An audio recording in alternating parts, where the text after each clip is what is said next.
Okay, are we good? Just to let everyone know, I will be muting the stream. It started. Okay, my guy is here. Is it good? Alright. You, Are we you live? got it, you got it going. Okay, it's good. The chat's saying we're good. Okay, that's a fucking nightmare, man. Okay, There we go. what? Uh, All the right, video is now playing. good, Yep, that's playing. good. All right, awesome, fantastic. Fuck, that was frustrating, dude. We need another tech guy. Okay. How is everybody doing in the chat? Sorry for the wait. We were having technical difficulties. Welcome to the. What's up? Get fucked. Okay, thank you. That was totally worth that.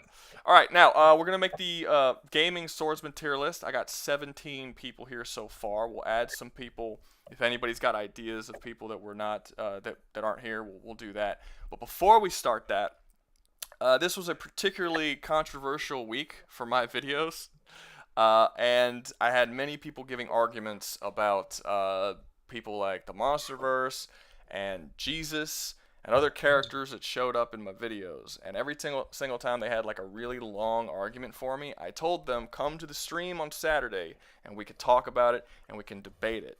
So I'm gonna ask the chat, did any of those people come? Is anybody here who had arguments for me that wanted to actually talk about disagreements that they had with me in any of my videos? Because this is the opportunity to do so. Oh, you did? Yes. Oh, what was the So disagreement? it's really just a thing that you forgot to mention more than a debate. The Terror Mask from Splatterhouse. I'm not worried about things that I forgot to mention. I'm worried about things like there's thousands of things I didn't mention. I mean, you're not going to mention everything. That's what happens when you have a segment of a character that's only 5 to 10 minutes long.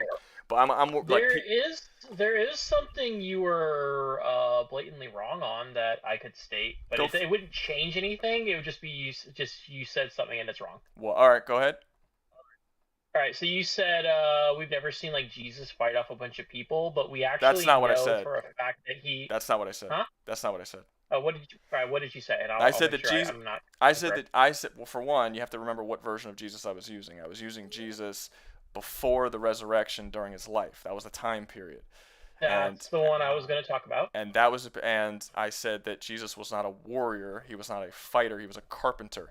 The only time that we ever see him actually really being super violent towards anybody was when he attacked the temple that was being basically accosted by gambling and all that different side of stuff. And he didn't fight anybody. He just destroyed shit. The only time we actually see him fight. I was surprised you hadn't mentioned. Why would I? It's not a fight. He just destroys tables and flips shit, and he doesn't actually fight anybody. It's not a fight. Beat up on a grandma. I'm not. Nobody chased them out of there with a whip or a club. He doesn't matter. A little baby, like real weak monk people. And the only other time that we have him fighting is in Armageddon. Yeah, he comes down with an army of angels and he fights. In Revelations. But that's it. So no, I was not wrong. Jesus does not fight. At no point does he actually combat another person in his life while he was on Earth. Not until way after his death. So not really during his mortal life. No, not at all. So anybody else? Is that all there was? I got like 30 comments of people disagreeing throughout the week, and I gave them all an option. The only thing I would have mentioned when it came to Jesus was that, he can pretty much turn away demons with a word, but that's more, again, in the I said that too, Ragnarok kind of thing, so it's no big deal. Yeah. Well, no, that's not just Ragnarok, though, because I mentioned that in the video. I talked about Legion. Somebody. Talked about guys. This is other than Legion. No, it doesn't matter. A guy that was literally. Hey! Stop talking, or I'll mute you. I talked about this in the video. It's not like I talked about that he could banish people. I talked about him taking out souls. I used Legion as an example. You don't need to name 50 examples. There's, like I said, he could do it, and then I named one example. So that's not something that I was wrong about. So thanks for joining, Rat.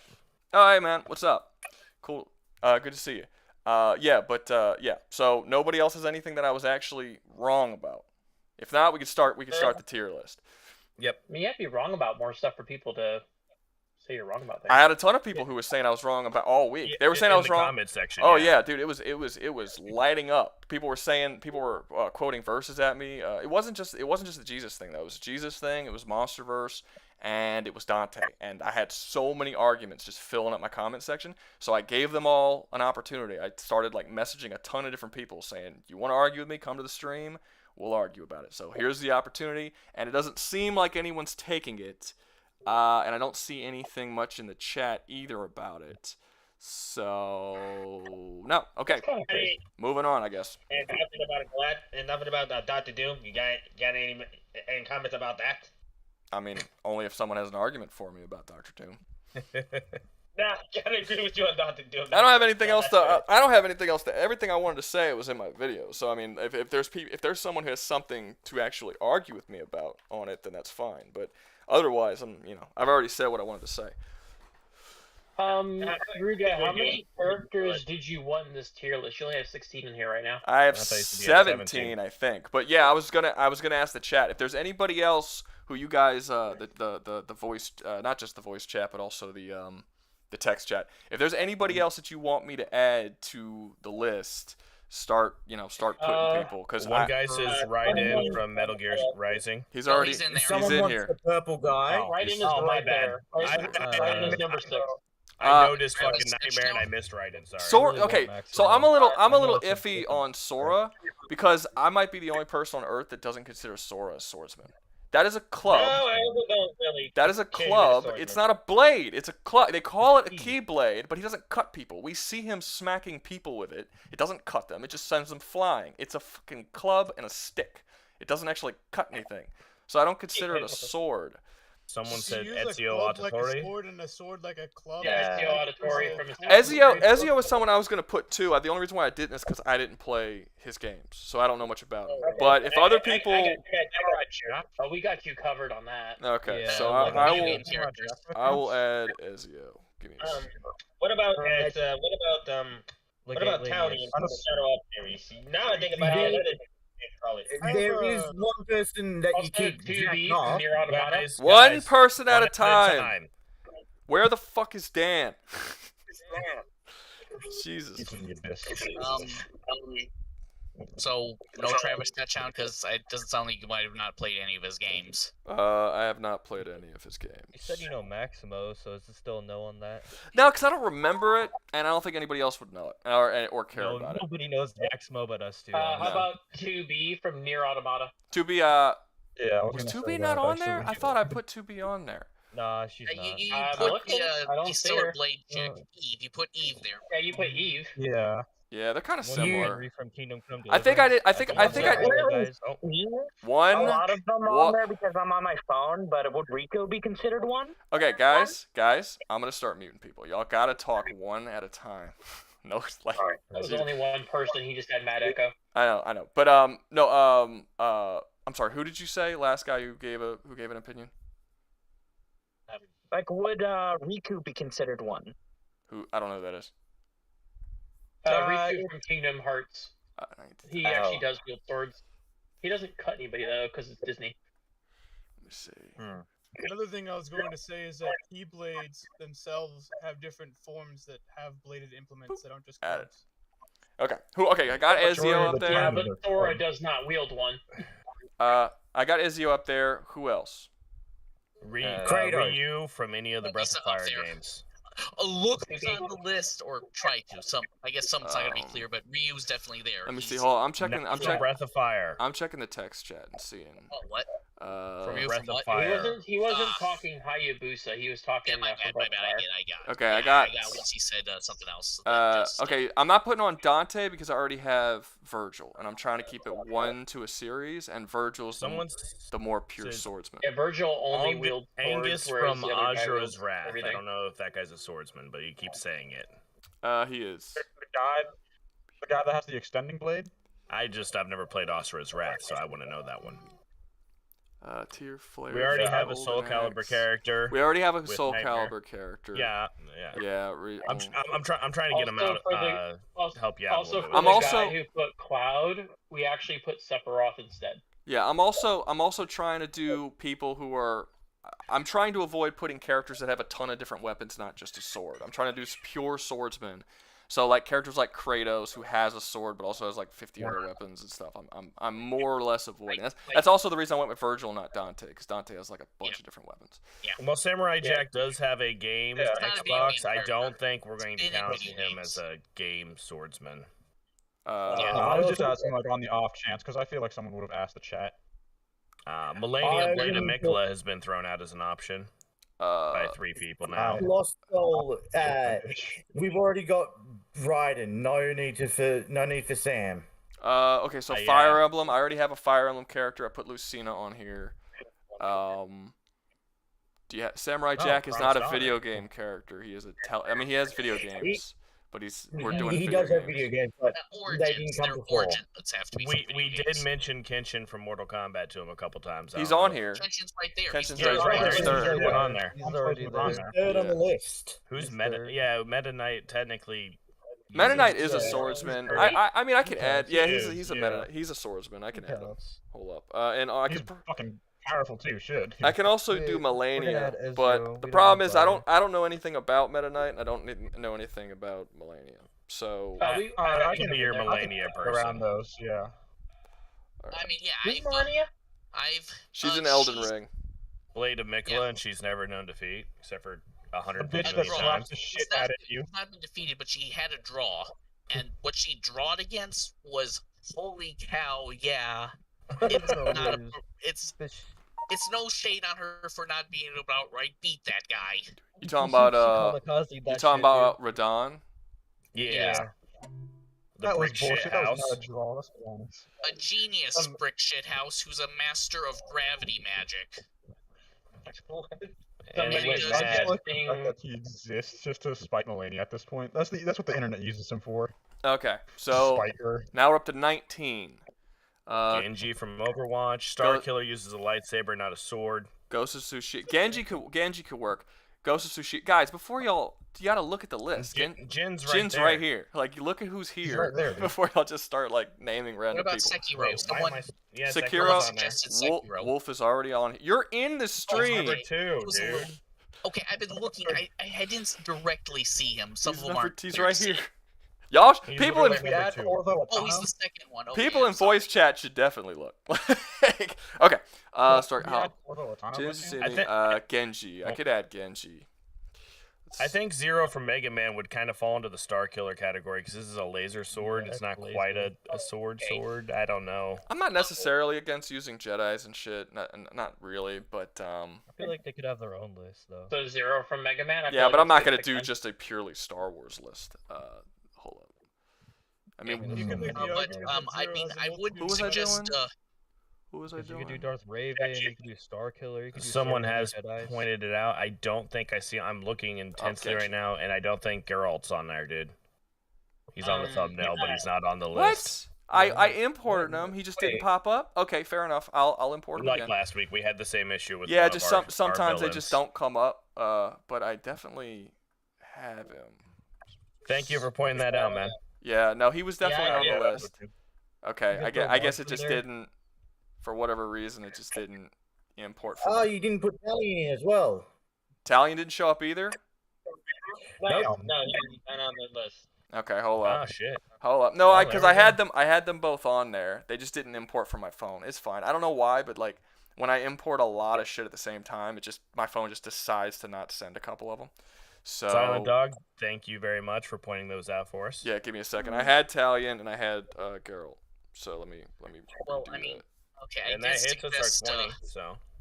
Okay, so it has to be. Well, I mean, I guess head streamer really needs to know the character. So darn it. I mean, I would think Travis Touchdown would have been a good choice.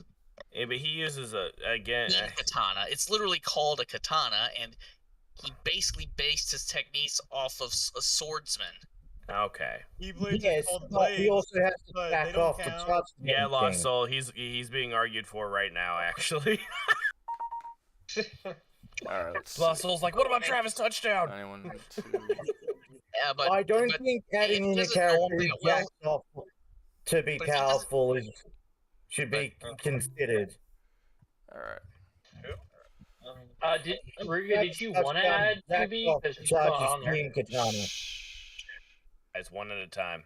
Yeah, He already said Star Wars characters from video games could be, because laser swords do count. Yeah, but we're getting to. I think we're past 20 at this point.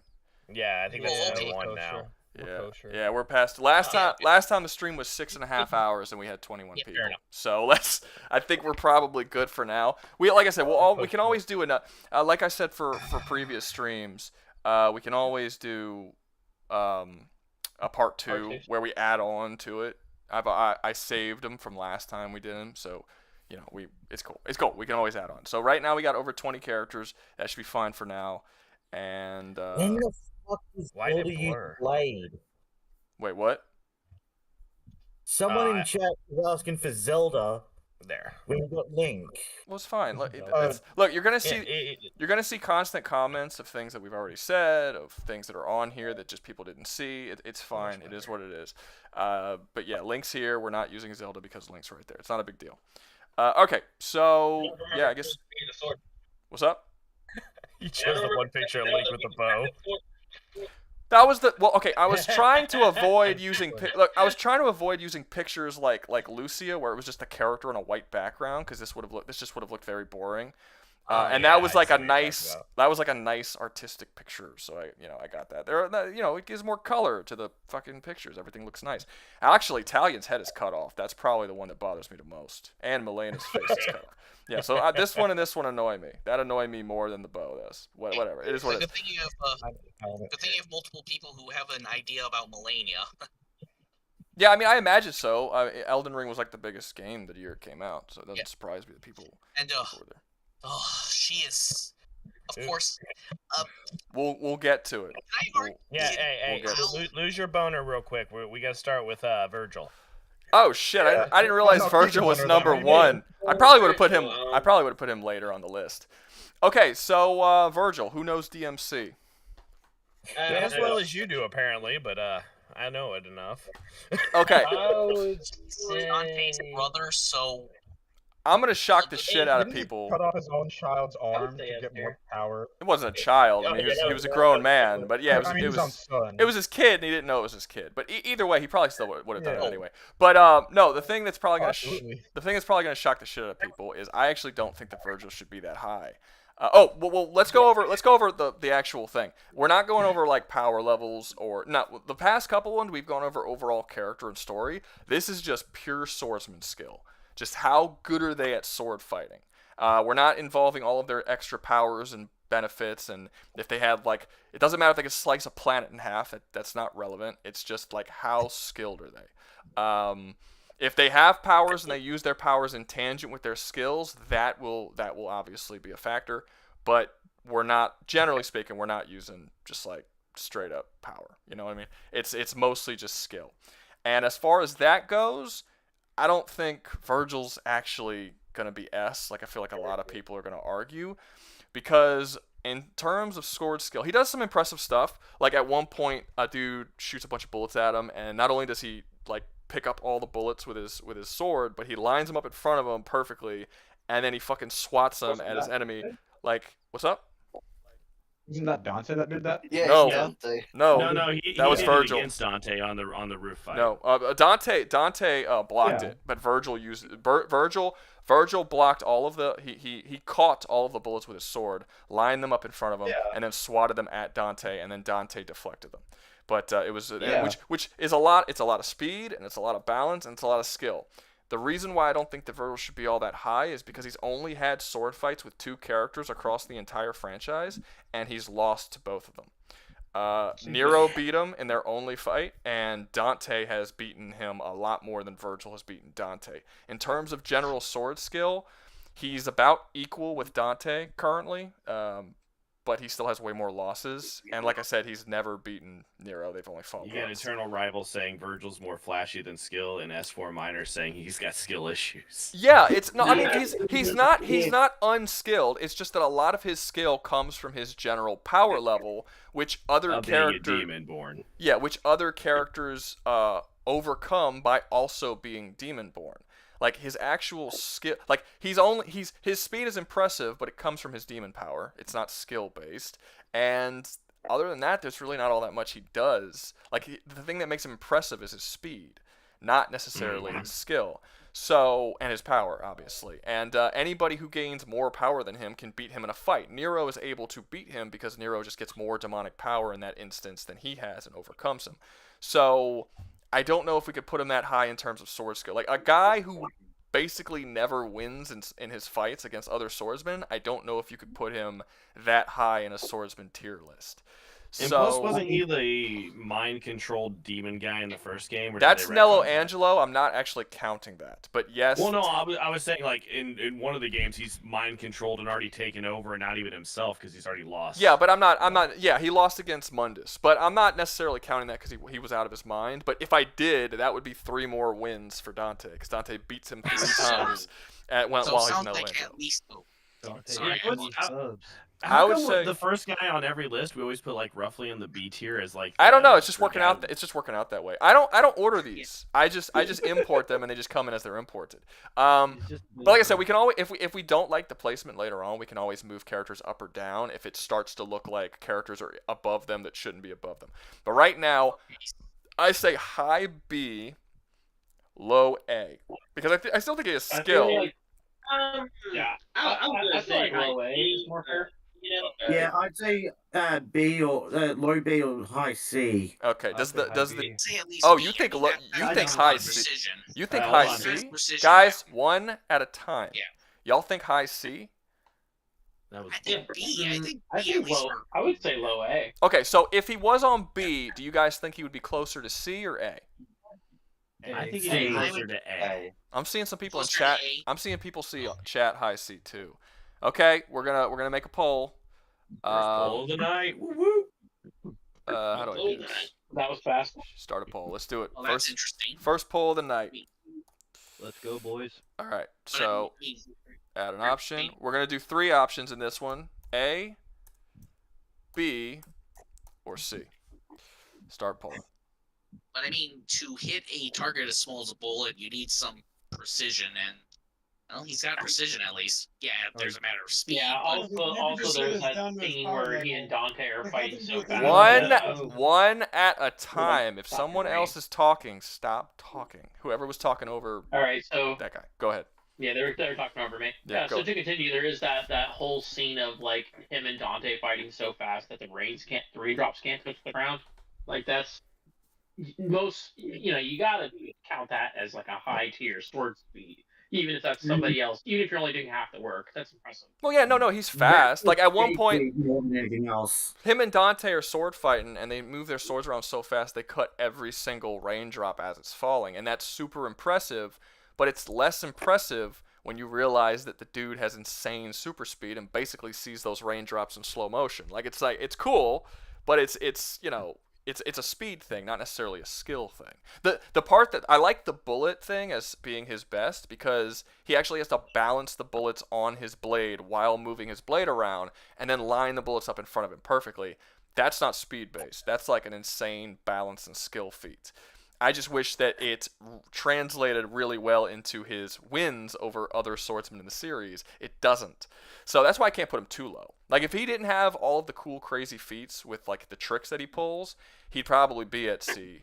But because he has all those tricks, because just based on how many times he's lost, but because he has all those cool little tricks, he obviously has quite a bit of skill and dexterity with the blade. So I'm thinking B is a pretty good place for him, and it looks like 24 votes in B is, it looks like the people winner are so far. agreeing with me. So yeah, I'm gonna end the poll, and then I'm gonna put him on B because it doesn't look like the other ones are gonna catch up. So going up to B. Boom, Vergil's at B. Yep, that's 3. That is 3 polls in a row where the first guy we did was started at B. B is a good starter location. Okay, here's an interesting one. Wolf from Sekiro. So who's played Sekiro? I have. Okay, I've watched the Let's Play. so That game was a pain in my ass. Wolf is skilled as fuck, and I do think it's Yes. mostly due to skill, not necessarily. Now he is really fast, like he could dodge lightning and stuff like that. That's really impressive. But he does fight a lot of other swordsmen and warriors and things. He's usually, I think the game paints it pretty well that he is not like a badass just slaughtering a bunch of weaklings. Like, he's clearly on the back end of most of these fights, and he still overcomes through pure sword skill. You cannot parry the attacks throughout that game and not understand that this is a difficult task that he's accomplishing. I feel like Sekiro should easily be relatively high on this list. I wouldn't put him at S quite yet, because I want to see exactly who ends up going to S and who doesn't. But I definitely, based on what I know of the character, I would say high A, probably. He uses a lot of stealth, too.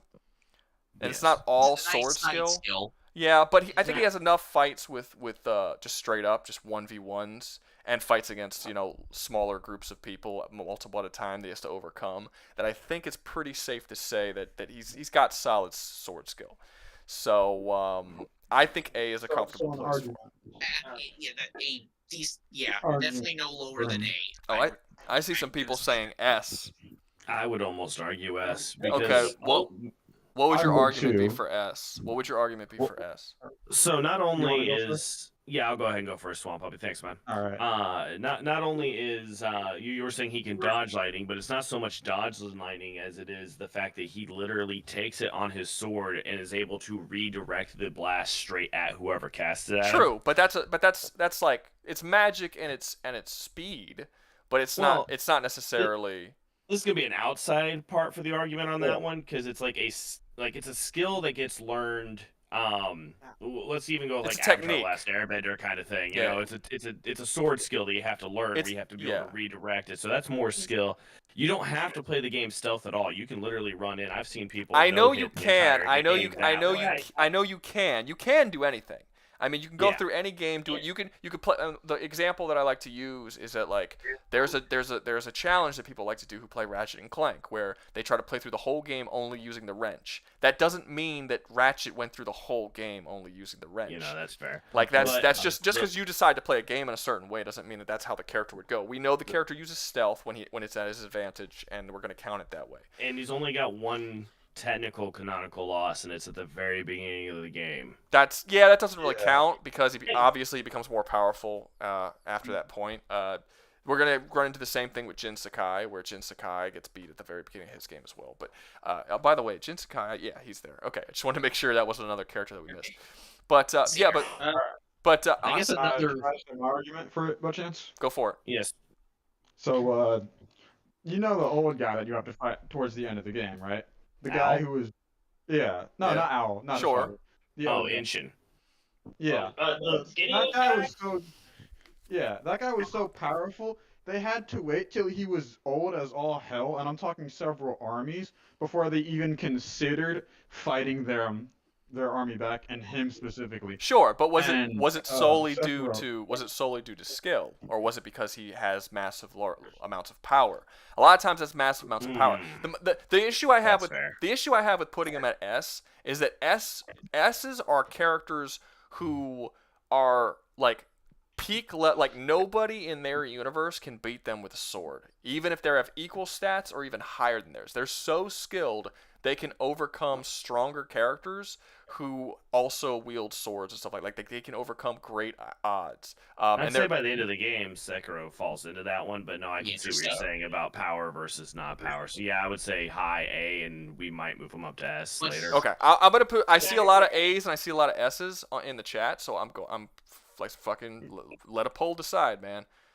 It's this. Okay, I guess he does fight things stronger than him, and those parasites more or less make things immortal, so cuts don't do the normal amount of damage. Well, he does fight things stronger than him. That doesn't necessarily, but does he do it using solely sword skill? No, he has a lot of other tools at his disposal. And like I said, we'll see this a lot in the future. Like, if he was fighting like a dragon, right? That's like considerably stronger than him. He doesn't stand a chance, and he just beat this thing through sheer will, determination, and a sword. Then or like he's beaten the absolute greatest swordsman in the world, like by himself without any other uses. Then I would probably say, oh yeah, this dude's an S. But he doesn't really do that. He does have a lot of other tools at his disposal. He's got shinobi tools. He has to. He does have to use other stuff. He's, like I said, he's peak. He's up there, but he's not the absolute greatest of his universe, and he has other tools that sort of help him out. and allow him to overcome who are greater threats than he is, which is why I say A. Amadat, the reason he did kill a dragon, and yes, he did kill the strongest swordsman. What he is saying is that he did it using other tools, not just his sword. Yeah, he didn't overcome those people with sword skill alone. He did it with a lot of other stuff. Because he's not a pure swordsman. I'll find it very difficult to have non-pure swordsmen show up in S. Like you're gonna really have to convince me that just characters who have a bunch of other things to utilize belong in S. Well, I mean, if they're utilizing other weapons, well, that should be almost a benefit to their skill level. But not their good with one weapon. But this isn't a skill tier list. It's a swordsman tier list. We're talking about the skillsman with a sword. If they're using other things other than their sword, it means that they have to they have to go outside of that one weapon because they have to. They have to use support weapons to support their sword skills. That's what a support weapon is.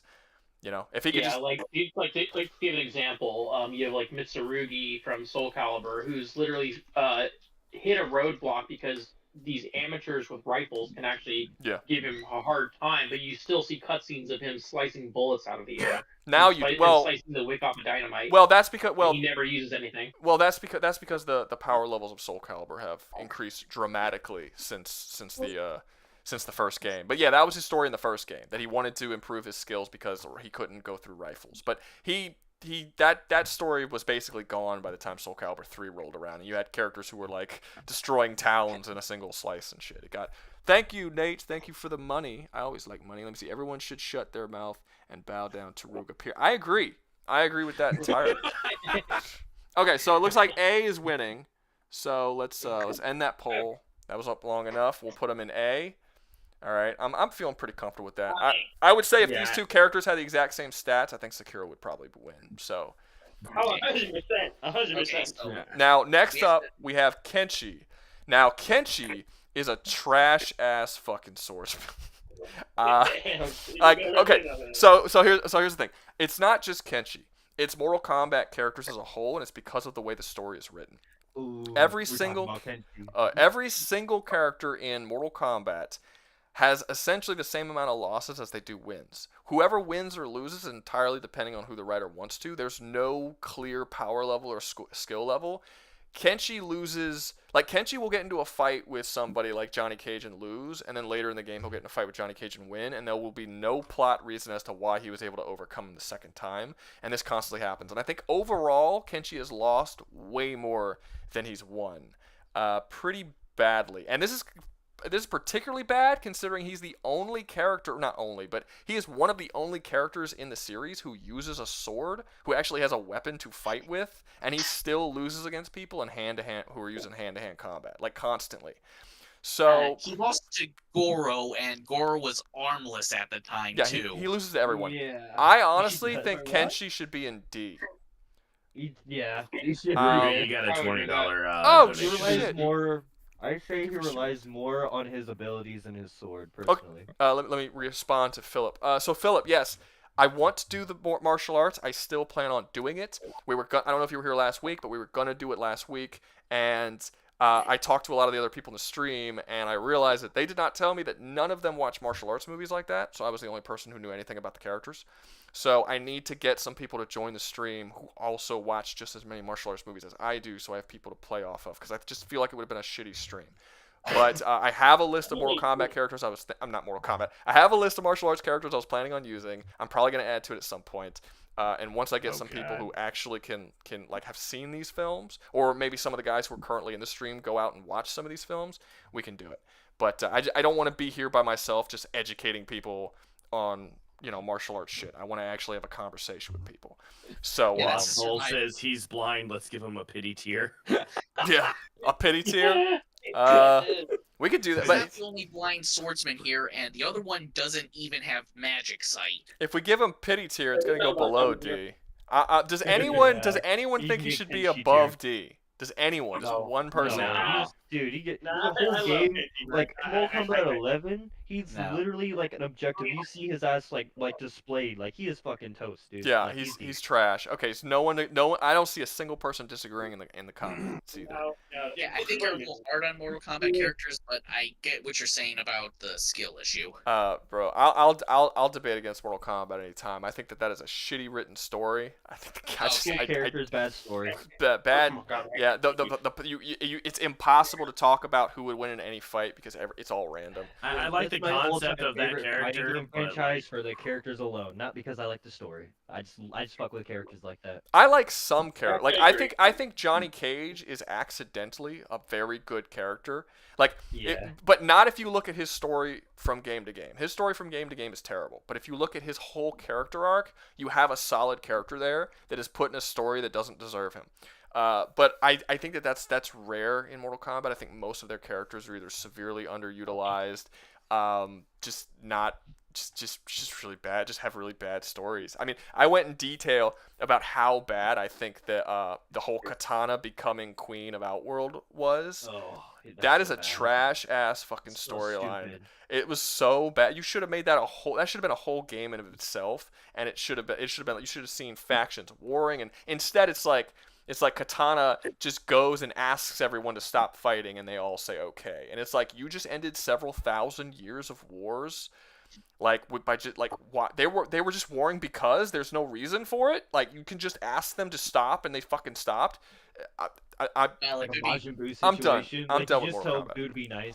No, Mortal Kombat's trash as fuck. Okay, so next up we have Eve from Stellar Blade. Who has played Stellar Blade?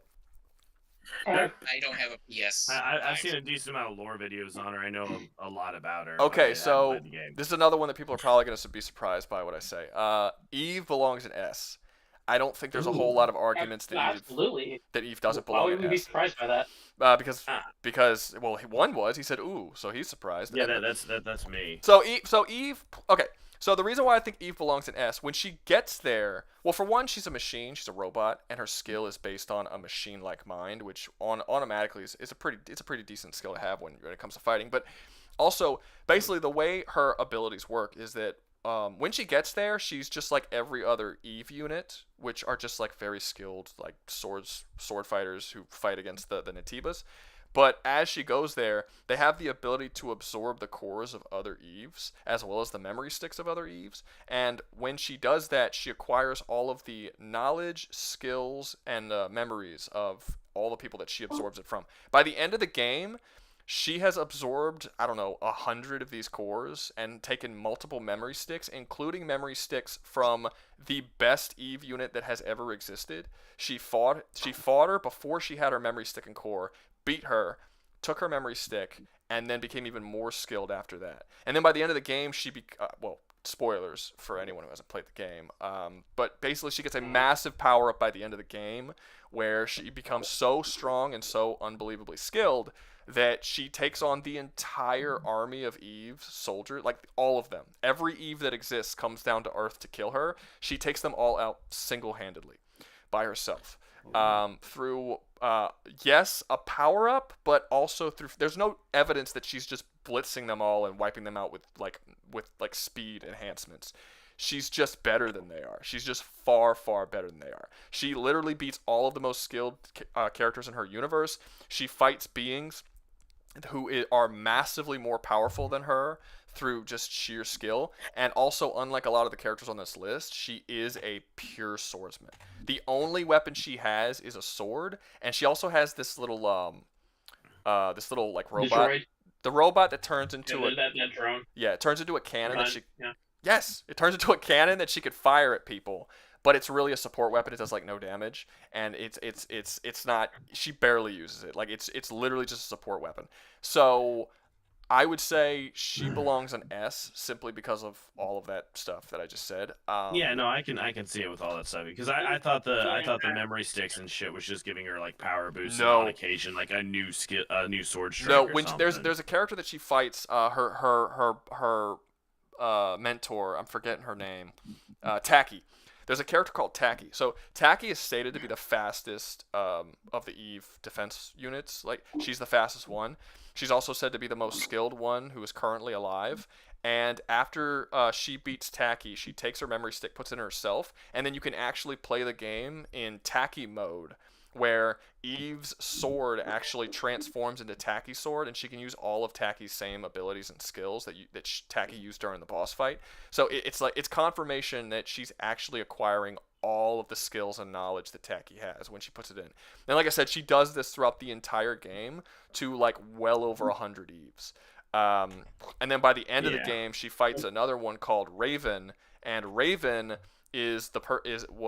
so Tacky was the best who was currently alive. Raven was the best who ever lived and was the one who was like one of the first ever Eve units, and she eventually goes on to fight Raven and then also beats Raven and takes hers as well. So Eve was better than Tacky, then became even more skilled after she took Tacky, then better than Raven, then became even more skilled after she took Raven's. And this continues throughout the game. And and she beats Raven at like 2/3 the way through the game. After that point, she still increases in skill after that all the way until she gets to the very end. By the time she gets to the end of the game, she fights basically the like god of the Natibas. Like, she's stupidly powerful. I would put her something that's multiversal. I need to play this game. It's really cool. It's a really cool game. I highly recommend it. Play this. So, does anyone I must disagree? ask, are you doing this simply because you like that ass? I mean, I mean, she is the eye character. That's a bonus. That's definitely. No, hold up. She's not the only. Is she the only eye candy character? You got Lucina on here. You know. And I mean, some people like those luscious locks of Sephiroth. Alucard, you know, Alucard's a pretty dude. Dude, I wouldn't mind going down on Geralt. You know, like the Prince of Persia guy. People like that guy.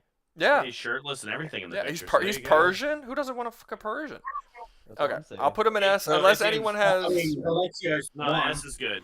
Okay. Somebody wants you to see if you can do a quick comparison to 2B, and they keep saying it's Jake Kidd, but like I don't know if you know much about 2B, so. Yeah, I know. I made 2 whole videos. You know lots about 2B.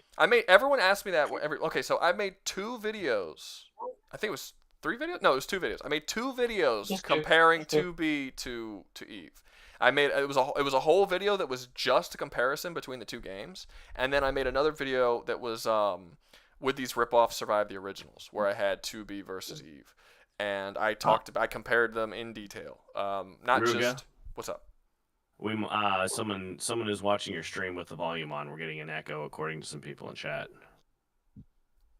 Who's echoing? Am I echoing? I'd have to turn the volume on. Me, so if you could all just mute me just a tad. Oh, okay. No. It's not you. It's not you. Okay. Start speaking, everybody. I'm pretty sure I turned off the. I'm here. Is the echo gone, guys? Is the echo gone in chat? I didn't hear it. Not voice chat. The fucking net. Melted beans. Any more echo? There's still. Nightmare Geek says yes. There's still an echo. No, Nightmare Geek says yes. It's gone. Oh, it is gone. Okay. All right. Cool. Yeah. No, I don't know why this happened last time too. OBS like changes my settings in the middle of stream. It's the weirdest thing. They muted you guys last stream too, like in the middle of the stream. Yeah, and I didn't touch it. Muted. It's just like this because I had the settings set to a certain way, and then all of a sudden they just turn the fucking settings back on. I don't know. Last week's stream was hilarious because people are going, "Is this man insane? Is he talking to himself? What the hell's going on? Who is he?" Yeah, talking that was to? crazy. Everyone's like, "Hey, are you by yourself?" Because no one's responding to you. You sound like you're talking to yourself. I was like, "What? No, they're all muted." You good? Okay. Now here's one that I think that I'll probably be the only person that knows anything about. This is Dart from Legend of the Dragoon. Oh, you know Legend of the Dragoon? Oh yeah. I know Legend of the Dragoon. But you just awesome. You just sounded like you were letting out shit. I may have been around when the PS1 was still popular, but yeah, you're old. It's fine. I never got much of a chance to play one. It's fine. No, but I have one in my guest room. Dart is this is kind of a difficult one because Dart's super fucking skilled. A lot of it is due to his power, though. Like, a lot of it is due to his power. So, he becomes a Dragoon, which basically means that he has a dragon spirit inside of him that essentially gives him all these crazy Dragoon powers. After that, he gets, like, a bunch of stupidly... Like, he basically gets the soul of the strongest dragon who's ever lived in his body. He could fucking create... Like at one point, someone throws a galaxy at him, and it doesn't do anything. Like, it doesn't really hurt. Yeah, they literally toss a galaxy at him, and he's still alive. So he's like stupidly overpowered. But I don't necessarily know if it's. Remember in your rip-offs video though, you did say he beat the most skilled swordsman halfway through the damn game. Yes, he did, but that was after he got his dragoon powers, and that guy also got his dragoon powers. So they both had dragoon powers. So they're on even footing on power. It is. Yeah, he does beat him, but I don't know, because the whole thing about Dart is that he's the most balanced character in the game. He's the only character that doesn't excel at anything. He has above average in magic, defense, attack power, literally everything. He's a balanced sword. He's a heavily armored guy who uses a small broadsword. Like he's balanced in every way that he can be, which makes him it makes him the best tank in the game, because he's the only character that has high durability to both magic and physical attacks. But just in general, I think that I can't put him that high simply because he's just a little too it's just too much reliance on the dragoon powers. But having said that, he does fight a lot of he does have a lot of skill. Yeah, he does have. He did say he has some skill. Yes, he does. You gotta let me fucking talk. Okay, he does have a lot of skill. Yes, he fights through most of the game. He doesn't always use his dragoon form. In fact, throughout most of the game, he can't use it all the time. He can only use it sometimes. And there was even times where he beat dragoon users when he didn't have his dragoon form, which is particularly impressive. So I think he's gonna go above Vergil, but below Sekiro. I'm below Wolf, but I don't know if I would put him in A or B. Well, I can see B. I can see A. If we put him in B, he's probably the highest of B tier, because again, he's going above Vergil. He's going above Vergil. Yeah, if we're going off of skill alone, he's definitely more skilled than Vergil. Again, like you said, for the other ones, he can beat everyone in his universe with just his skills for the if they're just swordsmen or whatnot. I think he belongs pretty comfortably below Wolf. I think. Yeah, I'd put him in low A, mid A actually. Yeah. 'Cause we probably have another A up there. Yeah, there'll be people that go above him for sure. Anybody in the chat actually play Legend of the Dragoon, or are y'all just yelling at random letters but never actually played the game? I only have two people I know definitely who putting played random letters, because he went from D to D. He went from D to B. Yeah, everybody's just And SW minor is just saying W tier, Yeah, I mean, fuck. Eternals playing Darts B or C. B or C, but has he played the game? I never played it. Okay, Yeah, Blood a lot of has people it. haven't. A lot of people. I would assume most people haven't played it. The game came out in 1997, or no, 1999. Geek says he's only seen gameplay walkthroughs though. Late 90s. It's a good game. It's a good game. Check it out if you haven't played it. Okay, yeah, no one's ever played it. I think didn't they drop it on the PlayStation now? You can get it on PlayStation. Yeah, you can get it on PlayStation Plus. Yeah, you can get it. I have it on PlayStation Plus. I replayed it a couple years ago. It's really good. But I think this is a comfortable place. Yeah, I played it originally for PS1 when I had the game originally, but yeah, I also played through it again on PlayStation Plus not that long. I don't know, maybe a year or two. Next up, we have Raiden. Can I just say something? Real quick? You say whatever you want. I am just gonna guess now that he will be the first person in C tier. Raiden? But he's mostly carried by the fact that his I forgot what the sword is called, but his katana is just basically the kryptonite of all blade. It's a high frequency blade.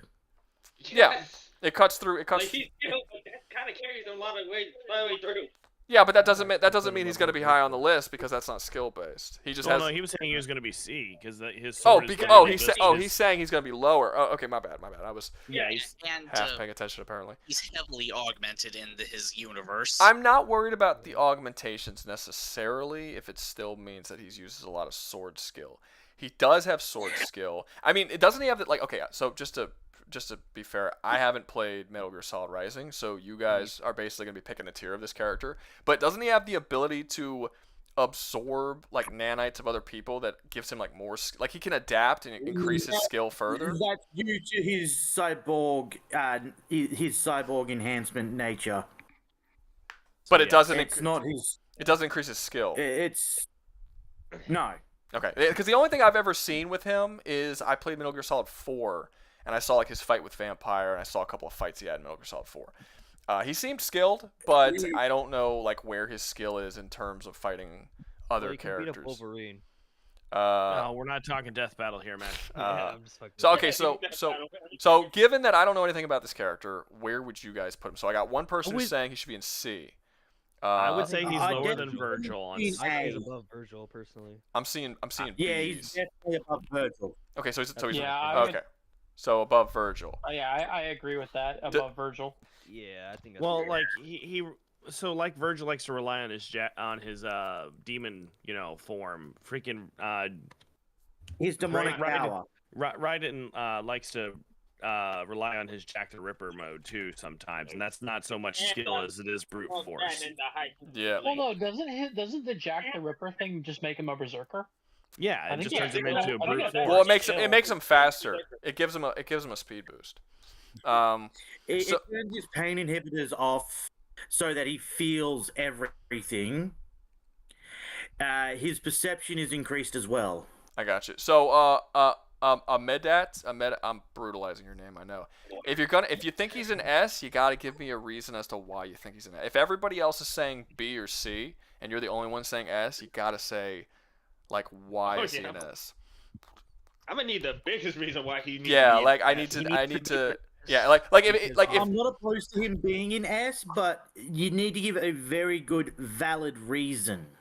The only valid reason is because that's so Bradillo is saying that we need to talk about Bradillo is saying that we need to talk about him before he gets his augments. Does he show insane levels of skill before the augments? He's a pussy before the augments. He literally pisses himself, cries, and freaking runs around naked. So it's literally okay. Well, okay. It's his augments made him what he. I'm not going to argue against that too much because if augments gave him sword skills, like for instance, if a character has no skill whatsoever and then they get augmented and they give him like a robotic brain that now has sword skills, he still has the sword skills. It doesn't really matter how he gets it. He doesn't have to get it through training. So I'm not going to hold that against him too much. But yeah, but if he basically what I will hold against him is if he's not the best swordsman in his own universe, other swordsmen are able to beat him. If he has clearly other things other than swordsmanship that he has to like rely on to overcome, or if he overcomes most of his fights through just sheer raw power as opposed to actually being more skilled than the people he's fighting, those will be held against him. But yeah, how he gets his skill, not necessarily. Lost and Miners are arguing that since he beat Sam, he wins, and Sam's he's far superior, since Sam is mostly just a human in a cyborg suit. I don't know who Sam is. Does anyone know who he's talking about? Sam. Yeah, Sam. Yeah, I know who Sam is. I know he's talking about. Yeah. Well, I mean, is it a compelling argument? I mean, well, it's not that bad of an argument. No, it's not. It's a very hard one to equally line up with their skill levels. Mm-hmm. Okay, so at the end of the day, where do you guys think he should be? Are we still saying B above Vergil, or do people have another spot for him? Between Wolf and Dart. You think he's above Dart? I don't think he's above Dart. Yeah, he beat one of the best swordsmen in his world, but he's not. No. Because Dart did overcome the best swordsman in his world. He became the most powerful character. I mean, again, a lot of that was due to a power-up for sure, but he does eventually overcome all the best fighters of his universe. Raiden does technically beat Jetstream Sam, which is technically the best swordsman in his universe. Okay, did he beat him through just sheer skill and nothing else? His augmentation, so that's where he gets his skill. So I guess he's definitely higher than Vergil. He has less losses. Okay, so I'll put a. I'll say this. Okay, so I'm gonna. Yeah, I can put him in higher than Vergil, but not exactly in A tier, because again, the high feeding phase does help him out a lot. Okay, so we're gonna do Raiden, and we're gonna do A and B, and we're gonna let people vote on it. Is he gonna be an A or is he gonna be in B? Start a poll. Vote away, guys. I guess, and as they vote, maybe he fought more like Snake did in his first game, so he did quickly learn swordsmanship, if that's any interest. Well, I mean, augmentations can give you better skills and a lot of crap. I mean, Damn, a lot of people are saying B. So a lot of people just don't think he's that skilled, which is crazy because, believe it or not, Raiden is one of the most he's one of the most requested characters to show up in one of my videos. But I don't know if that's necessarily because he's the most requested, or if I got like one dude who keeps requesting him. I'm not. I mean, because that happens a lot. They are good games. They are popular games, and he is one hell of a force to reckon with. So Eternal Rivals is saying that he's self-taught. It's not the. So you're saying it's not the augmentations? Because they're saying it's the augmentations, and you're saying he's self-taught. If it's the augmentations, then he's not self-taught. Well, I think the augmentations give him a massive agility and strength boost, but he learned it. He seemed to have learned the fighting himself. I would say more like the fact that all right, everyone's saying because of the augmentations, he can memorize things like Lilu from freaking Fifth Element. He can know it, which allows him to get the skill, but the augmentation helps him keep a hold of the knowledge. All right, B was winning by a massive margin, and I need this thing to. He doesn't want to go. There we go. He didn't want to go. Okay, so we're putting him in B above Vergil. If anyone has an issue with that, we can talk about it, or we can move it later. But for now, that's that. Okay, next up we have Nightmare, the person that you guys say that I wank so much. Everybody thinks I you arguably wank Greek Kratos more than Nightmare. Do I? Okay, so the only time I talk about the only time I talk about Greek Kratos is when I want to shit on Norse Kratos. That's the only time I ever bring him up. But the reason why that you bring up Kratos in any form. Hold up. Let Black Guy talk. Go ahead. I was saying personally, fuck the new Kratos. Greek Kratos was far superior. Yeah. I mean, Greek Kratos is way better. Okay, now Nightmare. So Nightmare is C. No, he's not C. C. You can't put him in C. You can't. Okay, so the Nightmare has the abilities to by sight copy all of the skills and abilities of anybody that he sees. It's basically just Eve, but a better version of it. Not only can he, but he doesn't just copy it. He actually understands those skills, and he can incorporate those skills into his own fighting style or not. So when he copies someone's skills, he never uses their skills identically to how they used it. He just alters his own style to improve it even more. The reason why he uses Siegfried's style, or why a lot of his moves are the same as Siegfried, is because Siegfried, in all of his time being alive, which is thousands and thousands of years, probably more, is that in all that time, Siegfried is the best warrior he's ever seen, so he incorporates a lot of Siegfried's attacks into his own. But Nightmare is stupidly skilled at fighting, extremely skilled. I mean, a lot of his victories do come down to just straight up overpowering his opponents, which is true. But there's no doubt he is he is the most skilled warrior in all of Soul Calibur, which is a game of super powered swordsmen and arms users. Right. Yeah. The next character was a guest character too, just for shits and giggles. Doesn't count, but something funny. Yeah, but he is high C. That's bare minimum, is what I'm saying. No, someone said he's low B in chat. Low B. I think he probably also does Secret because. I honestly. Sorry, Tripp's trying to talk, man. I think he has another S. I think we have another S with Nightmare. You'd have to give me a reason as to why he would not be S. Because I mean, yeah, mostly due to the fact that it's all the combined skill, the combined sword styles that he's using, but that's not exactly that's not a detraction. Yeah, Nightmare, he's a character that when he shows up in the Soul Calibur universe, every other character in the entire roster has to drop what they're doing to go and deal with Nightmare because he's that big of a threat.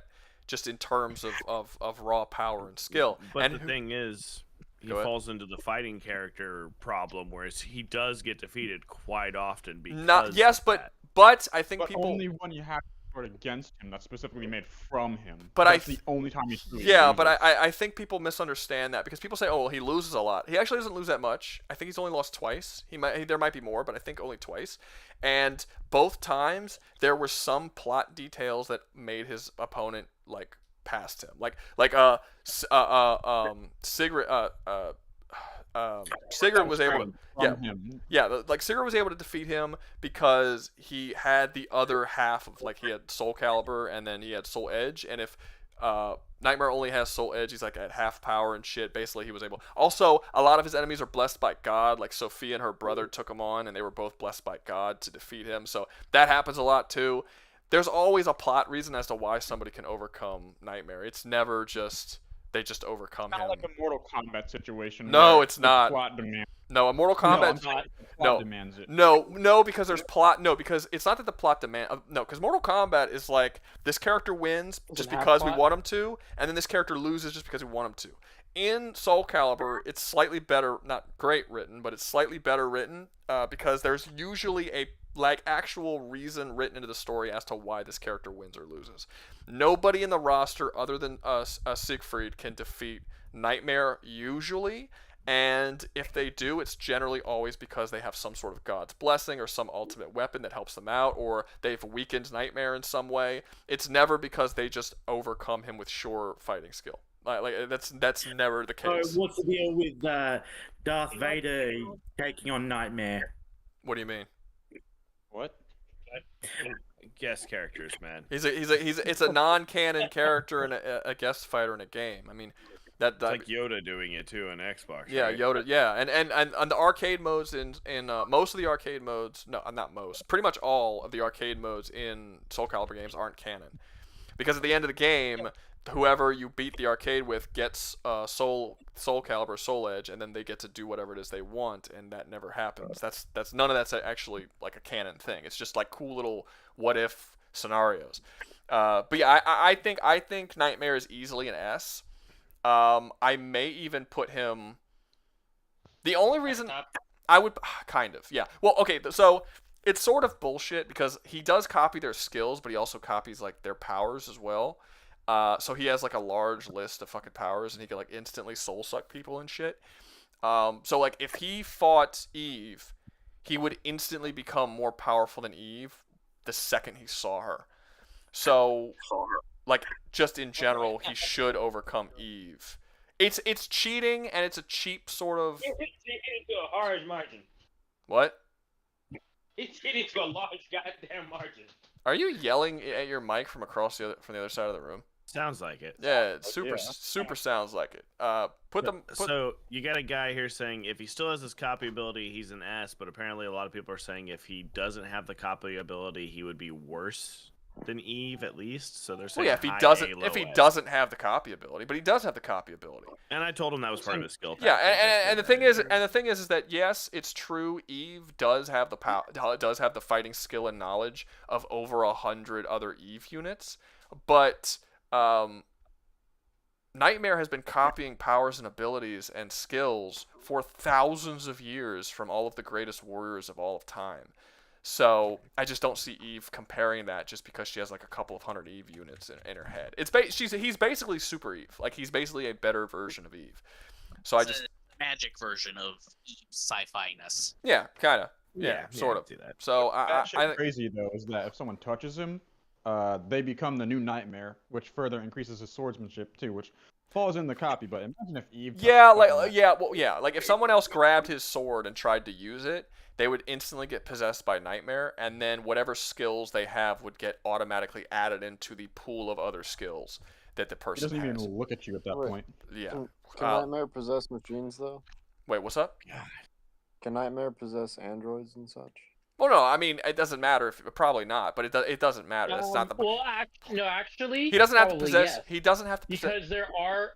Hold on, there are golems and skeletons and whatnot. It doesn't matter if they're living. But a robot, no, but that's not the same thing because a skeleton is still a biological organism. Creature. Yeah, there was a creature. But a golem isn't. Well, okay, no. To be fair, no.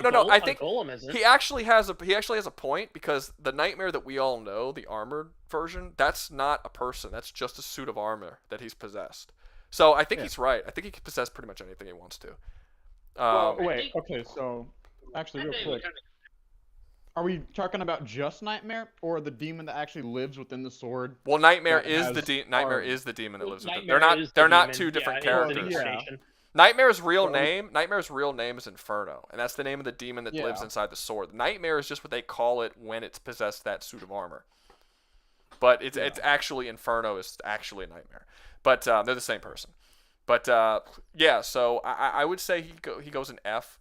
S, not F. We don't know. I would say. Fuck you, Nightmare. He say goes into F or fucks up his universe. It's the computer's being dumb on me. It's not letting me pick him up. So I don't know what. You Come think on. about Nightmare. I think he's F tier. Fuck him.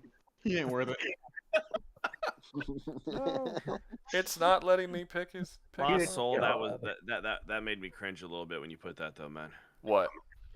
When you were talking about how he's basically Eve but better, he goes, he's evil. He's Magic Eve. I mean, he is evil. I mean, he's literally pure evil. But is he sexier than Eve? You know that. Absolutely. You know. Yes.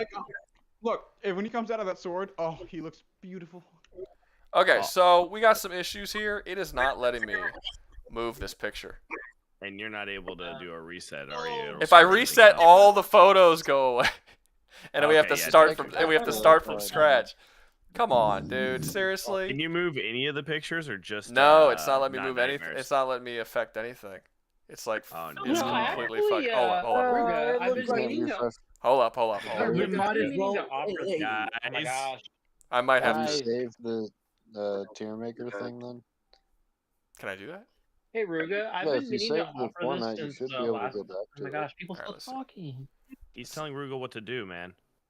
Okay, saving. Yeah, Well, I can't save it because it's not like the page is not responding at all. Can you In that case, let me talk this time. I've been meaning to suggest this since last time. Would you be willing that I make the tier list and you kind of somehow share the screen of what I'm doing? Is that a thing? I have no idea. Dan, is that a thing we can do? Is Dan here now? Is Dan here? No, Dan's not here at the moment, dude. You would have to. Dan's been think gone. that's a possibility. Someone would have to live stream themselves on Discord, and then Rouga would have to watch that live stream. Here's what we got. I'm gonna exit out all this. Maybe it's just like too much shit. Eve hacked into your system, so she stays number 1. No, wait. Hold on. Did you turn off your computer after last stream? Yes, I turned off my computer. Yes, you did. I kept it off. Have you removed all your porn folders? I don't have porn folders. No, you gotta keep those He up just all the has time. a bunch of horse cocks. I don't watch porn. He put that in the cock channel. Alright, it's cool. What did I join? Okay, after all of this, Yuta, it's the stream, man. Don't be here unless you're gonna be part of it, okay? Okay, it's not doing it. Okay, I gotta reset the page, guys. I'm sorry. Nothing is responding to me right now. So remember this. Remember what this. Hold on. Everybody, screenshotted it. You screenshotted it? Same here. Okay, we're gonna redo I this. screenshotted it as well. And the order is gonna be completely fucked from what it is now. So just be prepared for that, because whatever it's gonna come out as. All right, let's do it. As soon as I join, it all fucks up. Yeah, it was you, man. It's your fault. You're the one who fucked it up. You know, It's your I'm fault for okay playing with Assassin's that. Creed Odyssey. Those of us who screenshot it, if you want us to tell you the order that the characters were originally in, we could do that. That's why you screenshotted it. That's No, I right. screenshotted No, your I mean actually. not just the order of how they are currently ranked, but also the order down below. We can do that too. Well, he tends to just grab all the pictures and throws them up there, man. Yeah, I don't load in as fast as it does. I don't care about the yeah, orders. I'm aware of that. All right, exactly. You had Evil Stellar Blade at F tier. You had Nightmare at C tier. You had Raiden. There at is A. no point in speaking because the thing isn't even working properly right now. Just stop talking. Give me a second. Well, you don't have to stop talking, but there's no point in it listing. Okay, it is this shit. This shit is fucked. It is completely. Hold up. Close window. All right, I gotta open up a new window, which I don't actually know how to. There we go. New window. Boom. Look at that. New one already. All right, let's do it. We're doing this. Can Eve actually hack into things? Can she hack? No. Why?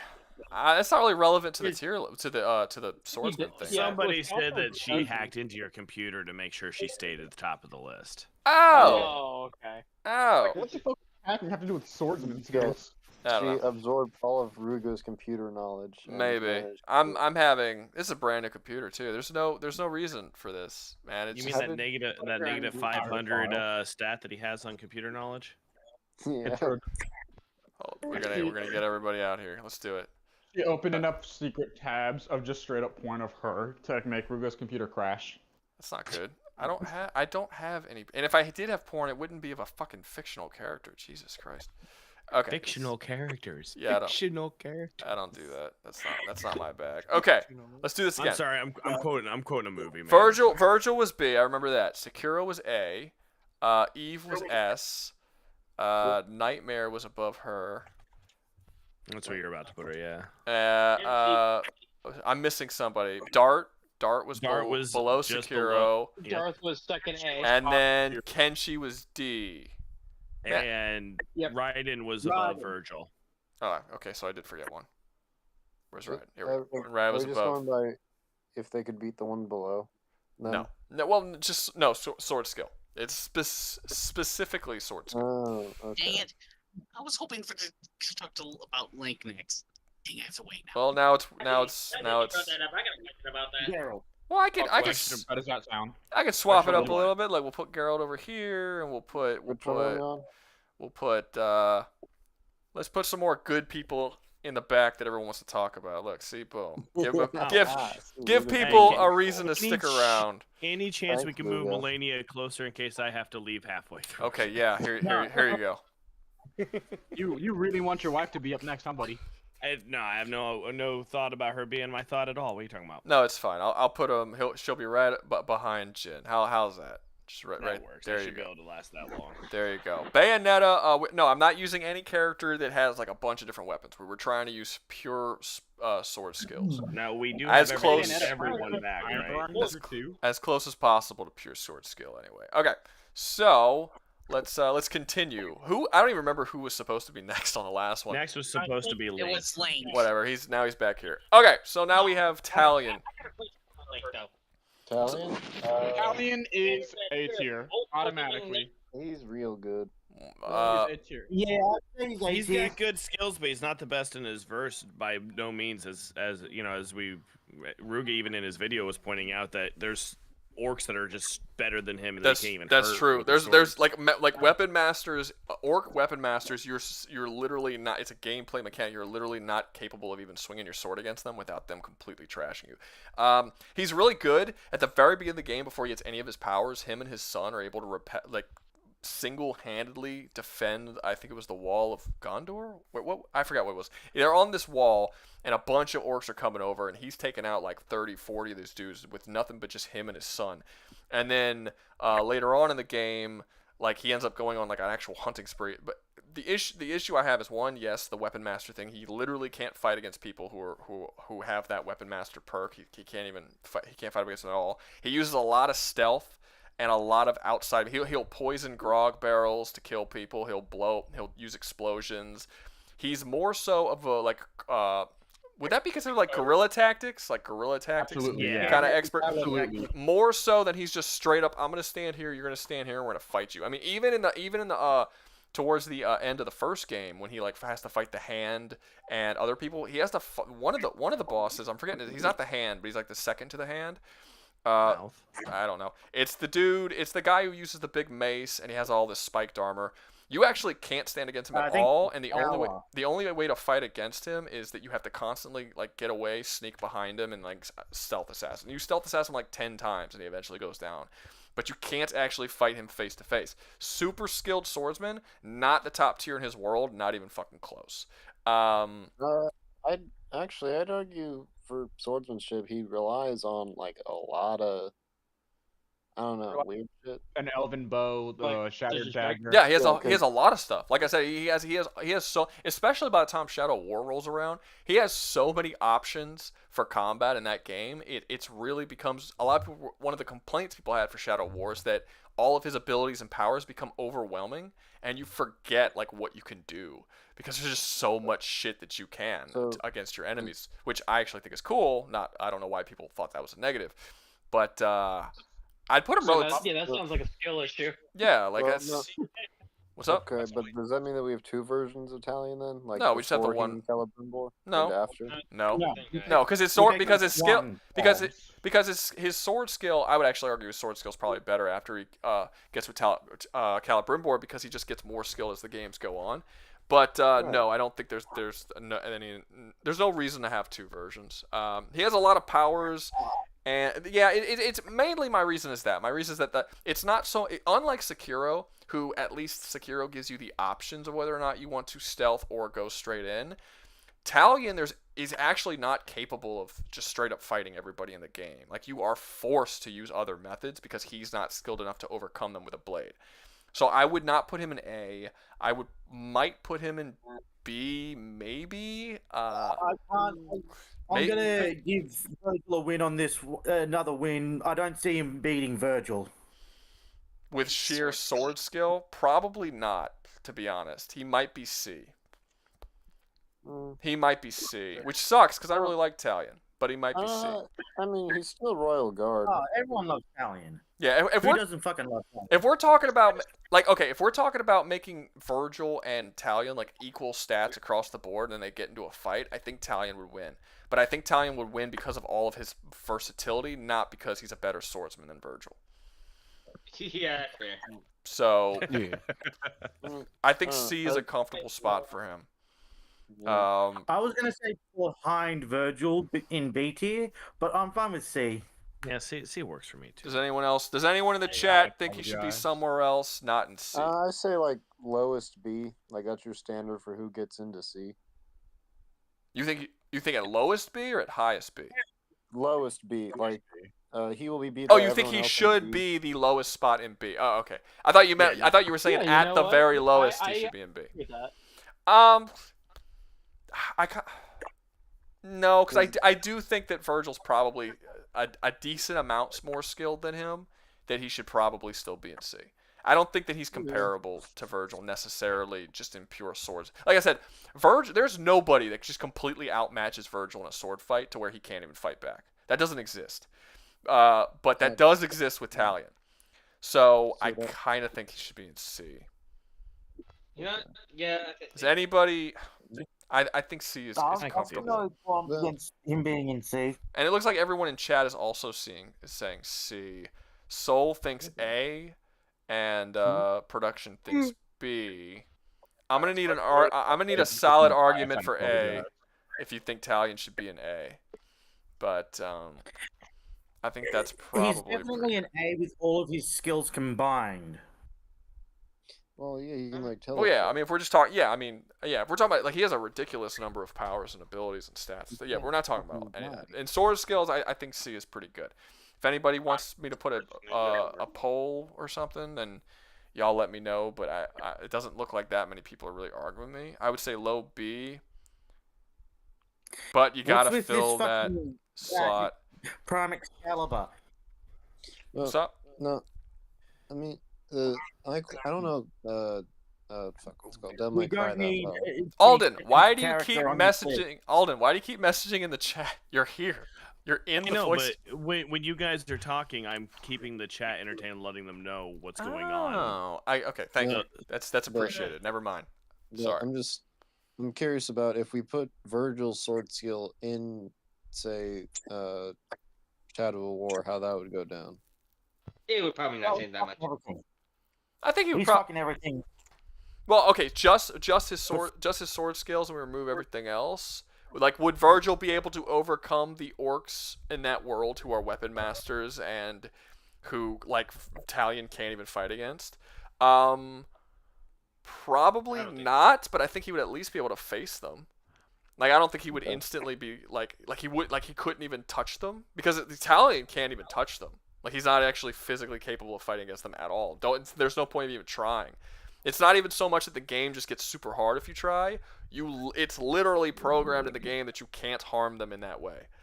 Like, that's a crazy level of skill difference. And I don't necessarily think that Vergil would have those same issues if he fought against the top. If he was the same stat-based. Obviously, he's so fast, he's blitzing all the orcs.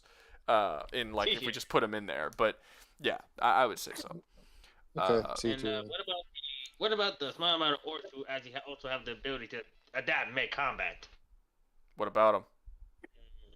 Wouldn't they also use that problem for Vergil? Not really, because they all have that ability, but it rarely happens throughout the game. It's not like they have like Doomsday, not even Doomsday. Doomsday's adaptation is actually not that good either. But like, it's not like they have just constant adapting abilities. I mean, it very occasionally happens throughout the story that they might acquire an ability mid-combat. It's not really an issue. Next up, we got. Oh, I mean, we're done, right? Nobody else has anything to say about. Yeah, no, I've got nothing else to say. Okay, cool. So next up, we got Ryu Hayabusa. Who has played Ninja Gaiden? Yes. Okay. I think everyone. Okay. So if this was a ninja list, he would be F. There would be a special tier below D where he would be because he's a fucking terrible ninja. But in sword skill, he's fucking phenomenal. I don't think there's anyone who could beat him in a sword fight in his universe. Except for Nightmare. In his universe. I don't think there's anyone cross universe shit. Yeah, I don't think there's anyone who could beat him. The only other universe he's in is Tekken, not Soul Calibur. That's not. It doesn't matter. That's not relevant. We're talking about specifically in his. No, I was making a comment on the other guy's comment. I got you. No. You're absolutely right. He's unparalleled swordsman. I'm trying to think of a single person he fights. I'd say literally one of the swords you get in that game is one that, like, if you're not doing damage, it drains his health. So literally, he's killing enemies so fast that the sword won't kill him. Yeah, like I'm trying to think of another swordsman. Like I know he loses at the beginning of the first Ninja Gaiden. He loses that faceless guy with who's using the Dark Dragon Blade, and he gets like but he's like way stronger now. Yeah, and that Dark Dragon Blade is packed. He gets like one shot at the very beginning. But I don't normally count the beginning of the game because obviously the characters are at their weakest at the beginning of the game. But like as the game, I can't think of anybody else who beats him throughout any of the games, unless there's something I can't. An army with guns, except for when he gets the dragon sword absorbed into his right arm. Wait, what? I'd count that as a loss. No, because he doesn't lose the fight. I mean, he's like the sword surprises him and shit, but he doesn't actually like lose the fight. I don't know. I'd say he's probably should be an A, simply because I don't think he's got the whole Eve and Nightmare where they're literally hundreds, if not thousands, of warrior skills all paired into one person. He's just a very no. He's just a very skilled warrior. He's definitely blitzing Wolf though. It does, yeah, but we're not. He's definitely fucking blitzing through Wolf. I don't you know. Mean if like blitz through Wolf. You mean in speed or in skill? Because we're talking about skill. Skill. I don't think in either one, because again, back with the Inshin thing, with the final boss of Sekiro, that guy was army strong, whereas he was skilled enough to take on armies, whereas Ryu, however you want to say his name, whenever guys with guns are going to drop him. He canonically gets taken out by people with guns. Yes, but is that a power level issue or is that a skill issue? Like, did the guy who takes out armies, did he take out armies because he's just so skilled they can't fight him, or is it because he's massively powerful? It was a combination of both, really, because he had like divine power on top of the fact that he is the greatest swordsman to ever live in that verse. So did they actually say in the game that he's the greatest swordsman in the universe? Mm-hmm. Okay, so they actually fair enough. I don't know if they ever say in the Ninja Gaiden games who is the greatest swordsman. I think it's just implied that Ryu is, because just no one can beat him. But they don't actually say straight up like, this is the greatest swordsman in the world you're fighting against. So yeah, maybe below Sekiro. I can see that. And the only reason why I would say that is because I feel like his fighting is more skill based rather than like someone like Dart, he does also defeat the greatest swordsman, but a lot of that is power based, not necessarily sword based. So I think between Wolf and Dart is probably a good location for him. Let me make one case for Dart. I don't even know if you consider this a good case or not, but there's a whole bunch of that game that if you don't complete the art, like the combo arts in that game, you get penalized. Like, so the enemy will counter you or something. Or so won't do damage. Yeah, so he's talking about, so in the game there are things called additions. They're basically like they're techniques that your character can use, and by properly applying these techniques, your character massively increases in their attack power, and it can go up to, I think the strongest character in the game, it goes up to like it goes up by like 700%. I think Dart's strongest one is like 500 and something percent or 600 and something percent. Point is, their techniques, it's not based in power, it's based in their technique, and if this technique is done right, it like enhances their power level by an insane amount. It just allows them to do damage that they otherwise wouldn't be able to do. That's what he's referring to. So, and there are yeah, items. I don't know if that puts him, if that sways where you're putting Ryu, but does that happen instantaneously, or do they go through an entire ritual? It's not a ritual. It's like a combo. The player has to push the button. Yeah, it's like it's like you yeah, it's like as the character's attacking, you have to do a button combination while he's attacking, and then he'll do the whole thing, and it's like a combo basically that he does. But if he does it properly, he does. I will argue that Ryu would be able to blitz through that. You keep saying blitz. Are you talking about speed, or are you talking about skill? And yeah, Ryu's definitely not blitzing through anything Dart can do. Dart is significantly more powerful than Ryu, and he's a lot faster than Ryu. So if you're talking about speed, speed would be irrelevant because we're talking about skill. If you're talking about skill, then we might actually have a conversation to have. Yeah, if you put him on the same level, I think he could beat Dart in a fight. It's your wording that's confusing me when you keep saying blitzing, because blitzing usually means speed. So I don't know what you mean by blitzing. Yeah, probably a bad wording choice for that.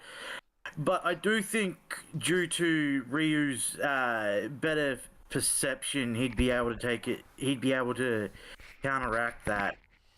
Perception?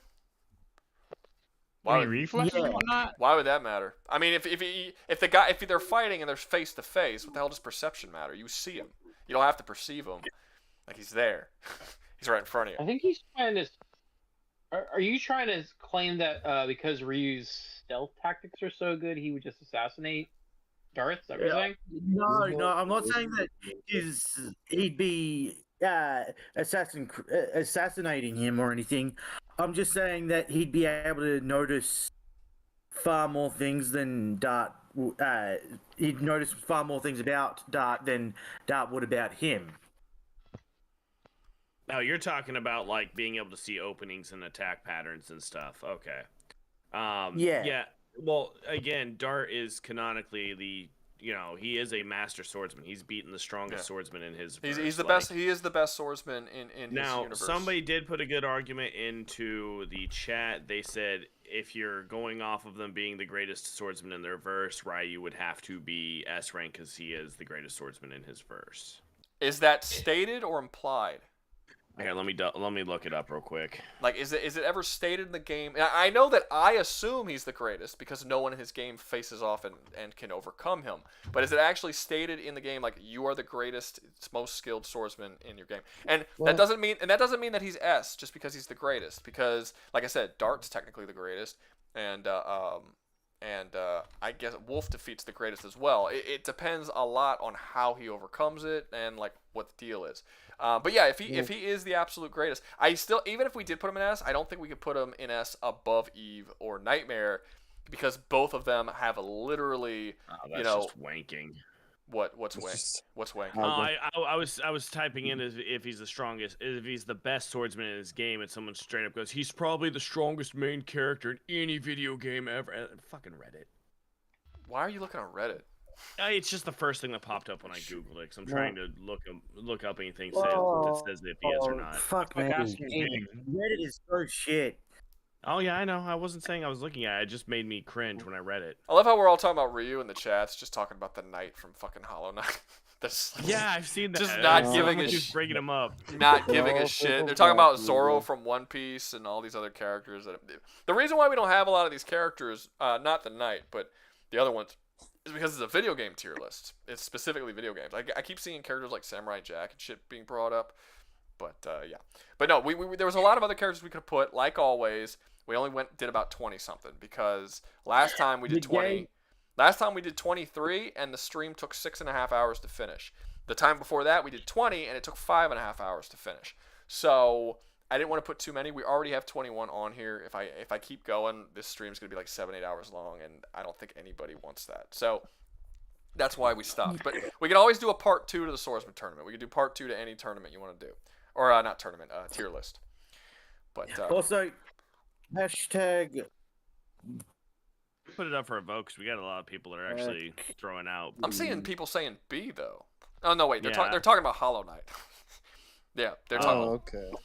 Yeah, How the okay. fuck are they still talking about So Hollow Knight? the chat who's talking about Hollow Knight, where do you think Rouga's- Ryu should be? Rouga's audience loves Hollow Knight. They fucking because the damn Call to the Lamb video blew up when I talked about Hollow Knight, and they got really mad that I said he would lose.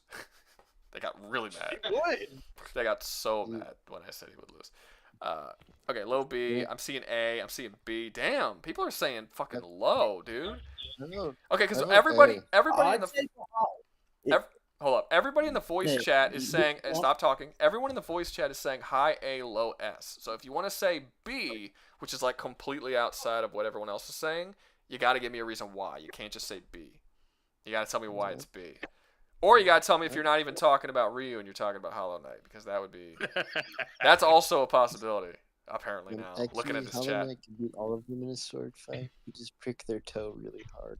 Okay, so if nobody's nobody's really saying anything. I'm seeing A's and B's, but I don't. They're not giving reasons, and I don't see if they're even talking about this or Hollow Knight still. So we'll put I think above Darton and below Wolf is probably a pretty decent place for him. Yeah. Anybody else? Just think. Yeah, I can see A being his place. What's up? I see A being his place. You see A being his place. So So do y'all think he should be up in S? The guys who were arguing for him earlier. Ryu's major weakness I is was guns. thinking A the whole time. A. Okay, everyone's thinking A. Does anybody still think A? No, I was thinking A the whole time. It was just where we were putting him in A. Okay, I think below Sekiro, but well, if someone could prove that he's actually the best in his universe, then there might be an argument that he should go over Sekiro or even up here. But if it's just like people saying it but not actually having any the game doesn't actually say it, they're just assuming. If you consider all the things he can do and all that he fights against, maybe because doesn't he also fight like demons and other all kinds of crazy shit? Specifically swords. He uses a few other weapons. He does. He does, but he does, but he is predominantly a swordsman. His strongest weapons are swords. In cutscenes, he's always using a sword. Yes, he has other weapons for gameplay purposes, but he's a swordsman. Yeah, actually, he's known as a sword. I mean, you know what? It's not even relevant because these other two characters in A both have the same. They all fight crazy things, so it doesn't matter. Yeah, no. Everybody on this list doesn't. I don't think anyone on this list just fights humans. I think they're all fighting other types of things. I mean, shit. The two that are in S are not human themselves, so it's like what it is. Okay. Next up, we have Link, and I don't actually think all that highly of Link, so I'm gonna let anybody else talk about Link who wants to talk about. I feel like I'm doing a lot of talking. That's I fine. actually want to put Link in B because he does learn a bunch of sword arts. He can do the quick draw. He can do counterattacks. He gets the flurry later. Sorry. Quick interrupting. Sorry. Keep your thought. Someone saying Alex Greer says, "Do we include Age of Calamity lore? What is that? Does anyone know what that is?" That was a. Oh, that's the Hyrule Warriors version of it. Oh. That sounds like that would be a no, huh? That sounds not canon. Canon though? Yeah, but is anything canon? Because they keep rebooting it every couple of games. Okay, here's the thing. Link is only canon. Wait. One person. Guys, hold on. No! When I say hold up, you hold up. One person at a time. I was saying it before you did. Go ahead. Doesn't matter. Okay. It's my stream. One person. So all of the Legend of Zelda is canon. It just has different timelines. So there's no reboot. It just is what it is. It just depends on the tricky part is to find out what the hell timeline you're in. As for so Hyrule Warriors is technically not canon. It's its own timeline. Age of Calamity is canon. Tears of the Kingdom and Breath of the Wild.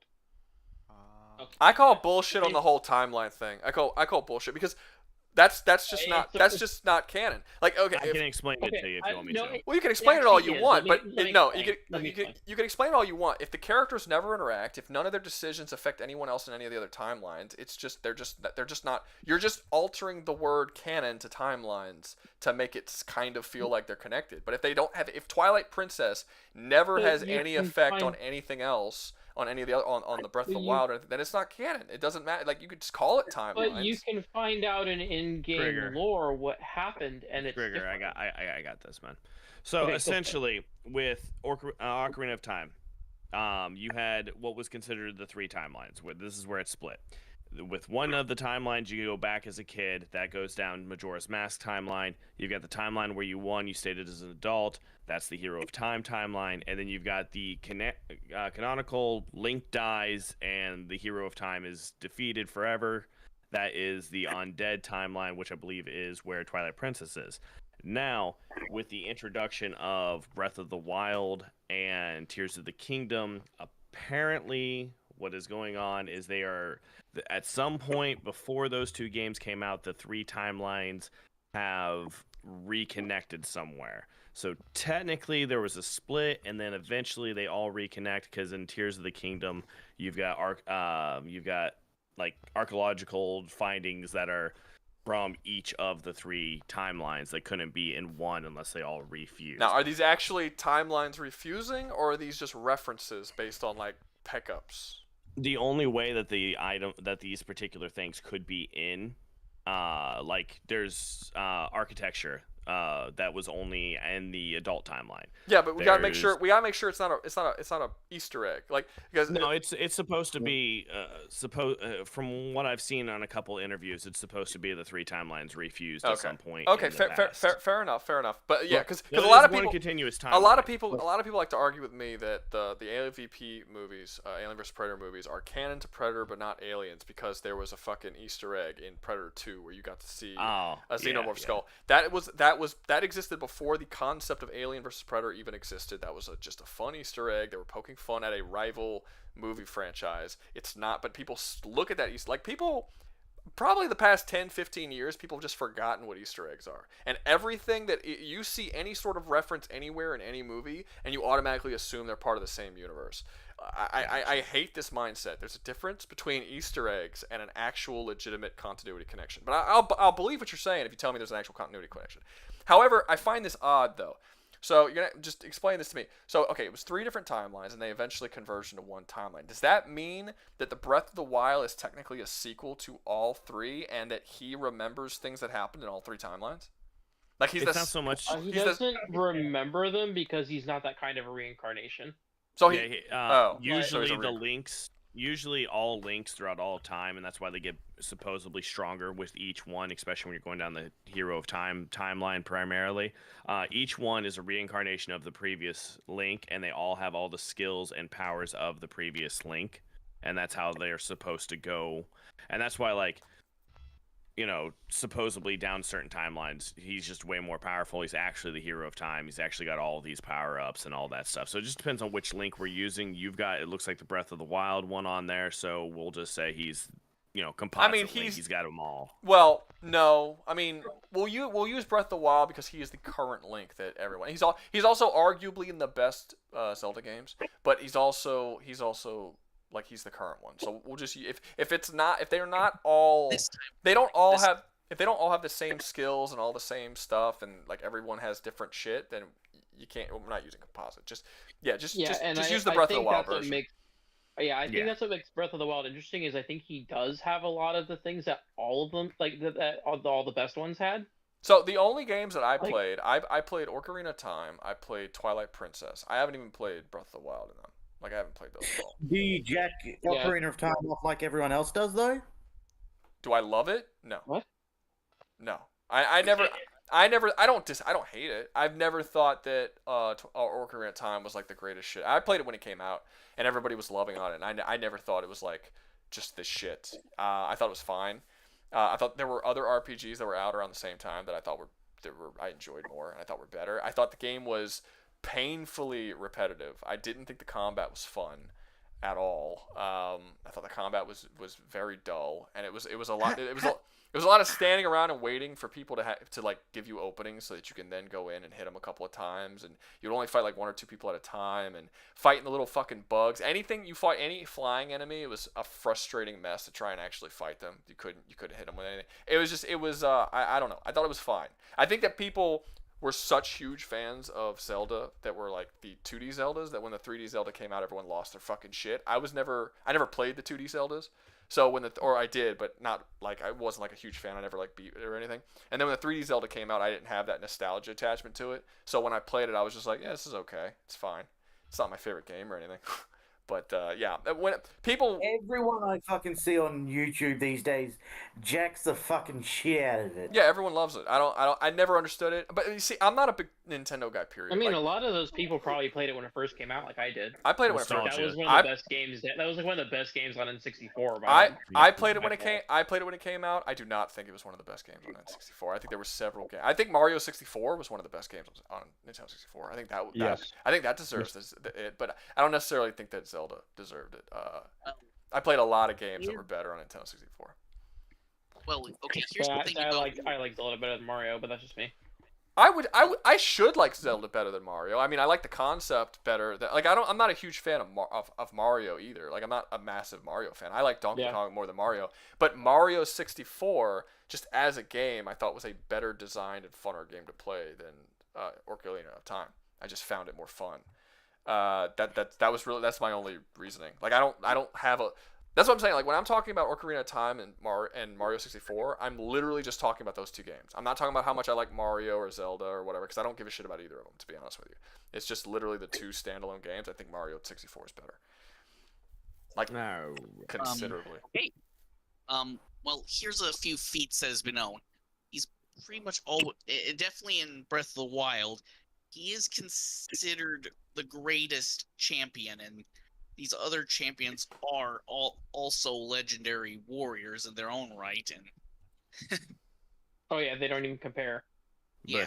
But remember, this is on his sword skill, so we're immediately throwing away his bow and all of his other stuff, and his gadgets. It's about his sword skill. Well, Link has always been considered the best swordsman anyways, and part of this whole reincarnation thing for him is that the previous versions of Link pass on their sword skill, kind of like the Avatar state for Do they really? Yes. That's cool. That seems to be part of the Triforce of Courage's gift to Gotcha. Yeah, because when I like, and that's why you can Breath of the Wild Link, you can flurry and you can do the rolling counter attacks and all that. Because that's all stuff. Because when you play the original shit, I'm hearing an echo on one of you guys' mic.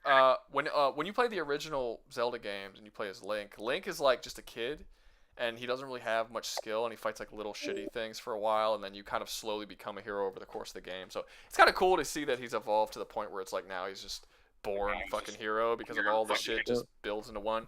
Well, I don't think it's successor. It's you. That's whoever's having that echo, please. Like, it's super irritating. Yeah, I'm turning down my volume now. Turn down everyone's mic on my end to probably either that or just mute yourself unless you talk. Like those, do one of those two. Because I can still hear myself talking as I'm talking to you right now. Who is the speaker? I need to turn them down. I didn't see who it was. It's successor. So, that should do it. By the logic of Link, would that put him in S tier then? I don't think we're going to convince Rouga to put him in S. No, because he doesn't do. So while he's a good swordsman, he doesn't do any of the high technical sword abilities that you see these other characters do. You can convince. I'm not a Link fan, but I don't know enough about the character. I mean, if you guys have a compelling argument, please, successor, stop that echoing. Mute yourself. I could still hear myself echoing. Oh my god. Okay. It's successor.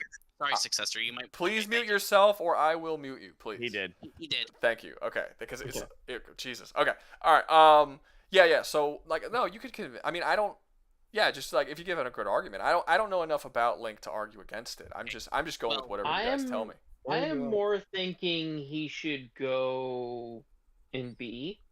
I think he's a great B character. That's a big jump. Especially because he doesn't rely solely on swords anyways. Yeah, but if he's said in the game... I could easily be argued to A. If he's said in the game to be the world's greatest swordsman, that only exists in the A tier. Like, so far, all of the A tier are world's greatest swordsmen of their universe. So I feel like if you're stated, I feel like if you're not really beaten. Yeah, like if you're stated to be the world's greatest swordsman in the story, you automatically get. Yeah, because it's also because he even goes up against people who are considered the greatest warriors and beats them. And so much stronger. Squigger, he canonically has an entire timeline where he died.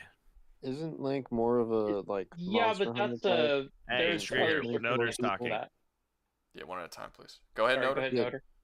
Doesn't he mostly face like monsters and shit?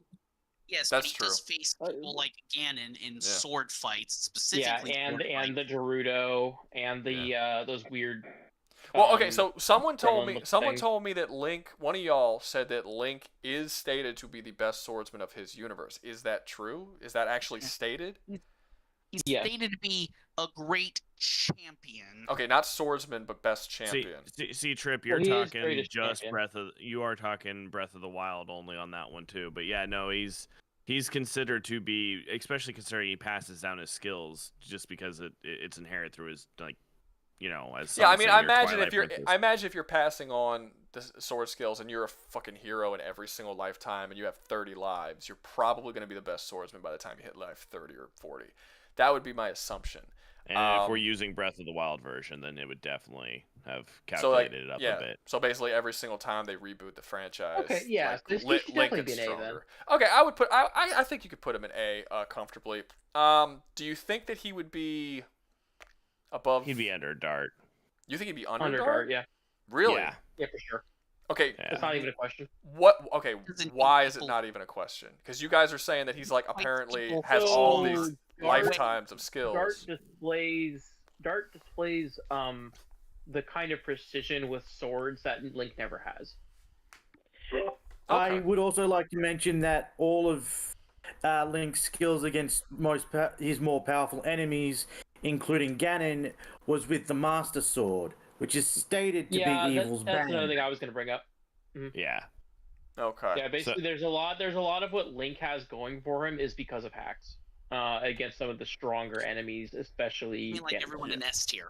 Yeah, well, that's true. Even in the original Zelda, in order to get farther into the game or to get through the dungeons, you would have to unlock items and equipment and shit from other dungeons that would allow you to pass those. There are certain bosses you can't fight without, say, dropping the bomb or something to hurt them. It wasn't all sword skill. So a lot of people are actually saying B. Quick question. Some people are saying mid B. If that's the case, would we count Ryu's swords then too? We were already counting Ryu's swords. I'm saying swords. If it's the banishment of evil, it would still take that skill to get to it. You can just hit it correctly now. Yeah, well, I mean, sure, but it's sort of a different situation because the final bosses that Ryu fights in his game are not capable of being killed with normal weapons. He needs the sword just so he's capable of actually killing them. And once he gets those swords, it puts him on an even playing field with the people he's fighting against. So the sword isn't the sword doesn't give him a massive power boost. It just allows him to actually now physically hurt the things that he's fighting. And some which swords is the same for the Master Sword. You said, and some go ahead. Swords are even stronger than the Master Sword. At least do more damage. But yeah, it's kind of an anti-evil blade that gets around their ridiculous defenses. Heck, remember in Twilight Princess, Ganon was specifically stabbed even by a magic sword and walked off like it was nothing. Yeah. So I'm seeing a lot of people saying B. Some people are saying below. Some people are saying below Vergil. Some people are saying below. They got them all up. Okay, for me to put him that low. I don't. Okay, but a lot of people are saying it. So I'm gonna make a poll. There's gonna be he's gonna be either A or B. Bear in mind, guys, there's only one timeline where Link was ever defeated, and that is a very specific scenario. Well, okay, so Link is generally undefeated, especially in most of the games. To be fair, most protagonists of video games are undefeated. Like that's not an uncommon thing in a video game for a main character to be undefeated. I would say probably about 70% of the characters on this list go through their games without ever being defeated. Except for all the people we haven't beat here. Well, okay, that's because this isn't a protagonist. And has Raiden ever been defeated? Yeah, Yeah. Was he the protagonist? Was he the protagonist of the game that he lost in? Yes. Oh damn. Okay. Never mind. I was fucking wrong. That's why he was walking around naked. Okay, fair enough. But yeah, well, actually, now that I look at the list, I think most of these characters actually have been defeated, surprisingly. Oh yeah. Yeah, pretty much all these characters. Usually in the beginning of their Yeah. They'll lose their power. I can't remember a single thing about the prince being defeated. Prince of Persia? Yeah. He hasn't been placed yet, has he? No, he said Rouga just said on the whole list, and yeah, I'm pretty sure the prince got defeated in the beginning of Sands of Time. Yeah, but it was by a time. No? Well, no, not Sands of Time. He was defeated in Warrior Within, but it was a fucking that one. It was a fucking time demon that can't be defeated by normal human weapons. So it's not fair. It's kind of a god of fate and whatnot. Yeah, it's like literally it's his fate wanting him to die because he fucked the timeline. So time itself is trying to kill him. And he was just a dude with a sword, and all you have to do, every time he shows up, you have to run away because you just can't. Because if it actually beats you, you get erased from the timeline. So that was a whole. We'll get to him later. But and Greer, thank you for not voting if you're not sure. That's much appreciated. If you don't know the character or stuff, it's cool. It's okay to not vote. It's fine. A lot of people are saying B. I don't know why they're saying B because everything you guys are saying makes it sound like it should be A, but.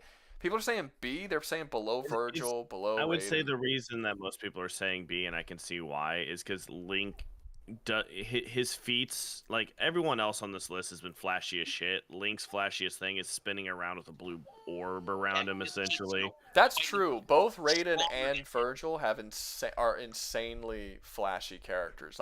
Their sword skill is shown clearly through their tricks almost. So that's fair, but. They both lose a lot. Can I make a point?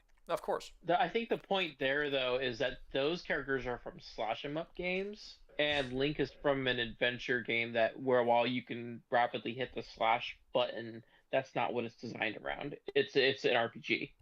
Also, to be fair with Link, he has a ranged weapon.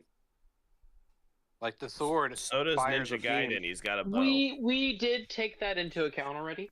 Okay, so B's winning. You could choose to never use that. B's winning. Yeah, that doesn't matter. That doesn't matter. If he's got it, it means he uses it. We're not gonna be like, oh, you can play the game without using something that's very important to the gameplay. But Link. Okay, so everyone voted B. So but now where on B? Well, if it's skill, I would say he's definitely more skilled than Vergil. Yeah. I would agree with that. When it comes to you put them on the same power level, you put them up against each other, Link's gonna stomp Vergil 10 out of 10 times. Okay, what about Raiden? Raiden's got that durability negating sword. We're not worried about that. If they both had regular fucking swords. Plus Raiden's made of metal. Doesn't matter. Yeah, Raiden is armor. So. It doesn't matter. We're talking about sword skill, nothing else. Raiden, their swords can both cut through each other, and they can both defend from each other's swords. Who's winning the fight? Well, Link constantly fights people who are faster and stronger than him at times. They're either or faster and stronger than him. And he tends to win, so yeah, I would. He fights people being weaker and utilizing skill to beat him, And he also constantly outfights people with more experience than him too. Yeah, I see what Brad Dito's saying. He says he's considerably I don't see how he could be below them if he literally has dozens of lives of knowledge and skills. It doesn't come to him all at once. He has to relearn it, but it's like a by the end of the games. Almost. But by the end of the games, he has them. Oh yeah, no, yeah. So perfect. Okay, so I'll put him in front of Raiden for now. If somebody thinks that he should go up or down, we can bring it up into another vote. I think he should definitely be somewhere in A, but we'll move on, of course. Okay, yeah. Next one is Prince of Persia. Who's played the Prince of Persia games? I have. Except for the DS original. and PSP. Okay, yeah, it's been a while for me too. I'm not gonna lie, but overall, he's pretty fucking skilled. I don't think he has superhuman levels of skill though. Honestly, I would say his it's part. mostly just. Yeah, like Sorry. no, it's cool. I would classify him more as more so a super skilled swordsman, almost like a great survivor. Like he has a lot of. It's more. Go ahead. It's more akin to his agility that he's been able to get around. Is part of swordsmanship. Yeah, he's an acrobat essentially, and he's like if he needs to run, he'll run. If he needs to hide, he'll hide. If he needs to use other things other than swords, if he needs to use the wall to walk. But the main thing that I think is gonna really kill him here is kind of the same thing that kills Talion throughout the course of his story. Like his game is literally designed. The main mechanic is that if he dies, he can rewind time. Which means does he have the Sands of Time? Yes, which that's in all the games. There's no game that he doesn't do that. So that means that the original. No, all of them in one. He has it in the original. Yeah, he has them in all in the original. Like it's the original game is called Prince of Persia: and the Sands of Time. The side scroller. Prince of Persia games. There was games before the 2004 game. I know. I'm talking about the original one. That was the first one I played. Yeah, the side scroller. He has the ability to rewind time in that game. The 2004 Prince of Persia game was just a 3D version of the 2D game. It had the same story and mostly same mechanics. Obviously it was 3D, but yeah, they had all the same shit. Prince of Persia is the prince. I always hated he doesn't have a name. He needs a name. But the prince. The fact that there's a mechanic built into the game that he's going to keep dying all the time means that we have to assume as a player that throughout the story he gets killed a lot. Because that's literally a power that he has that he can keep coming back. So you can't put him as skilled as characters who literally go through their entire game without ever they overcome all their challenges, and the prince basically has a cheat to overcome his challenges. So I don't know if I almost want to put him in C just because of that. I agree with that. That makes sense. How you describe it, I'd say that's about right. Real quick, it is canon, and both the directors have said it as well that he is the best swordsman in his universe. Yes, but he is unmatched, unparalleled. The things he loses to are supernatural creatures. I understand. No, he's lost his swordsman too. I understand. Well, no, he has lost his swordsman. But even saying that, there are characters on this list like Ryu and Wolf who are humans who defeat supernatural creatures who are better than them with sword because of their skill. They overcome and they don't die in their games. Right, and I was gonna say that as well. Yeah. So, are there other characters on this list that beat those? You mean how Wolf literally comes back to life because that's the weird thing the parasite does? That's actually a fair point that we didn't talk about when we were talking about Wolf. That is a mechanic in the game that he does die a lot. We didn't talk about that. That's true. Oh. He might have to go down. Because if we're gonna hold him to the same, if we're gonna hold Prince to that, if we're gonna hold Prince and Talion to that, we kind of have to hold Sekiro to that too. Like he does die a whole hell of a lot, and it's literally a mechanic. Especially when I'm playing. It's like your skill issue thing, but we might. See, if you're an expert at the game, you never die. No, I get that, but it's written. Like I said, if it was just I know. If it was a mechanic and not a story point, I wouldn't worry about it. But it is. It's like written in the story that he dies. So, yeah, we might have to revisit. We might have to revisit Wolf later on. But I would say the Prince goes behind Talion because Talion, like at the very start of the game, Talion takes on like 40 orcs, and Prince has never done anything close to that. And it's just pure sword skill. He's capable of doing that. I mean, you do have the rooms full of sand demons though that he goes up against. Sure, but they don't They're even. like Yeah, but pain you in never the ass. fight. You never fight more than I don't know, less than 10 people at a time in that game. Most of your fights are like 2 or 3 people. And then sometimes you'll run into rooms where there's like more. You don't fight 40, 50 people. Yeah, there's rooms where you fight like 30 to 50 of them at the same once. time. And, What like, game you are have to use? No, they all pop in after you've defeated one. Yeah, no, like in a row, like waves, sure, but not all at the same time. Yeah, like waves. Talion can literally jump into a group of 40 orcs and fight them all, but 1v40 at the same time. That is in the game that you play.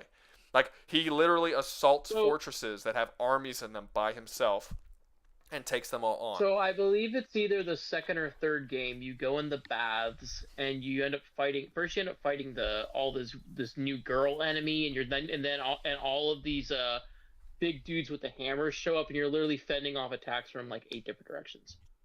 Like, you have to constantly be moving, or you're gonna get surrounded. Yeah, sure. I mean, that's like the first game. That's fine, but it's I don't know. It's just okay. Like if you try to if we're specifically right now comparing Prince to Talion, which by the way would actually be a really awesome fight. I would like to see, because I think like tier wise they're pretty similar. I think Talion would win that, but I wouldn't mind seeing that. That would be a cool fight. Yeah, because especially if you're talking about the last game, the last one in this trilogy, not like the last Prince of Persia game. He actually has a lot of powers. He has a bunch of cool shit. It's not just time powers, but yeah, but shit. What was I saying? Oh yeah. You have Talion is a warrior who is in the military. He's fought in several wars. He's fought against dozens and dozens of people at the same time. He was a one-man army using guerrilla tactics against he was behind enemy lines for 2 games straight. He spent decades behind enemy lines fighting orcs and with his sword. Prince just doesn't compare to that. Prince is like in his mid-20s. He fights some dudes a couple at a time, and then occasionally he'll be locked in a room and have to fight a couple waves of enemies, but that's really it. He's just not as exaggeratedly skilled of a character. Also, if you look in the Lord of the Rings, not just the books and the game, he's a soldier of Gondor, and Gondors just in general are said to be some of the greatest swordsmen in all of the Lord of the Rings universe. Yeah, and Talion. Yeah, and Talion is one of the best swordsmen of Gondor. So he's the best of the best. So I don't know. I find it hard to believe that Prince, fighting a couple of dudes here and there throughout the game is really just because he's locked in a room, that locked in that room segment you're talking about. That's Talion's whole existence all the time for decades. Yeah. So he does not fight. He does not come out as the winner against Talion.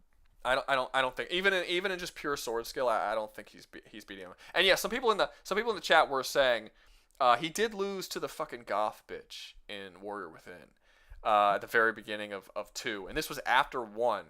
After the first game was ended and he became this great swordsman, he lost in a fight against her at the beginning. He was distracted and he wasn't expecting the attack, but he did lose, and he has lost several times before.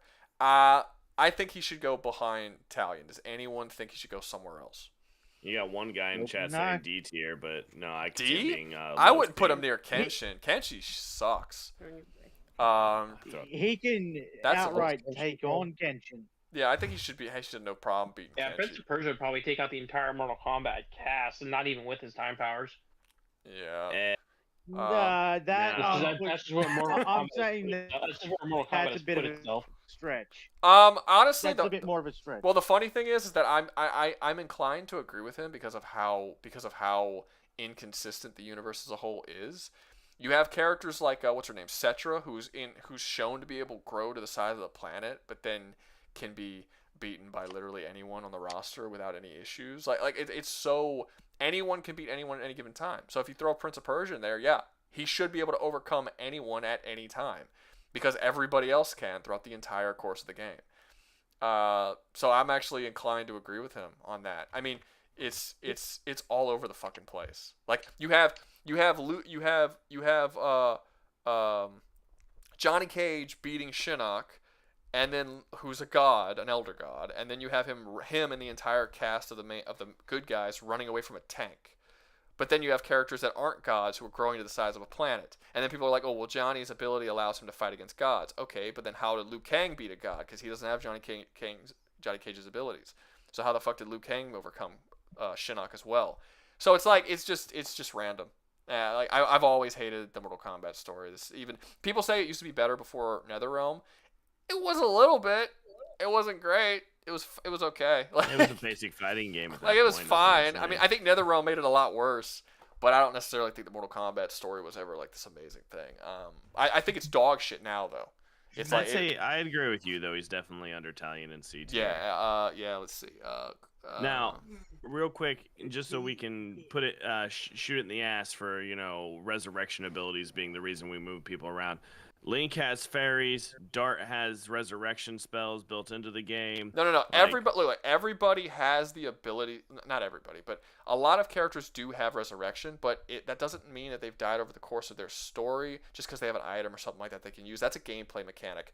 The reason why I think it matters for Wolf and not Dart is because it's written into the plot of the game for Wolf. Like, it's literally a part of the story that he dies. Well, the only time you canonically die, you don't even have, you get the arm put on. That's the only time you canonically die in the game as Wolf. Sure, but that doesn't. But they introduced the idea that when you die, you come back no matter how many times you die. That's in the story. I mean, how many times do they have to show you cinematics of you actually dying for you to understand that this is what the game? I mean, Talion only canonically dies once as well, but we know that in the game that the game is about him constantly dying, trying to fight against the orcs. Like I think the prince only dies once too. But because he dies once, it shows you the mechanic that you can use the sands to come back, and then from that point on, they're not going to keep showing it to you. Well, no, see, with the whole Wolf thing, you have to die. You actually have to not with the cutscene die for it to show up. You have to die 3 times in game before the mechanic starts kicking in, where you're making people have the dragon cough and whatnot before it even actually. Then I mean, yeah, wouldn't you say? It takes several times of you dying. Sure, so. But wouldn't you say that that's probably a pretty damn good indicator that Wolf dies a lot in the story? The fact that even to trigger it, it makes you die 3 times. I mean, shit. Well, most FromSoft games have you die at the beginning. Like, they have an unwinnable, not unwinnable, but very difficult, supposed to be unwinnable fight at the very beginning of the game. And even Sekiro does. The first guy is like your 8th boss in the game if you play through it properly. Yes, they all do that. They all do that. By so the same token, go ahead. Wouldn't Dante and Vergil also count? But we've been counting everyone at the end of their games at their prime skill level. Sure, so that's why we shouldn't move him. Or Dart or Vergil or any of. Well, Vergil. Well, Vergil. Yes, but Vergil. It's not a mechanic. It's not like it's built. Vergil has died over the course of the story. Well, no, Vergil hasn't died over the course of the story. He went to hell, and then he was enslaved by Mundus. He's lost a lot, but he actually hasn't died yet. Neither has. I mean, in the first game, he's impaled, and then that's not dead. He survives. Yeah, demons get impaled. He has the first regen. Game, Dante gets freaking ran through by a sword. That's in 4. Twice his size. No, very first game. The lightning blade runs. Oh yeah, you're talking about the opening of the game. Yeah, it happens again. It happens in a lot of games. He gets impaled in 3. He gets impaled in 3. He gets impaled in 1. He gets impaled in 4. I think he gets impaled in 5 too. They get impaled in a lot. Even pincushion. Yeah, it is. They have regen. It's kind of like Wolverine. Like, they have regen, so they don't care if they get stabbed. That's not losing the fight though. The only person I can see who doesn't have a mechanic that brings them back is Ryu. No, I'm not talking about having a mechanic that brings them back. It's a video game. You automatically have a mechanic that brings you back. Because that's what respawning is. But with Sekiro, it's literally built into the story that it's something that canonically happens to him a lot. Yeah, there's. Also, by the way, there are characters that don't die. Eve never dies in her story canonically. Nightmare technically never dies. He gets defeated, but they don't actually know how to kill him. Yeah, they've never destroyed his. They don't know how to kill him. But I think I don't think Link has ever died canonically in. No, he's got an entire timeline. No, I'm talking. I'm talking. Yeah, I'm not talking about alternate timelines. I'm talking about in the timelines. Like in this one, for instance, he's never died. In Twilight, he's never died. In Ocarina, he's never died. Like in the vast majority. Ocarina is where that stupid split happened in the first place. So. Okay, I got you. But yeah, I mean, even Kenshi, I don't know Kenshi. I think Kenshi has died in certain timelines. Armageddon. Everyone. Well. I don't know. Everyone died in Armageddon. I don't know because I don't know how much of Armageddon is canon. They've completely retconned it. So it's because originally because in Mortal Kombat 9 they had Shao Kahn overcoming Raiden, and they say that Shao Kahn is the one that overcame what's his fucking name? The last Raiden. Not Raiden, the last boss in Armageddon. Blaze, yes. They say that Shao Kahn's the one that overcame Blaze and won, but if you actually play Armageddon, Shao Kahn didn't even make it to the top of the tower. Onaga killed him before they even got up there. The person who canonically defeated Blaze was Taven. That was how the game ended, but Taven's not even in 9 at all. They completely retconned the story mode of that game to make 9's story work. So I have no idea if Kenshi actually died in Armageddon. I guess we could assume everyone died except for Raiden and Shao Kahn. The whole franchise died. They had to reboot it. They had to reboot it, yeah. But yeah, so who thinks, because specifically the text chat, who thinks that we should actually like move Wolf because he has the whole death mechanic where he dies a lot, which means that his skill may not be as high because, like I said, Ryu never dies, Dart never dies, like they go through their whole game and overcome their challenges without dying. Basically, very much like Talion and Prince, he has a cheat. He has a way of getting out of his losses. This is the character in A, right? Yeah. What's up? He's canonically died 3 times, basically. So what we're coming up with? Essentially, because in his game he's got a mechanic that if you die, so basically the super skilled players don't have to worry about this fucking mechanic. But if you die, but it's part of his story. It's a part of the story. That's the issue. If you not die, that it's a mechanic. he comes back.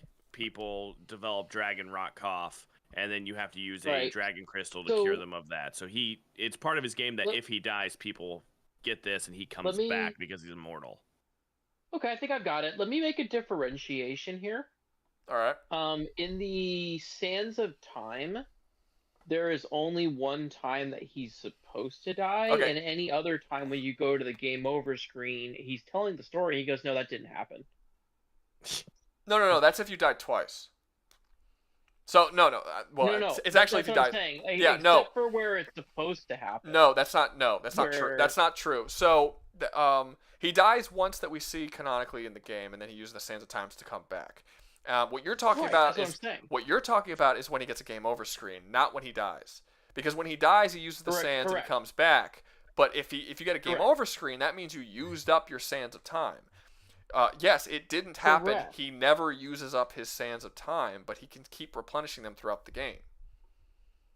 Yeah, so he could die 100 times throughout the game, and that's all possible, and that he wouldn't get a game over screen as long as he has sands replenished. You're talking about he never ran out of sands. That's what's not canonical.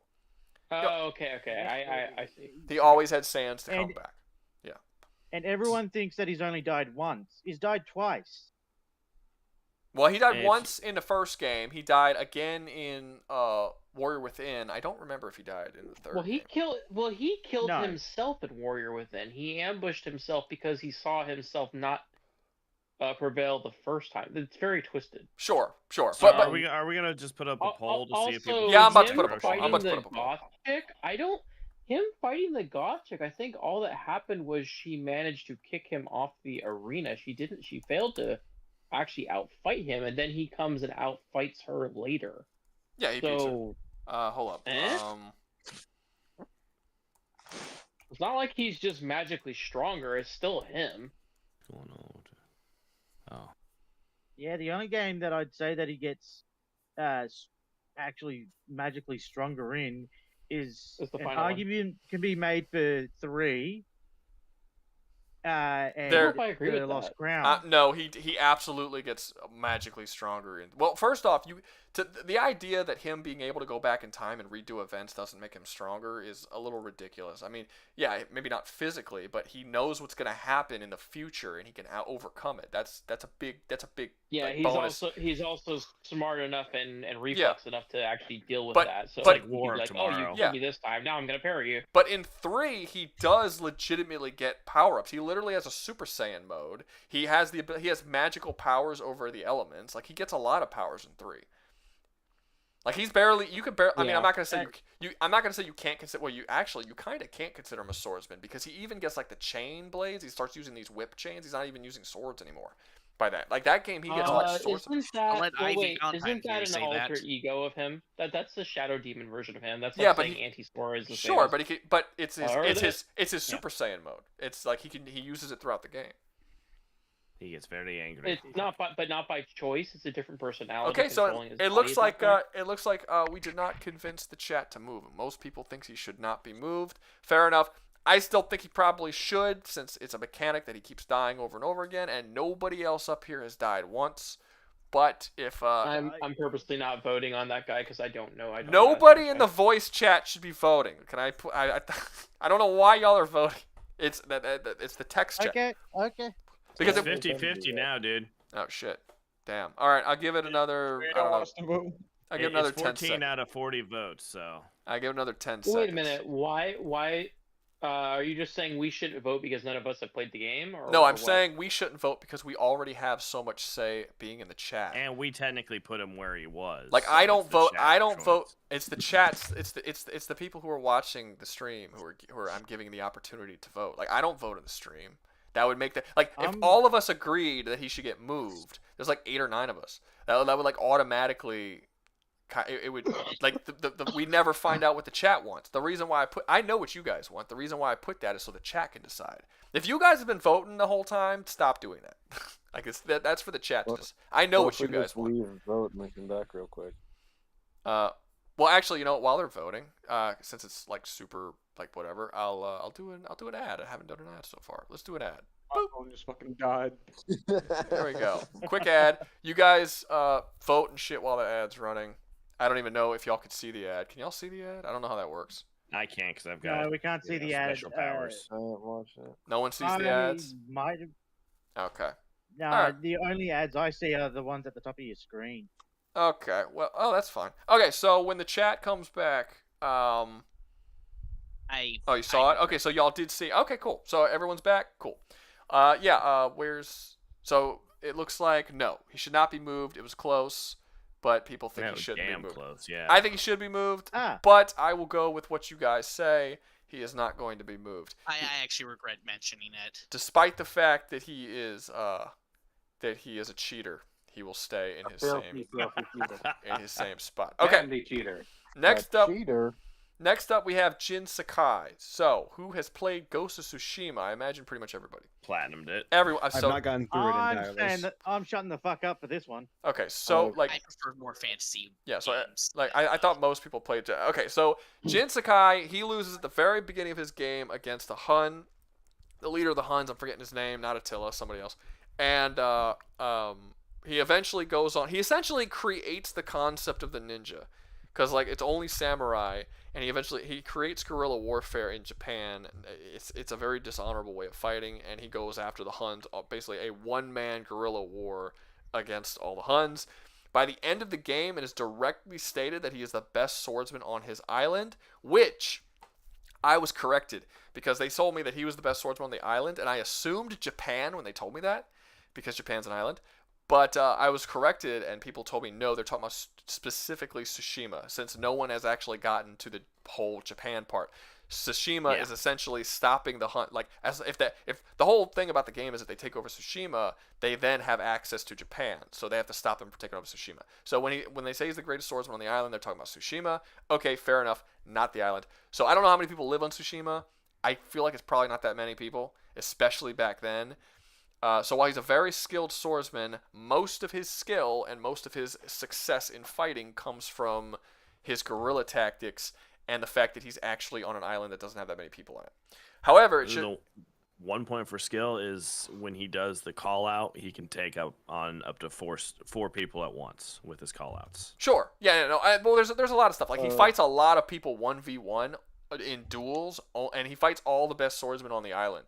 So he does, like, I'm not saying he doesn't have sword skill. And at the end of the game, the guy who beat him, the Hun who defeated him, he ends up going up against the Hun, but in the beginning of the game, he goes up against him in a one-on-one fight on a bridge, and he loses. At the end of the game, he fights him, plus that guy brings in like 20 of his dudes, and Jin takes on all of them, including the Hun. And the Hun is like terrified of him at that. But it's the same dude who beat him at the beginning of the game, and he no longer even wants to fight him. And he spends the whole boss fight trying to get away from him because he just can't fight against Jin's sword skill. So the dude is definitely skilled.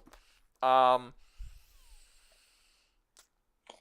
beyond that, holy shit. Japan has a very good history of sword fighting technique as well. In what time period does the game take place? When did the Huns try to invade Japan? I don't know the year. I'll get it. Give me a second. Yeah, look it up. But I don't know that much about Japan history. I can't tell you that. Yeah. Jin fought and matched it. Well, he didn't match his uncle. He defeated his 1274 to 1281. Yeah, that doesn't mean anything to me. I don't know what's going on in Japan at that point. I'm assuming. Apparently, as of right now, according to Bradillo, there's only 28,502 people that live on that particular island. So it definitely wasn't that many people. No, there was no. You would be shocked if you go back and actually see how many. Like every time you see these giant war movies and shit, where like. Like if you watch the show Vikings or something, and you see the Vikings going up against England, and you're like, man, there's like 30 people fighting this war, and then you look up how many people existed back then. And you're like, you know what? There might have been like 30 people fighting in that war. There's been very few humans on Earth for most of time. Like, it's crazy. Like, everyone talks about how, the Americans came over and, like, slaughtered everybody, all the Native Americans in the United States. They're like, oh, you killed half of all the Native Americans. Like, oh, what a slaughter. People are thinking, man, you killed 100 million people. You killed 50 million. No. Across all the United States, there was, like, less than 3 million people. And half of those people died from plague, not from actually being killed. And I'm not, like, I'm sort of defending it. The United States didn't actually kill that many people. Like, when the settlers came over, they didn't actually kill that many people, like, physically with their own hands. Like, most of them died. It was only, like, a couple 100,000 people, which I know is a lot, but it's not like that. Like, you think way more when you talk about a genocide. You think it's, like, way bigger numbers. But, yeah, it's crazy how few people actually existed in the world. Which is pretty nuts. Like, I think if you look into it, I think these settlers were in the United States for years before they even came across another native, because most of the United States wasn't actually populated. Like, they were here for a long time before they ran into other people. It's I don't know. It's crazy to me that if you go back in time a couple thousand years, there was like nobody on Earth. I think it's every 100 years our population. Crazier. What? If you go on like a tour of like an old like battleship and just realize how short people were just like 50 years ago. Yeah. Yeah, it's crazy. Everyone jokes about Napoleon being short. He was average height. Yeah, Napoleon wasn't short. That's a myth. He had a tiny dick. I said average height. That's a Napoleon complex. Yeah, that was a myth. He was but well, it's kind of like they say people were like short in general. Like if you go to the Alamo, if you visit the Alamo, they have Davy Crockett's vest there, and the vest looks like it's big enough to fit a child. Like it's very small. And you're like, Jesus, I can't fit in Davy Crockett's vest.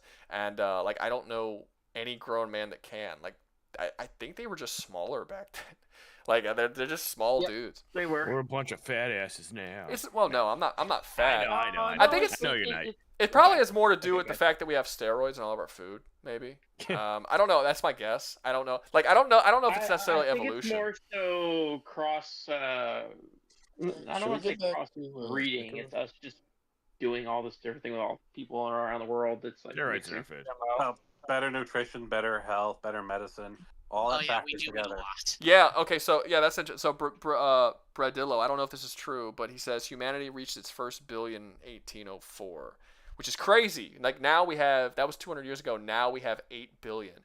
So like look at that time frame. It's like, we have, what is it, 7 billion, or have we hit 8 billion? I think we hit 8 billion. But look at that time frame. You go back 200 years, there was 1/8 the amount of people that there are now. But like, go back 5,000 years.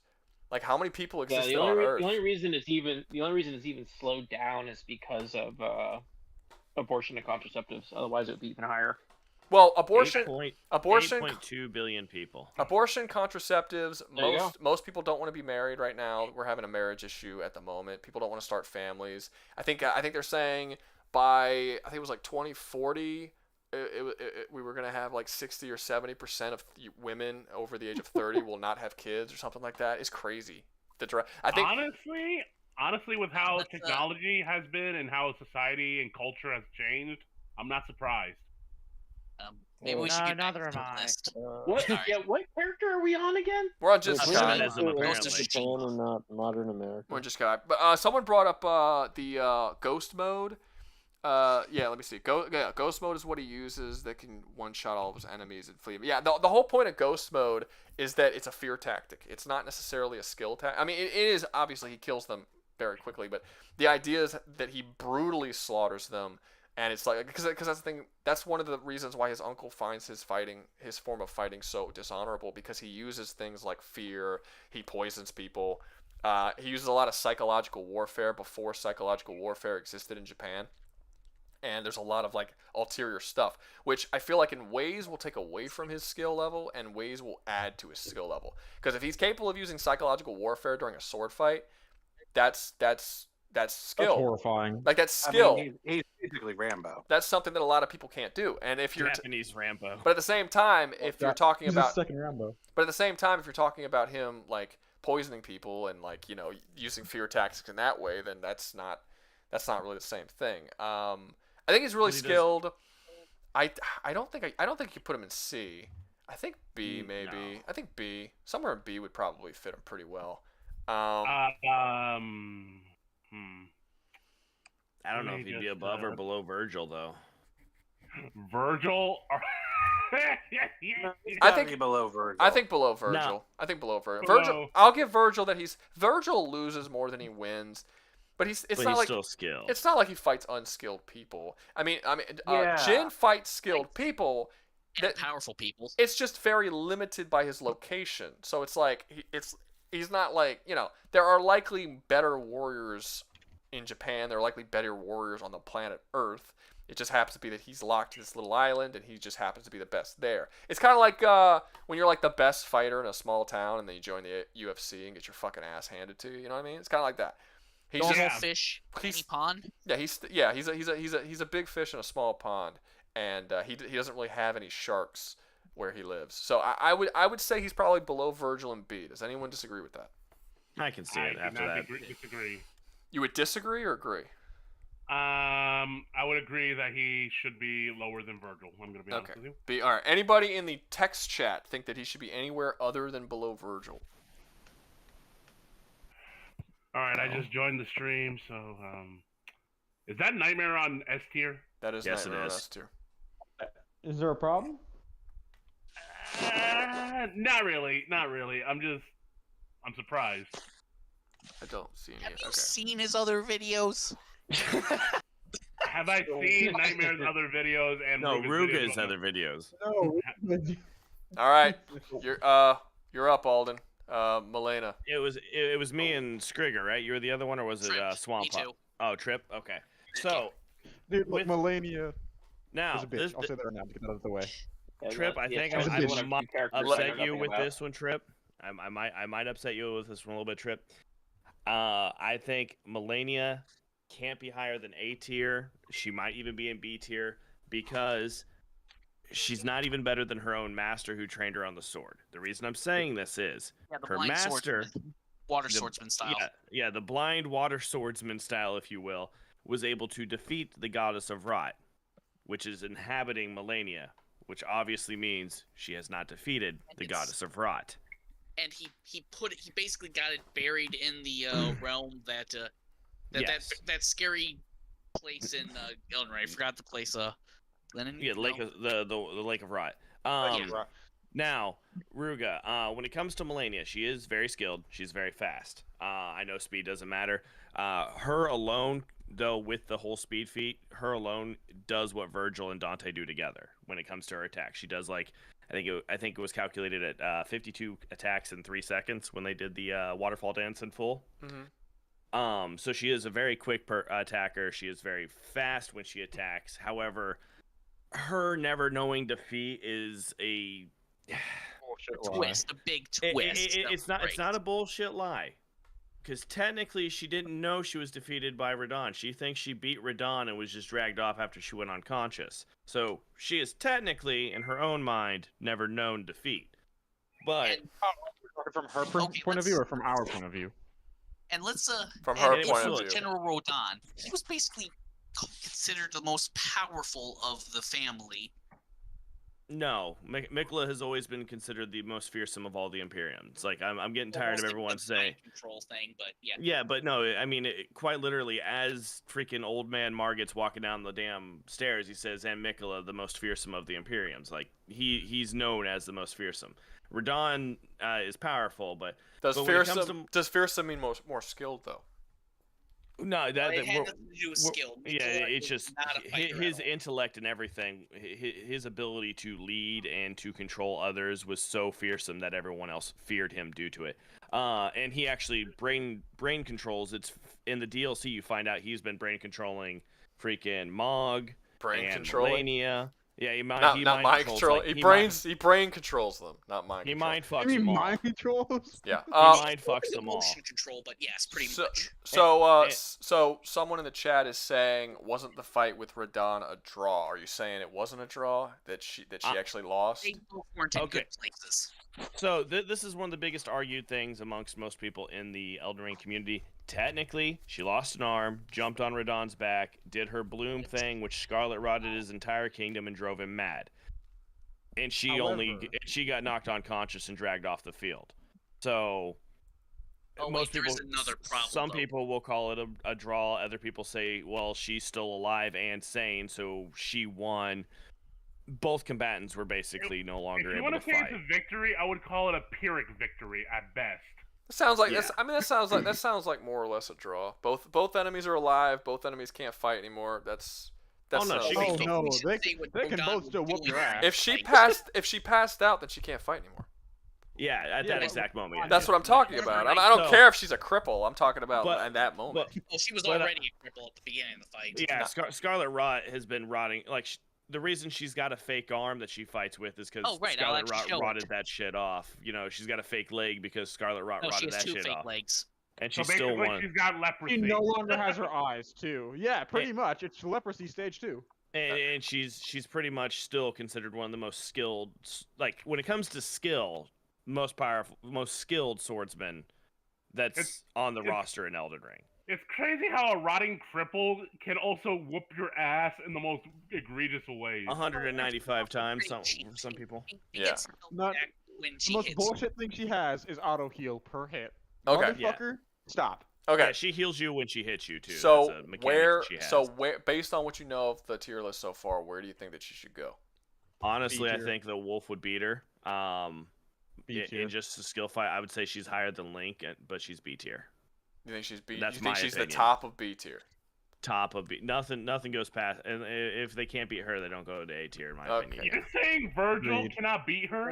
No, Vergil would get his ass stomped by her.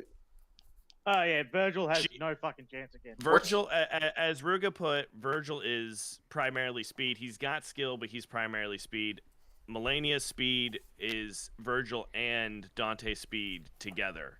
When they did the feat where they cleared all the rain out, she does that alone. All right, then. The waterfowl dance for a reason. I am convinced. All right, let's see. We got. She also compared to the Tarnished, who can learn over like 300 plus weapons as soon as they pick them up, and she fights. Blind too. Looks like some other people also agree B. Juan thinks it's A. Is there a three characters I know nothing about? Yeah. Honestly, the only reason I'm like this way is because it's crazy to think that Vergil can be beat out by Raiden. Fair enough. But yeah, no. Is there? They're both self-fulfilled. I'm seeing a lot of B's and A's. Okay, I'm gonna make a poll. It looks like a lot of people are saying B, lots of people are saying A. So. And I can see both spots. I'm saying if she. A. I'm saying if she's B, there's nothing. There's nothing higher in the B tier. If she's A, she's probably the lowest on that tier. So, all right, I started. Question.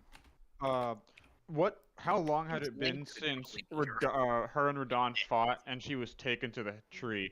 How long of a time period was that? Well, it took them quite a while to get her back to the tree. I think it's had to have been a few years I don't remember. Do you remember, Trip, how many years it's been since the Shattering War happened and all this broke down? I know it's been maybe a decade, give or take. Blood in the chat said hundreds of years. Hold on, let me just double check. What? Blood said hundreds of years. Hundreds of years? That's what he said. He said hundreds of years. Fucking ridiculous. Like a month or two to get to the tree, though. No, I'm talking like how long Modern had the time war? Like how long was it since we got called in? So hold on. we got a The couple. Age of Shattering. 2.5 hours. Someone said. Someone 50. said a couple of weeks. Well, I meant Okay, Who hold on. just thought that it's It's 2.5 hours? Okay, according to this, it's probably wrong. This is the first number that popped up when I searched it. Yeah, that's definitely gonna be wrong. This says about 2 centuries before the events of the main game is when the Shattering happened. So about 200 years. Way too fucking far. That is definitely wrong. Somebody wrote 50,000 years. What the fuck? Does the game not make it clear? Is that what's happening here? Not necessarily. People have estimated it's anywhere between a decade to 6 decades, give or take. Well, see, the thing Dude, is there's most some- of the Empyreans are demigods and as such immortal, pretty much. So it would Yeah. make sense if it could easily be 200 years, you know. Okay. I think it's irrelevant when Does you're the game immortal. also do the thing where, based on what plane of existence you're in, it timeless differently? Because that would make it even more screwed. No, it doesn't do that thing. What I was gonna say is, keep in mind, Melania did not fight anybody for that period of time. She was in the tree, angry that her brother was stolen, and then your happy ass walks in and gets slapped her across the fucking room. Unless you have the big mouth imp. Okay, so does this time period matter towards her sword skill? No, it doesn't matter at all for the skill. No. God damn it. I'm just saying. I'm just saying that. She seems to always be at peak skill. It doesn't Oh, really the matter. technicalities we get wrapped up on. So Lost Soul is saying that Raiden should be higher because he can copy fighting styles. You gave he's been saying that for a while. I've He heard said that, you gave but I've never seen that. He said you gave Nightmare S tier because he could copy skills, so Raiden should be higher too. Raiden doesn't necessarily copy skills though. At least not in the same way that Nightmare does. Nightmare literally has the ever do it? Nightmare literally has the skill. Nightmare. Now I know that Raiden can adapt, like he absorbs information and stuff, but I've never seen him look at a character and then copy a move. Like I don't think he's ever done that. As far as Nightmare goes, Nightmare literally copies the fighting style and then integrates that fighting style into his own fighting style over the course of thousands of years. All of the greatest warriors who have ever existed, and no one on the planet can stop him. Like all of that stuff. And Nightmare is a physical manifestation of Soul Edge, and Soul Edge can basically be whatever the fuck you want it to be. No, we're talking about sword skill solely. Raiden, I don't know if I've ever seen him copy a move or not, but I've seen him. I don't know. I've never seen him do that. Raiden copies, tries to imitate the moves that the previous users of his assembled arsenal. Gray Fox, Jetstream Sam, I guess. So, Eternal Rivals said that Siegfried can beat Nightmare. Sometimes. So Siegfried can only beat Nightmare if he has the other if he has Soul Calibur, and usually only when Nightmare is greatly weakened by different sort of plot things that happen throughout the game. He's also blessed by God to win. So there's like a lot of things going for Siegfried that helps him overcome. He doesn't just do it through sheer sword skill. However, Nightmare. Yeah, also, if I may, Soul Calibur 3 was the one time we see Siegfried, like I think at one of his strongest ever, and he only beats Nightmare 50% of the time. Yeah, and now Siegfried is super. Like I said, Nightmare considers Siegfried to be the greatest warrior that has ever existed in the Soul Calibur universe. He considers him that. But Nightmare, his fighting style. That's why he uses a lot of moves in his fighting style. But Nightmare has all of Siegfried's abilities. He has all of his fighting style integrated in his own. But he also has other people's integrated in along with Siegfried's to improve upon Siegfried's fighting style further. So if you just put them equal against each other, Nightmare's going to win. But Siegfried usually has a lot of other stuff going on with him, like power-ups and things like this, that allows him to keep up with Nightmare. But generally speaking, Nightmare is the strongest character in all of Soul Calibur. He's like when he shows up, it is a massive world-ending issue that everyone has to come together to try and deal with, because nobody can take him on by themselves. Yeah, which For is any- demonstrated in for any 5, Warhammer where literally Fantasy there's an fans, it's like entire an race of Archeon people that are ever basically chosen nightmare showed up. infected. So let me see what's so okay. So you think Milena should be top B? High B. High B. Yeah. Okay. Does anyone in the chat who have played Elden Ring think that Milena should be anywhere other than above Link in B? We are not including her ability to heal on hit because that is not her swordsman skill. It's only sword skill. The chat. Okay, so it looks like Blood agrees with B. Anybody else agree with B? B. I agree with B, but Eternal Rivals B. does not agree with B. If you don't agree, you gotta tell me why you don't agree and where they should be. You can't just say no, because that doesn't tell me where to put her. Does anyone else here fight blind? Yes, Kenshi fights blind, and he's in D. Fighting blind doesn't really mean that much. There's a lot of skilled swords characters that can fight blind, without perception and shit. It's cool. It's skillful, but it's a perception. It's a perception skill. It's not necessarily because you could fight. Because if you have a certain level of skill and then you're blind and your perception or your other senses are enough to keep fighting, that doesn't mean that your fighting skill's better. It just means your perception's better, and you're just capable of adapting to the blindness. It's not necessarily. Can I add something about Milena that's interesting? What's up? Well, she does have another slight little adjustment. What's the that? sword is actually attached to her arm, like a little. I actually brought a picture to show it. Doesn't matter. It's We still a sword. probably should have mentioned that. Why does that It doesn't matter? matter if it's attached to her arm. It's still a sword. She got her arm cut off. She's and still a she took sword. her other arm. Oh yeah, no, that was a nice little thing. And she completely switched arms, so it's still she a can't sword. use her weak hand or her off hand if she needs to. So that's nice. What do I you was mean just her weak adding hand, a my nice boy? little That is her detail about only her. hand. It's about as relevant of that her sword is attached to her arm as it is that Jin Sakai uses a katana. It's not really that important. She uses a katana too, ironically. Yeah, I'm just saying it's just the type of sword or the nature of her sword skill or how she uses the sword is not really relevant to how skilled she is with the sword. It doesn't matter. Same way it wouldn't really be relevant if Zoro was on the list and we're like, oh, but he uses 3 swords. That's not necessarily relevant to how skilled he is. Although, admittedly, it would probably take a lot of skill to use 3 swords. I was just adding something interesting about her. I got you. Okay, so Eternal Rival believes she should be below Link. Looks like everybody else is saying over.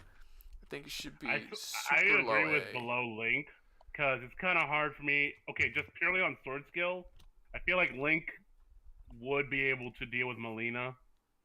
I mean, however you want to say it. Melania.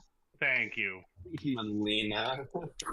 So my argument on why. Wait 1 second. Neon Prime is saying super low A because she is directly stated to be the best swords user in Elden Ring. Or at least living sword user, but her blind master was canonically better, apparently.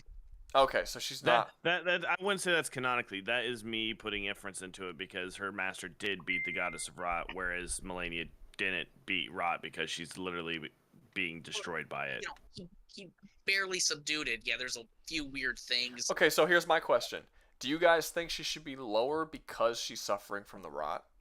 Oh no, her skill is not diminished by her Rot. It's not at all. Not in the slightest. Well, you just said she couldn't beat the Rot because she was affected by it. Her master who taught her the waterfowl dance was able to beat the goddess of Rot. But Melania from birth was cursed with Rot and has overcome it through her sword skills and Rot is able isn't something to. that you swing against. It's more of a ailment that you get. There's quite literally a goddess that controls Rot, the Scarlet Rot. Yeah. In fact, Melania, if she chooses to embrace her godhood fully, would become the goddess of Rot. Or an incarnation of it. Trip Lost Soul is correcting you. He's saying that she's using an adachi, not a katana. I didn't think that was a katana either. It doesn't look like a katana to me. I don't know what an adachi looks like, but I don't think that's. It doesn't really matter what kind of sword it is. No, it's just adachi is the longer version of a katana. So it's the thing that Law has, that's the thing that Law has from One Piece. Think of Sekiro, or not Sekiro. He has his katana. Angel. Angel. No, yeah, the one with Sephiroth. Sephiroth. Dude, that brain. Wields an adachi. Okay. I said fucking Sekiro, the one-winged angel. I apologize, Joe. No, you're good. Yeah, I think if that's what it is, if that's what it is, I think it's the same thing Law has from One Piece, because I'm pretty sure he just has a big ass katana. Wakizashi is shorter, and then a tanto is basically a katana knife, basically. Okay, so I guess I'm trying to see if I should even make a poll. Looks like people are saying high B, people are saying low, like below Link, and people are saying low A. So okay, we'll do 2 polls. Okay, the first poll we'll do is whether or not. Oh wait, the last poll's still there. End poll. Yeah. What was that poll? I don't even remember. Oh, I already did that, Milena. Okay, so people already agree she should be B. Okay, fair enough. B. Now we have to do above, or I didn't realize that poll was still running and I already did it. Okay, now we're gonna do another one. So it's gonna be Milena above or below Link. So let's see this. Milena. All right, so above. So if you want to compare it to Sword, I think Kirito in the abridged series by Something Witty Entertainment says it best. Cool. Go on. Great. That's a great fucking saying. I'm so glad I heard it. It's great. Yeah. It's good. I'm glad you brought that up. You should say it again, bro. Hey, Rouga, am I still doing a shout out when I? You can do your shout out whenever. Yeah. Oh, okay. Doesn't matter to me. I mean, honestly, if you want to do your shout out like more than once, because the 38 people who are watching right now are not the same as the 38 people that were watching an hour ago. So it's like Gotcha. whenever you, if you decide to wait right before you leave, the only people who are going to hear you are the 38 people who are in the chat at that particular time. So I don't know if you want to like post your thing in the thing. Actually, if you want to, we can hold up. We can if you got a link to your channel, we can put a link and I can just pin it. It don't matter to me. Okay. All right. Okay. I okay. don't know if people are still voting right now because my chat's fucking loading up for some reason. What's up? So, is the voting done, or can I get a little tidbit in real quick? Still technically, we don't vote. That's no, I'm not saying us. I'm saying the chat. Oh shit! I ended the vote too early. Oh, whatever. They said above. Okay, so I actually didn't mean to end it, but I ended it. No, it is what it is. They said above with 62%, so we're gonna put them above. I'm sorry, guys. I ended that earlier than I wanted to. I didn't realize I ended it. All right. Okay. So she's above right now. She's in highest of B. Is everyone comfortable with that? Or yes. I mean, that's where everyone voted for, so I'm assuming you are. Okay. Next up, we have Geralt. Geralt of Rivia. Okay. Jack of all trades, basically. Again, but he's not even the best swordsman in this universe. Yeah, I don't know how unpopular this is going to be. Yeah, I agree with Trip. He's not even close to the best swordsman in his universe. Yeah, There's a lot I think of he relies people. a lot on his magic to win. Well, it's not even that. Geralt is It's not even. if a swordsman, Geralt is basically a jack of all trades, but best at nothing, basically. Well, Yeah, it's not even. He's the red mage. Yeah, but there's other characters that are jack of all trades who can overcome the challenges they overcome. Geralt loses a lot. Like you can say that Talion's a jack of all trades, right? You could say that Link is a jack of all trades, but they're jack of all trades that overcome the obstacles they need to overcome. Geralt loses. Hey, he's lost to Letho in the books that gay people read. He lost to the greatest sword. There's actually a greatest swordsman in the world in the books, and he lost. It took him, Ven and Regis all three of them together to beat one human man who was just the greatest swordsman of all time. And that's particularly damning considering that Geralt is a superhuman with like Witcher powers that this guy did not have. This guy was just clear. He went over it twice. Well, metahuman, like kind of Captain. Yeah, in theory, no human should be as fast or as strong as he is, and a human swordsman was able to overcome him. If you go through it, he's beaten by pretty much any wizard or witch beats him. A lot of monsters would beat him without massive prep time on his behalf. Like he needs that prep time to overcome the monsters. I mean, it's fine, but he needs the prep time. He cannot defeat them through sheer sword skill alone. Despite the fact that he uses a silver sword that is the weakness of monsters. So, in terms of just general sword skill, Put him at C or D. He might be low C. He might be low C. Yeah, I would say low C. Yeah, I definitely put him in between even the gameplay Talion and supports the that. Prince. I would probably put him below Talion and the Prince. I think because the Prince does lose, but he doesn't like. I don't think any dude with a sword can beat the Prince in his own game. But like just a dude, like That nobody, is absolutely correct. nobody weaker. That is canonically correct. Yeah, like nobody weaker than the prince, who's physically weaker than the prince, can overcome the prince through sheer skill. That does happen with Geralt more than once. Geralt is beaten by people who aren't as physically strong as him because they're just more skilled. He's very skilled, but he's a skilled hunter, not necessarily a skilled. I mean, he is a skilled swordsman. I don't want to like shit on his sword skills, but especially in the games. In the games, he's actually a super witcher because he's the only witcher to ever go through the witcher thing twice. So he actually gets a multiple mutations that no other witcher has, and he still loses fights.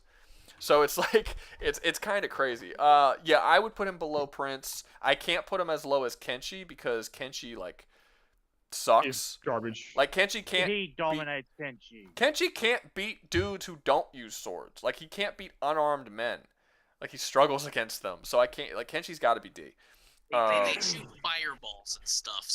So he has a telekinetic katana. Why is that not equivalent to their fire throwing abilities? Like Simple. If I have a sword and you don't have a sword and you beat me, I deserve to be killed. Like I deserve to be how killed. much you just throw your sword away? Have with the telekinetic sword? Yeah, it's a telekinetic sword. Sword that sees for you better than you probably normally could. My grandma can beat Kenshi. Oh, there it is. That's your wait. What? Rouga, put your Discord. I got the. Wait, what? I put it in your Discord because I'm not a mod. I can't put it on your channel. How the fuck do I do this? Let me see. Hold on. You do this, and then you go command copy, and then I go over here to the thing. Sorry guys, just take real quick, and then you go bang. Sorry. No, you're good. You're good. Okay, do that, and then I go. Nope, get out of here. And then you go here and there it is. Pin message. There you go. Okay, guys, check out Alden's channel. He has a gaming channel. He does. And I'll be live streaming tomorrow. He does gaming shit. It's almost as good as mine. It's really. No, I'm kidding. It's actually it's way better edited than mine. It's way more professional than mine. That's for sure. But yeah, check him out if you like his shit. Also, Alden's just. We also get a fun German over there. German? Yeah. Fun German is much fucking better. He's talking about Germans. Yeah, I've got a Scottish man living in Germany who likes to run my soundboard, and it's fucking hilarious. Really? Oh, that's okay. I haven't seen enough of your videos apparently. Okay, Kenshi isn't a sword person. Has a dude with a sword. Oh, Kenshi isn't a swords person. He's a dude with a. Did you say swords person? Swordsman? He's a dude with a sword. Fair enough. Okay, so Geralt, I'm putting him below C. Does anyone in the chat believe that he should be literally anywhere else? Nope. Okay, when I say chat, I mean the text chat. You guys have told me what y'all think. I'm talking about the text chat. I think everybody agrees with me here. You guys let me know if y'all disagree. If y'all disagree, we'll put it to a vote. We'll put him somewhere else. But for now, ooh, yay! Next we have Daniel Fortescue. Fortescue. Oh my gosh, we get to the Skelly boy. Yeah. All right, Daniel fucking sucks, guys. I love Daniel, by the way. I just want to be clear. Him, but he sucks. Like the whole. Wait, is he the jawless skeleton with only one eye? Yes. Okay. Daniel Fortescue literally died the literal first. Oh shit. No, someone just left. That's all. He literally died the first minute he was on the battlefield. He rushed forward and literally got hit by the first fucking arrow. Yeah, he was. He's not good. Okay, well, to be fair, He was the only. To be fair, a lot of the characters on this list are defeated at the very beginning of the game. That doesn't necessarily matter as long because he eventually goes through the entire game and overcomes everything and doesn't die again. So, yes, he died. He failed. Technically, what he was when he was alive is no longer relevant. Yeah. Just saying. Yeah. Well, the whole because I mean he goes through 2 whole games. He doesn't die in any of them. But fair enough. The whole he's already dead. He doesn't even like his reputation. Yeah, like the whole concept of Daniel, though, the whole point of his character is that he is a failure trying to make up for his failures. That is a massive part of the character and the story that he goes through. However, it should be noted that by the end, he becomes a champion, and there's like basically the last villain of the first game. It is straight up said that they are incapable of being killed unless they are killed by someone who qualifies as a great hero. And Daniel is capable of harming him at the end of the game, essentially confirming that he has become a great hero worthy of his title of hero. And when he dies, he will go to the Hall of Heroes with all the other heroes. So you can say that he gets better over the course of the game. Having said that, That doesn't necessarily mean that he compares to the other characters on this list, some of which are the greatest in all of time, some are the greatest in all of in their entire worlds. He's not up to that point. He is an underdog that overcomes a great challenge. I think he would lose to most of these people. I still don't know if I would. Kenshi. I still don't think I would. I don't think I would. There's very few characters I would put up against Kenshi. As far as how bad they are, not how good he is. I think this is one of those characters. No, I don't, because like I said, Kenshi cannot fight against unarmed martial artists. He loses far more than he wins. Daniel Fortescue goes through his entire game without dying, without losing. He fights giant monsters who are considerably stronger than him, and he's capable of overcoming them through sometimes luck, sometimes intelligence, whatever. But he does overcome them often, like giant monsters who should kill him pretty quickly. I don't think I could put him in D. I think I could put him in C, probably the lowest tier within C. Also keep in mind, Daniel is an undead skeleton. He has many skills. One at a time. I didn't hear either of what you guys were saying. One at a time. I'll let him go first. Go ahead, Trip. I don't think he's even particularly a swordsman either. No, he is. All he uses is a sword and a shield. I think he gets an axe and stuff too at some point, but his main sword is a sword and lightning. He basically uses just about any trick he can use. So. No, I mean the lightning is an item that's a usable item he can use, and I mean sure, but I mean at the end of the day, I mean every picture with him, every cutscene with him, he is a sword and a shield. He's a knight. He's got a sword. He's got a shield. He's a swordsman. Can we just agree that it's impressive that a skeleton can do all this? No, because a skeleton does it on a daily basis. It's just covered with Especially meat. one that lacks depth perception. See, everyone's saying that he's comparing. They're all saying that him versus Kenshi. That's the real conversation. I honestly don't see how you can compare him to Kenshi. I think Kenshi is significantly worse than he is. Because like I said, Daniel has to overcome greater challenges than Kenshi does. Kenshi fails at everything. Like Kenshi sucks. Yeah, but this isn't a what they overcome. It's a sword. It's a sword skill, and Daniel Fortescue comes over monsters considerably stronger than him, and Kenshi cannot fight dudes who are equivalent strength to him that don't have a weapon. He's an armed guy fighting unarmed guys who loses more than he wins. There's no one else on this list that comes to that level of shittiness. He's the only one who could be outboxed when he has a sword. Swing his sword around. He swings his sword around. Yeah, but he's actually effective at it. That's what everyone on this list does. That's what a swordsman is to swing your sword around. The difference is how well they do it, and Daniel Fortescue does a lot better than Kenshi. I have to agree with Rouga. He is at least above Kenshi in bottom of C tier. I think bottom of C tier is comfortable. I would feel bad to put him in D above Kenshi because I don't think he should be compared to Kenshi. I think Kenshi is a special level of bad. The only way I would put the own tier for Kenshi. That would be the only point. Yeah, I would make the only way I would do that is if I made a bottom tier that was Kenshi tier, and then I could put Daniel in D. Let's do that. That actually makes sense. Let's add a row below. All right. D for Daniel. So every stream so far, we have added a tier specific for one character, but at this time, it's at the very bottom for utter disgrace. And we're gonna make it the red tier. Because it's just that bad. In fact, you know what? I think these colors are backwards. We're gonna swap all these colors out because I feel like sink in that he's so bad. He has to have his own tier below everyone. So good they're above everybody else. Let that shit sink in. This is funny. There's two people in chat who have put that Daniel swings his sword more effectively than Kenshi. Yes. And that's hysterical because Daniel is a joke character. Yeah, he's he's not a joke character in the way that Saitama is a joke character. He's a funny character, but I wouldn't say he's a joke character. Because a joke character means that the character's existence itself is a joke. He's just a character that's funny.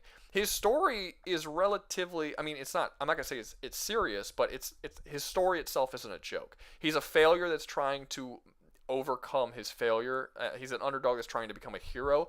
That part of the story is not made a joke out of. So he's a funny character, but I wouldn't go as far as to say he's a joke. He's not like a parody character.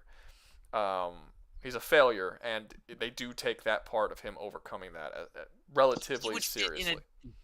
Sorry, my bad. No, he would go fit ahead. in a Discworld story very well. I don't know what that is. Funny question. Did anyone else first found out about Sir Daniel Fortescue through PlayStation All Stars? No, Oh, no, I played it. No. I played the original, and then I played the the remake when it came out. I played both of them. I unfortunately only knew him from PlayStation All Stars, and he was a pretty good character. It's just, No, if he's you want fun. to know more about him, I'd sorry for a plug, but I'd recommend that you go and watch Caddy Plays or something. Nah, Gotcha. or you can just go play the game. That's cool too. I don't have the game. Daniel, that's one of those games that I always wish turned in, like when I was a kid, I always wished that game turned into an actual franchise, and it just never did. They keep turning games I don't give a shit about into franchises, and then the games that are like really fucking interesting and cool, I'm like, oh dude, I really like Daniel Fort. I've never heard anyone who's played Medieval and has not really liked Daniel Fortescue as a character. Like he's a very lovable dude. And like he should have his own franchise. They just don't give it to him. It's actually a very lovable game. Yeah, it's like the game is so fun, and he's like even the remake. I don't usually like remakes, but like they rebuilt the game from the ground up, and a lot of Fortescue's personality and stuff is all just still in there. It's a very fun game, and like they keep making sequel. Like, I mean, I'm probably gonna annoy people, but I think most of these like platformer mascots suck. Like I actually don't care about. I don't think like Spyro's a great character or Crash is a great character. I don't think Sonic's a great character or Mario's a great character. Okay. I just don't. I don't think. me. I don't think they're great characters. I think Daniel is a legitimately like good character that I like, and I want to see him on more adventures. I understand 3 out of the 4. I can understand Spyro, Crash, and Mario, but Sonic. That's 75%. That's a passing grade, so I'm good with it. I know, and it hurts. Spyro, I knew this was going, and I got hurt. One dude is just like For me, roasting Daniel. For me, that list is just Crash. Crash is fine. I like that Crash is kind of Ratchet and Clank. Okay. I have a very strong opinion on Ratchet and Clank because out of all the games that I just named, Ratchet and Clank is probably the one that I was the most attached to. I like Ratchet and Clank in the first game, and I don't like him after the first game. They completely changed his character because parents apparently complained that he was unlikable and he was mean, but like that's a part of his character development. They completely not what's the word? Not whitewash him, but they like wash away all of his hard edges. Watered down, slenderized. Yeah, they sanitize them, and then in the second one he's just generic hero character, and then in the third one he's just generic hero character, and then after 4. I stopped liking the series at all because they even got rid of the game. Because while Ratchet lost his edge, the games still had their edge in 2, 3, and 4. After 4, the games lost their edge too, and the whole game just became generic sci-fi, like Pixar Disney movie. Not Pixar. I Pixar agree with you, Rouga. Like after Deadlock, it was just downhill. Dude, it really was. Well, they got rid of the adult humor, but they also got rid of the point of the games, which was essentially like basically goofing on capitalism, which I thought was funny. I mean, I'm the hardcore capitalist right here. I still thought the capitalism jokes were funny because I can laugh at myself. But after that, it lost its purpose and its point, and now it was just like unfunny jokes with generic main characters. And yeah, I don't. And everyone, I played a couple of them. I didn't like any of them. I stopped playing for a long time. I played it when they rebooted it. Hated it. Absolutely despised it as a game. And then I played it again when they released the last one, where they introduced like a female version of Ratchet. I forget the name of the game. I played through the whole game. I platinumed it. And I was just like, I feel totally empty while playing this. I do not care about these characters. I don't care about any of their story. I think that they all say the most generic, boring, nice guy shit they could possibly say. There's nothing here for me to attach myself to. So no, I like Ratchet in the first game. After that, no, I don't like Ratchet anymore. I think you'd be hard pressed to find someone who that I agree with. One person at a time, guys. One person. Oh, I can't even hear that guy. Who's talking? I don't know who is the Australian guy. Yeah. Yeah. Okay, I turned him down too much. That's what it is. I never heard him talk. Okay, gotcha. Anyway, say what you want to say. I think you'd be hard fucking pressed to find someone who hardcore fucking loves the reboot. No, it had good ratings when it came out. Like people liked it.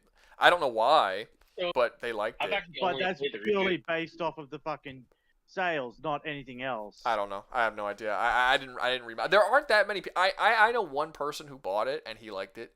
I liked it, but I haven't played the original. I'm not, well, I don't know. I don't like it. The original's not better in terms of gameplay. Like the series peaked in gameplay in Ratchet and Clank 2. That's where it peaked. After that, it went. I thought it peaked in 3. I don't think it peaked in 3 because of the way they designed the levels. Like yeah. 2, the first game was a platformer first and a shooter second. Its shooting mechanics were not great. Ratchet and Clank 2 did the balancing perfectly. It was equally a shooter that had good shooting mechanics as well as a really solid platformer. 3 got rid of the platforming and it just became a linear third-person shooter, where I think that it kind of lost its footing a little bit. And then the 4th game was even more so a third-person shooter, but unlike the third game where the levels were designed very oddly, like it feels like they started the game wanting to make it a half and half, but then decided to change like halfway through development and just make it a shooter. So the levels didn't really fit it just being a shooter. The 4th game was designed from the ground up to be just a third-person shooter, and I think it worked a lot better. But so yeah, out of the first 4, 3 is the funniest. I still like 3 because it's hilarious. But 2 is the best. 1 is the best. Nefarious. Yeah, one's the best in story. 2's the best overall. 3 is the funniest, and 4 is the best when it comes to shooting mechanics. And then after that, the game series fell. Question for you, Rouga. The newest one with the girl Ratchet. Which one number is that? Rivet. Let me think. There's a lot because they had those. Then they had like the Time trilogy, where they were fucking with time and shit, and then they added a bunch of stupid plot points where it's like Ratchet isn't just some random dude, he's like actually this secret race of otherworldly beings, and he has like power. And then they made Clank a time god robot, and it's like, what the fuck are y'all doing? Like the whole point of the first game is that Ratchet, like, this was all just luck. Like Clank was a mistake. He was supposed to be a security droid, that there was a malfunction in his creation. He came out way too small, so he couldn't be a security droid. And Ratchet was like just some random, I don't know, fucking hillbilly with a gun just living on some barren planet, and Clank just happened to land by him by chance. Ratchet didn't even want to do the hero shit. He just liked exploring because he had never been off his planet before, and he was like an explorer and a daredevil and an adventurer. He did idolize the heroes, right? No, that's the reboot. The reboot totally changed his character. That's the reboot. He didn't give a fuck about the hero. No, in the first game, the reboot was, I don't know. When was the reboot, guys? Does anyone know when the reboot was? I don't remember. Oh, like 2012? I don't remember. I'm guessing. I don't remember. But go ahead. There was one person Go ahead. I'm just thinking that may be the only Ratchet and Clank game I've played. No, I'm talking about the Australian guy. Oh, good. My bad. He did have a poster of Quark, so... No, that's the reboot. Oh, the reboot was 2016. That's the reboot. No, he had it in his... he had it in his garage.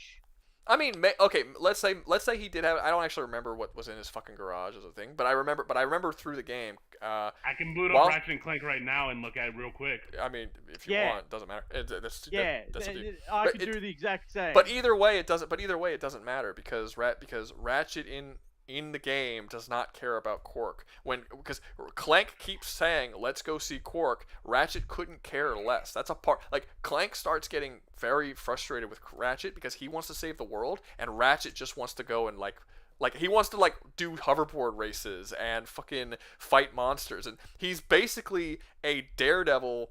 He's a daredevil hillbilly with guns who loves action and excitement and doesn't actually care about other people or like anything else. Was he talking about Keith? Huh? What's up? That's trying to sound like a sound. I was making a Left 4 Dead 2 joke. Oh, I got it. No, it's really good. Like, if you play the game, like I said, the gameplay it doesn't entirely hold up because the shooting mechanics don't work really well. Oh God, no. But the game is really good, and if you ever get a chance to play the first game, the character development they do for Ratchet is really fucking solid, because he goes from being just some fucking dude somewhere who just doesn't give a shit about anything and just wants to like chill, and Clank's the only one that actually cares about people, and then like throughout the game he changes and becomes a better person.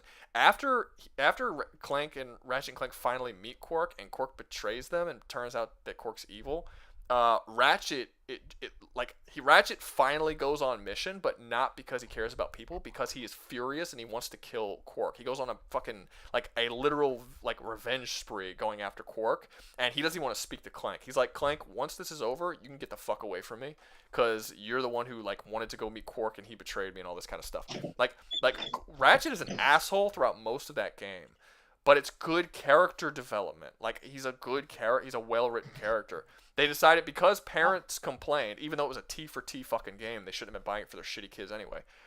They complained that he was too much of an asshole, and they fucking sanitized the shit out of him. But like, they didn't have to sanitize him, because by the end of the first game, he wasn't an asshole anymore. That was the whole fucking point of his development. I got a lot to say, Ratchet and Clank. This is not a Ratchet and Clank fucking thing, so I'm not gonna get too much into it. I feel like I already did. But yeah, if anyone wants to... Who's the next sword character? The next sword character is Yuri from oh shit, it's too Tales late. of Vesperia. Thank you. Tales of Vesperia. Thank you. I was going blank on the name of the thing. So Rouga, can I handle this? I'm really experienced with Yuri. I kind of stayed here for Yuri. Is that cool? Yeah, no, go fucking take the wheel, man. You have been given the blessing. Take the wheel. Is there anyone? Yep, you have to speak. Is there anyone else here who wants to like help me with this? Because... Yes, I have played Tales of Vesperia. Okay, because I haven't played it in a long time, but I kind of know Yuri. So you can't ask me to take the wheel and then crash the fucking car. I'm sorry. I'm out of here. I'm out of here. I say take the wheel, and yet you know. Jesus Christ. Okay, I will talk about. Shush, everyone, shush. I will talk about Yuri. Okay, so Jesus Christ. Okay, so the great thing about Yuri is he's from a world where people can use swords and magic. He is incapable of using magic, and despite that, he's probably the most skilled person in the entire game. Nobody else matches him in terms of swords. He was trained as a soldier from a young age, although he kind of he doesn't like authority, so he kind of drops out, but he still has all the skills of a soldier at the very beginning of the game. And then as the game goes on, he essentially, the thing that makes him interesting in terms of the Tales games is he's the first, like, I don't like this word, but he's kind of the first anti-hero of the entire series. Vigilante. He literally becomes a vigilante, and he starts like going out of his way and murdering people. Which was super crazy for a Tales game that were always pretty friendly. Yeah, like there's a time when there's a guy who he knows is corrupt. Like he has no evidence, he just knows this guy's corrupt, and everybody else, and he gets away with it. And then later on, and this is like halfway through the game, and then later on, he follows him on a bridge in the middle of the alley, and he fucking kills him and dumps his body in a lake. And like you can see the animation if you look at the picture right here. Like it's a fun little anime with like colorful and like it gets very dark, and it goes to some very dark places for a Tales game, specifically because of Yuri's character.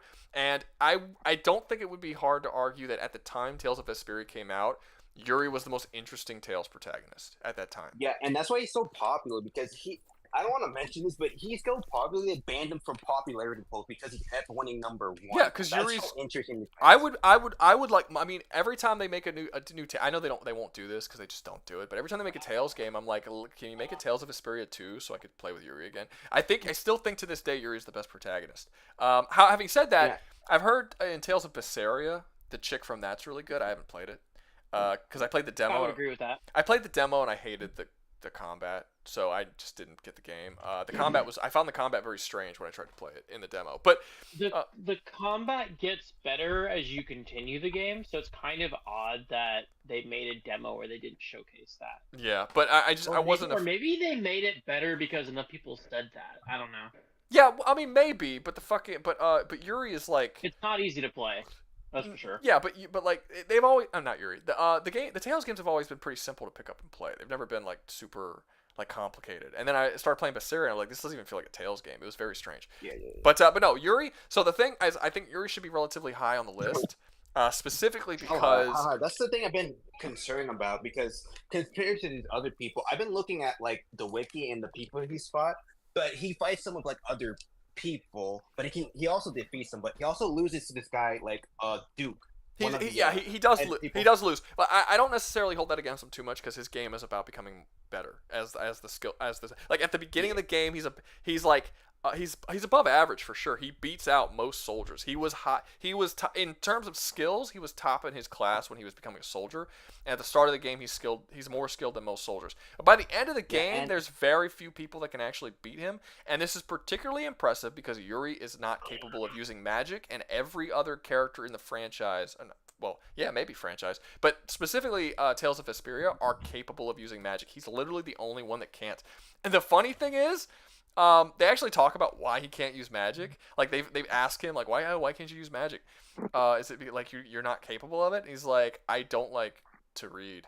Like I don't like he doesn't want to learn. Like he hates books and school and sitting down having to learn things. Yeah. He likes doing shit. Relatable. Yeah, so it's like he's got this massive weakness that no other character has, simply because he just doesn't like learning things. He doesn't like school. It's not that he doesn't like learning things. One at a time. Academics.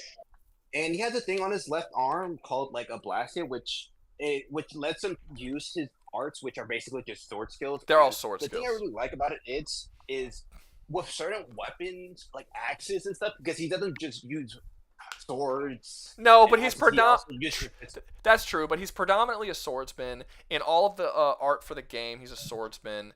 In all the cutscenes, he's a swordsman. The strongest weapon in the game is a sword. It's pretty clear the game, especially canonically, he is a swordsman. But it's impressive that he can use two weapons and sorry, continue. No, you're good. Yeah, he can use the game does specifically say in the story that he is skilled with both swords and axes, which multiple people in the story say is unique because most people aren't skilled with more than one weapon. But he actually is like stated in the story to be very skilled with both weapons. I mean, a lot of characters on this list are skilled with more than just one weapon, to be honest. But a thing I also I really want to note is that when he has like specific weapons equipped, and it changes some of its like art. And the thing I want to talk about is he can make like different elements and a new technique just based off like weapons he uses because of the elemental properties. Like changing his wind technique into like an ice technique and changing like its burst arts. Like, that's a mechanic of the game that when you use a new weapon, that weapon has a specific art that is specialized to it specifically. And if he uses that weapon enough times, he actually learns the art, and he can then use that art for other weapons. So it becomes his skill, not just a skill that comes with the weapons. So essentially, he has a very weak form of being able to copy abilities, kind of. But only on weapons that actually have it. It's a very specialized ability, but I don't know how specialized it is because literally every character in the game could do it, not just Yuri. The mystic art. The main thing that I give Yuri credit for is the fact that he can fight. He is arguably the best swordsman in the game, and he does it without having magic, and everybody else does. He's literally fighting with a weakness, he constantly has like not a handicap, like an opposite of a handicap. He's fighting. Everyone else has a handicap against him, and he still overcomes and wins. So I think perhaps a deficiency. He has He's like, it's like being retarded and being the best in school. Like he does really kind of, I guess. It's like this dude beats. It's like this dude. It's like being an autist. It's like being an autist. You're best at school, but when it comes to social life and the real life, you shatter and fall like a piece of paper. You're a cripple, but somehow you won the fucking sprinting marathon at the Olympics. Yeah. And you're like, how the fuck did you do that without legs? So he's a savant, basically. Yeah. Right? The word you're going for? He's not a savant because savants are kind of born and easily come across their skills. No, he actually does have to build his skills over the course of the entire game. He's got that way through experience and he's not a savant because like at the beginning of the game, his best friend who actually His best friend, they joined the guard together. Oh yeah, Flint. Yeah, Flint, can I talk about and Flint's better at swordsmanship than he is at the beginning of the game. But but eventually, it's mentioned throughout the game that he lost he lost all his fights to Flint. Yeah. But when he goes through the course of the game, they both have a duel with each other, and I don't know if it ends with him winning. But does it end with him winning? I think so. I don't remember entirely, but what I do remember is by the end of the game, it was kind of accepted that he was the best swordsman in his group, including Flint. Like I'm pretty sure they stated that, and also like he ends up fighting just all the people that he ends up going on. I know that he goes up against people who are superior to Flint in the game, and he beats them. I don't remember that specific duel that you're talking about. I do know that remember the duel. I do remember the fight they had in the alley, and they tied. I don't remember if he wins. It was at the camp when he and Flint were trying to like make up with each other. Yeah, it's been too long since I played the game. But it's just point is he's one of, if not the best swordsman in the world, and he not world but in the game, and he does so without having the use of magic when everybody else does. So he's fighting with a handicap or without a handicap, the opposite of a handicap, and he's the best. So I would say because of that, he should easily go above anybody in C. Possibly be maybe over Jin Sakai. Maybe over Vergil too. You know what? This is hard. Somewhere in B. Where do you guys think he should be in B? Because like Jin is the best. Yeah, well, like Jin is the best swordsman in on his island, but he doesn't fight against people. Like he's on the same playing field as everybody else. Same thing with Vergil. Vergil actually loses a lot, and you know he's like a lot of these people have buffs over their enemies. Yuri's the only one. Would anybody be opposed to putting him between Link and Raiden? I would not mind. I wouldn't be. I wouldn't. Okay. Anybody in chat? Does anybody in chat? He'd be in C. C? Why C? Why C? I think he should be, but I think between Link and Raiden is actually a really good spot for him. High C. Another person saying high C. Okay, if you guys think he's gonna be a high C, you gotta tell me why. You can't just say a letter because I think he's just biased. He's biased. Well, I don't know what it's biased for. Is it biased against or for or again? I think it's extremely top popular character for him to be biased. So. No. Somebody wants you to put the main character from Final Fantasy 16 in this list? If we have time, I suppose. Oh, Tsushima? Oh, above Tsushima. So below Vergil. They're saying below Vergil.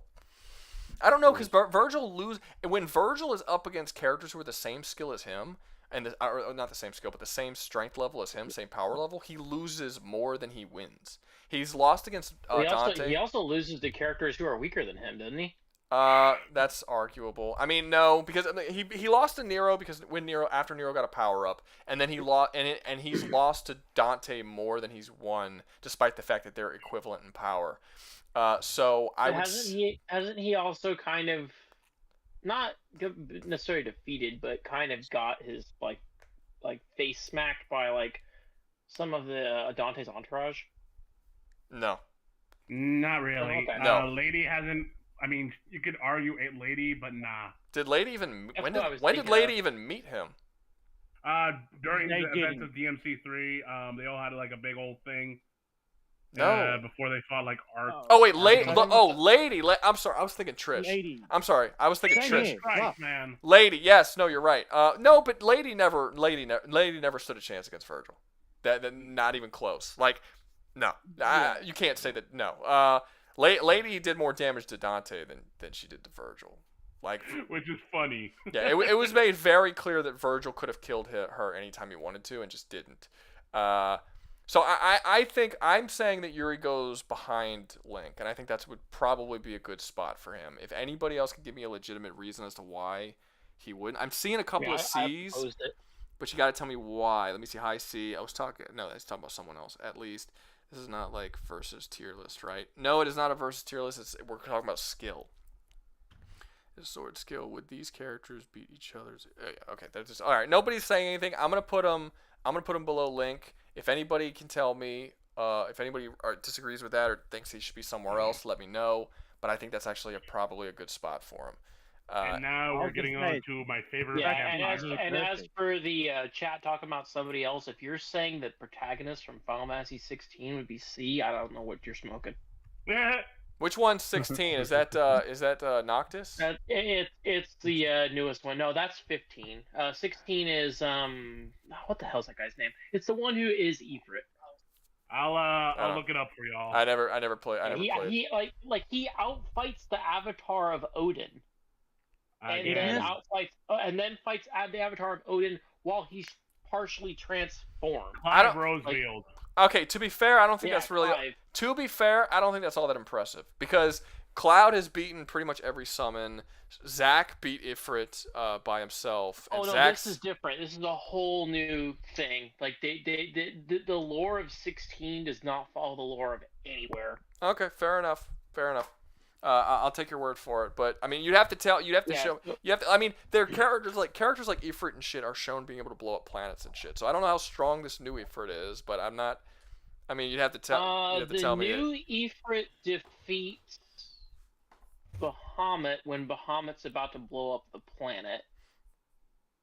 So another Planet Buster. Yeah, but that's how. And then they fight some other crazy dude who's gonna rewrite the entire timeline of events of that universe. This sounds. And needs to possess Clive to do it, and he resists that, kicks his ass, even though that guy has all the powers of all the summons and everything. It's like. I mean, that's cool, but I'll be honest with you. Anti-MacGuffins. I'll be honest with you. This sounds like just regular Final Fantasy shit to me, because they could blow up planets in 7. It absolutely is. It doesn't sound like it's anything new. I got you. Yeah, I mean, I've never played 15. I didn't play 16. I mean, I never played 16. I didn't play 15 either. I played I played Final Fantasy 7 Remake Part 1. I didn't even play Part 2 yet. So I'm behind on the Final Fantasies. Anyway, let's get to Alucard. Alucard in terms one of my favorite vampires of fiction. Really? Why? One of my favorites. Others are Blade and Dracula and. I mean, it's not a bad choice. Which version of Dracula? Which one do you want me to say? He's fine. I mean, Alucard's fine. I don't know where I would put him in terms of his sword skill though, because. One, he's not just mainly a swordsman. He's got a lot of other shit. He uses telekinesis with his swords and shit. Like, he has a lot of moves. But also, he doesn't really fight any other super skilled swordsmen throughout his games. He fights monsters and creatures he can kill. He can one-shot with holy weapons, you know? It's hard. I don't think... Has he ever been in a sword fight? Like, ever? In the Netflix show, but I don't think that counts for what we're doing. Yeah, like in the game. Well, this is the game version. Yeah, I can't recall him ever actually being in a sword fight with anybody. Chaos. Well, first off, I don't think Alucard has ever fought Chaos. The only person who's actually fought Chaos directly is Sama Cruz, and it wasn't even Chaos. It was like a fucking what do you call it? He fights Chaos in the anime, but I don't think he's fought him in the game. When does he fight Chaos? Wait. Chaos isn't in the anime. When does he fight Chaos in the anime? Well, that's what this guy's saying. Death? No, Chaos is not in the anime. Are you referring to Death? No, Chaos. He doesn't fight Death either. Trevor fights Death in the anime. Now he does fight. Now Alucard does fight Death in the games, but he doesn't fight Chaos. Only Sama Cruz has ever fought Chaos, and he didn't even fight full Chaos. He fought like a what do you call it? Like an aspect of Chaos. It was an aspect. Yeah, it was Avatar aspect, something like that. It wasn't like full on Chaos. People say it's full on Chaos because they like to boost the fucking numbers, but no, that's not. Alucard has fought against Death, but like everyone's fought against Death. It's like a very like everyone is. I don't understand why people think that Dracula and Death are so powerful. They've been beaten by literally every main character. Like there's like 30 characters who have beaten both Death and Chaos, and Dracula. Defeating Death is practically a rite of passage. So is fighting Dracula. Dracula's also. Yeah, I constantly see people saying Dracula is like multiversal, and it's just not there. How? How is he multi? They say okay. You, I've made videos about this, but you explain it. You're better. I made explaining it. I made videos about this. So basically, the reason why I think this is two reasons. One, they scale him to Castlevania Judgment, which in Castlevania Judgment is a non-canon fighting game where there's a character called the Time Reaper, and the whole point of the game is that the Time Reaper wants to destroy all of the Castlevania timelines. That's what they say. That's bullshit because Castlevania only has one timeline. I don't get that. In the game, he says he wants to destroy that timeline, not all timelines. And also, the Timekeeper, Time Reaper, sorry, not Keeper. The Time Reaper never actually destroys the timelines. The whole game is about him getting the power to destroy the timeline, which he never acquires. You kill him before he gets that power. So that it doesn't work even if that game was canon, but it's not canon. The other reason is Dracula's Castle has a bunch of different universes in it. We don't know how many. I think some people say infinite. I'm not sure if we've ever actually said infinite, but we know that there's multiple universes that exist within inside the castle. And because Dracula has power over the castle, he must be a multiversal character. This is bullshit. The castle was not created by Dracula. It was gifted to him by Chaos, and he has control over the castle because Chaos gave him control over the castle. Ergo, he is the driver of the castle, basically. It's like driving a car. You don't suddenly acquire the powers of your car. He can just transport the castle anywhere he wants, and he lives in it, and it has a bunch of different universes inside of it. But the castle doesn't come to life and fight people. It's not something that's like combat. You can't use it for combat in any way. It's just a fucking castle. So it's not the house from Monster House. Yeah, so people like to scale him to the fact that the castle's so that big, and because he has control of the castle, that much he has that much. But no, he's never destroyed a universe. No universe has ever been destroyed in the Castlevania universe. There's nothing even close to that. Dracula's a pretty normal type of dude in terms of. You could maybe call him country because he like. I'm trying to justify this because he can command an army of the undead to just wipe out a populace. But you can't because it's not even his army. He didn't make it. It was made by Hector. Hector and Isaac. Hector and Isaac made his army. This is in the show, but it's also in the game. Hector and Isaac created his entire demon army, and they have control over it. And the only reason why Dracula can control it is because they are loyal to Dracula until Hector's not anymore. But Isaac is like deathly loyal to Dracula, and that's the only reason why Dracula can control the army. It is revealed in Curse of Darkness that the entire army, everything you fight in Castlevania 3 and Simon's Quest, every single game is not actually created by Dracula. It's created by Hector and Isaac, which, by the way, fuck the anime because they like nerfed the shit out of Hector specific. I'm okay with the way they did Isaac. They actually made Isaac better. But they completely shit on Hector. Hector is trash in the anime, and he's way better in the game. It's not even fucking funny. But yeah, that like people wank the shit out of Castlevania just in general. But that doesn't really matter because we're not actually talking about power levels. We're talking about sword skill, and even sword skill, I'm having a really hard time thinking of shit that Alucard has done. Like in terms of his sword skill, he fights a lot of monsters. But everyone on this list fights a lot of monsters. I think he's probably not going to be that high. I kind of want to put him in C because I'm having a really hard time. Like, he's never stated to be the greatest swordsman ever. He's never stated, like, his skill isn't like, oh, your skill is so masterful and so amazing. Like, mostly he overcomes his enemies by acquiring new magic and powers, and he just so happens to have a sword. And even his sword is magic to the point that he can telekinetically move it and shit. He could shapeshift into creatures and fight. Like, he's all sorts of things other than a swordsman. And, like, it's not like his power-ups in the games are him getting better at sword fighting. His powers in the games are him literally getting new powers. So I wouldn't exactly call him a swordsman to begin with. He's a swordsman. I mean, his only real weapon that he uses, especially in canon, is just his mother's sword. So he's definitely a swordsman. There's just a lot of other shit on top of it that's, like, we're not really talking about. But, yeah, I feel like C, probably. I just don't know where in C. I feel like he's not even as good as Talion, I think. Because I don't think there's ever a point where he takes on, like, a small army by himself. Talion does do that. I feel like he's, like, maybe... Would he be able to handle Prince of Persia with all the time hacks? Well, we would be eliminating the time hacks. It would literally just be sword skill. It's sword versus sword. And if no we're talking, abilities, no powers. If we're talking about sword skill versus sword skill, I kind of feel like Alucard and Prince are probably around the same level. Like I Yeah. I can't think of anything one of them has done that the other one like hasn't like they both fight monsters and creatures and supernatural beings in their area. I would want to say that Prince is better because he doesn't have supernatural power like Alucard does, so the fact that he can overcome the supernatural without it is more impressive. But he also has the time hacks, which allows him to redo things after he's failed. Alucard doesn't have that, and he doesn't fail.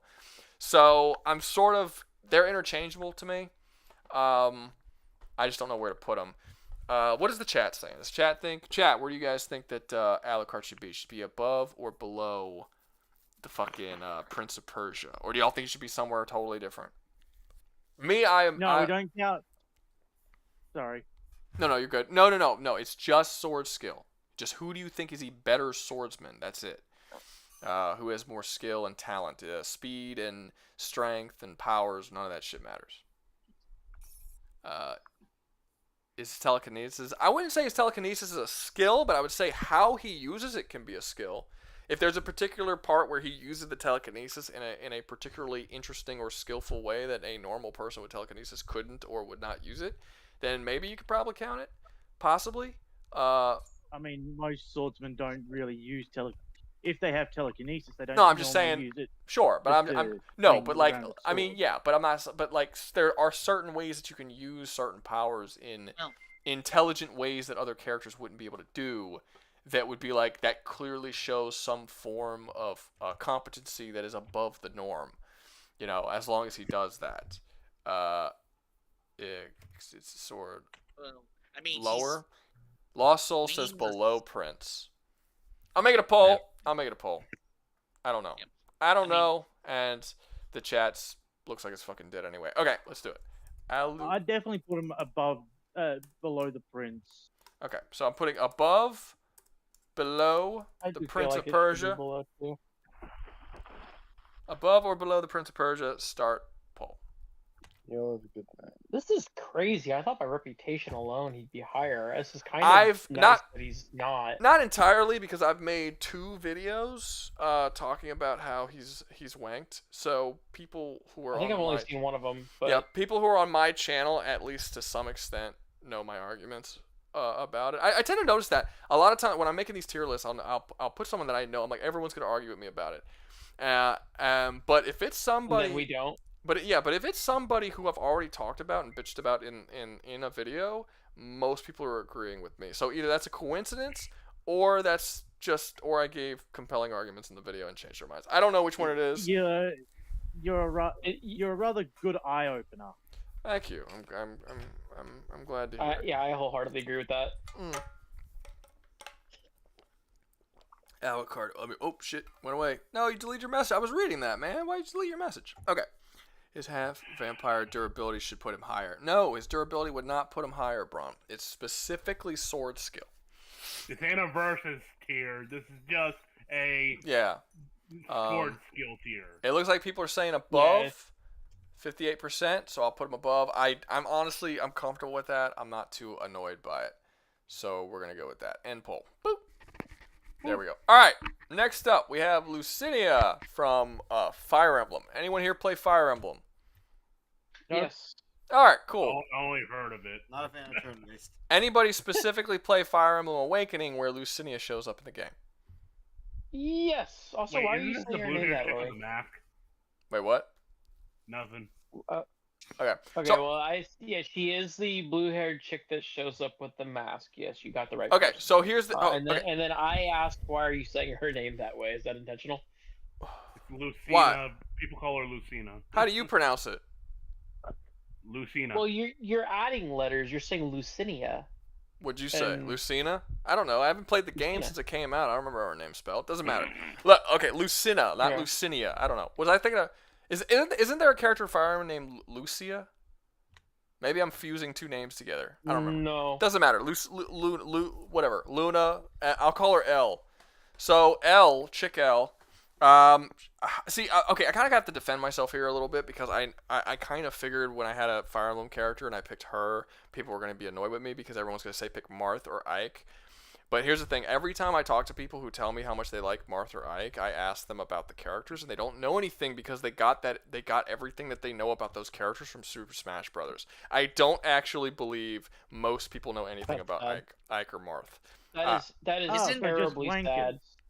What's up? Isn't Zilgus a better swordsman than she is? There's a lot of people that are better swordsmen than she is. I was gonna go with. So she's a notable swordsman, but she's not necessarily even the best swordsman from her game. I was gonna. You could say that about any protagonist. Not necessarily. Okay, so I was gonna go with Chrom, or I was gonna go. I didn't want to go with Byleth because a lot of people just straight up don't like Byleth. I don't know why people don't like Byleth, but people just straight up don't like Byleth, and I feel like it would have been kind of people would have hated on Byleth. I just know a lot of. I think people hate Byleth because they added Byleth to Smash, and it was like the final nail in the coffin because they would not stop adding Fire Emblem characters to Smash. And then after that, there was this hate campaign going on with Byleth, and people actually stopped buying. Like people were like trading in their fucking Fire Emblem Three Houses copies because they were so pissed about another Fire. Like it became a huge thing, and I was like, this is so dumb. So I just didn't pick Byleth. Also, I don't find Byleth particularly interesting. I wanted to pick a swordsman who actually had a characterization and shit. And that kind of led me to characters like it was between Chrom and Lucia were really the two that I was looking at, because that's arguably the most popular Fire Emblem game, at least before Three Houses came out, because I think you could probably say Three Houses is more popular. But anyway, point is, I don't know. I wanted to pick Chrom, but I went with Lucia. I think you could argue that their skills are comparable. I don't think you can necessarily say that Chrom is better than Lucia at fighting. I would actually. They do spar, and they're not like they're actually. He doesn't know that it's his daughter, so they're actually going. He's going full force, and they match each other. So. Yeah, I would say they're equal. Like, well, a future version of him, a future more skilled version of him, taught her how to fight. And then, and then she comes back and they're fighting, and he freaks out because he's like, she has his sword that there's only supposed to be one in existence, and she's using the same techniques he's using, and she's like countering everything he's doing, and she's like, who the fuck is this bitch? And then eventually finds out, oh, you're my daughter from the future, and then like it's a whole thing. But yeah, so I think you could it's very safe to say they are identical in sword skill. Having said that, none of the Fire Emblem characters are all that skilled when it comes to fighting. At least not when it comes to video game swordsmen. Yeah, you could even make a case that she might be a little better than him, because while he was trying to go, the same he would against any other opponent, she was holding back. She didn't want to hurt her dad. Maybe, but I'm not gonna make that necessary leap. I mean, we saw them fight once, and they matched each other, and he was a little taken aback by the fact that she knew all his moves, and she was able to defend against things before he even did it. And he's like, how the fuck do you know this? Because she had a lot of extra experience fighting against her father than he had fighting her.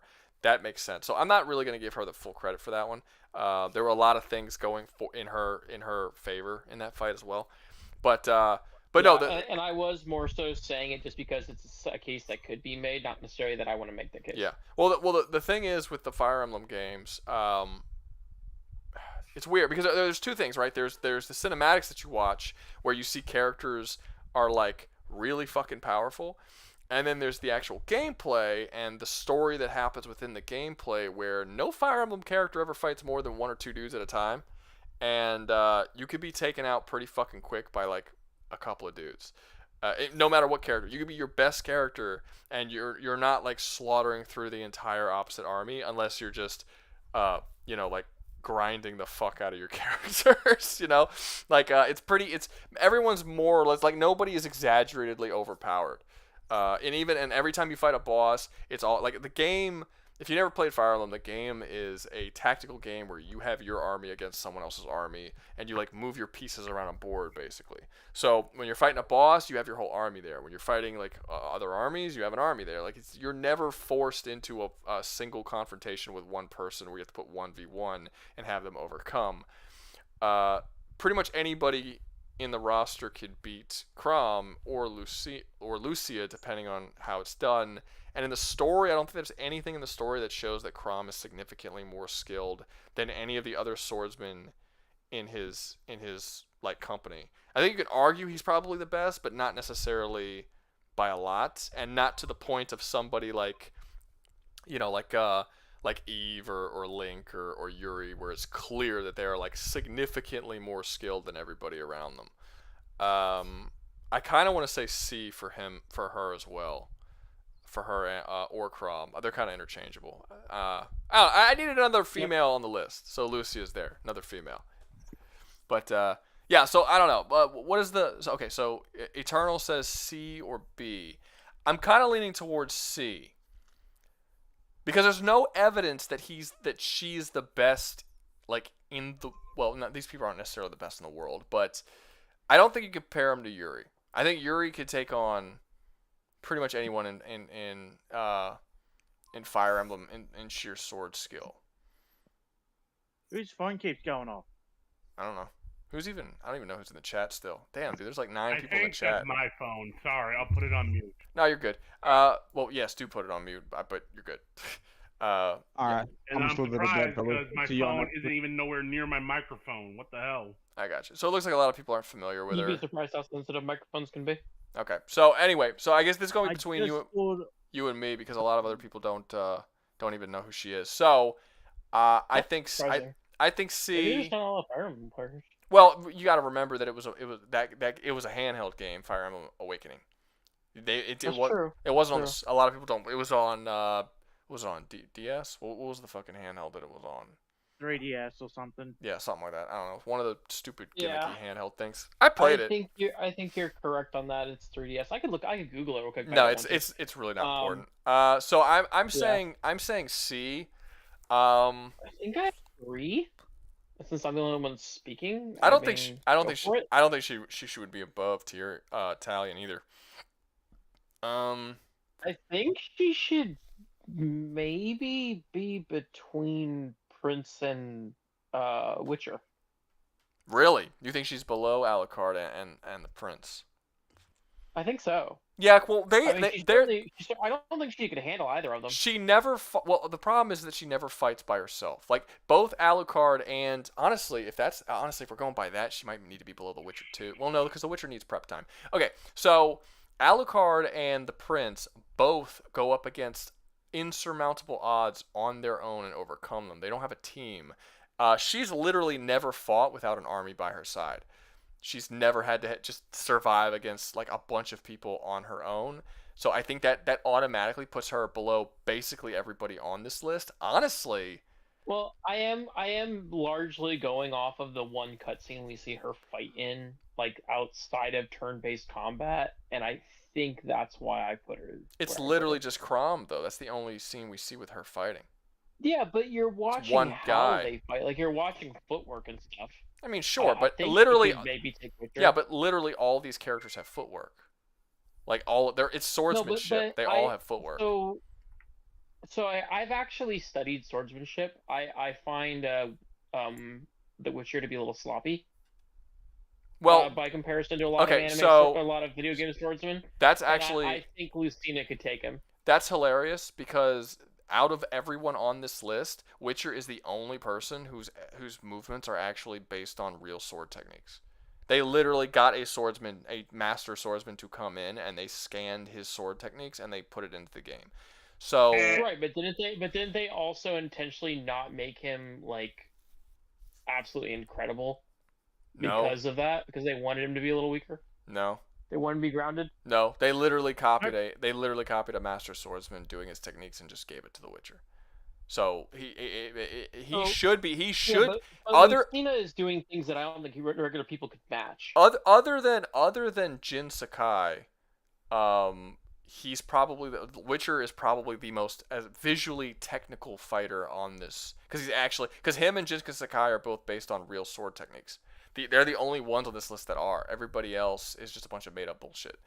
So it's either that or acrobatics, which is also made up bullshit for the most part. The type of acrobatics that they do. I don't. I mean, you could say that she's better because she's just physically more powerful, which I would agree. She would be physically more powerful. But again, the Witcher overcomes giant monsters and groups of people. She doesn't. So put her below Witcher then? No, it's hard. Well, because like Witcher's been beat up by 5 dudes in a bar with fists. Who is this person in D again? I can't see the picture. Kenshi. Oh no, that's Daniel Fortescue. I forgot. Oh. Yeah. I think Lucia fits well, but I think I'll put her above. I'll put her above the Witcher. I think because there are like she doesn't fight multiple people, but Witcher can't really fight multiple people that often either.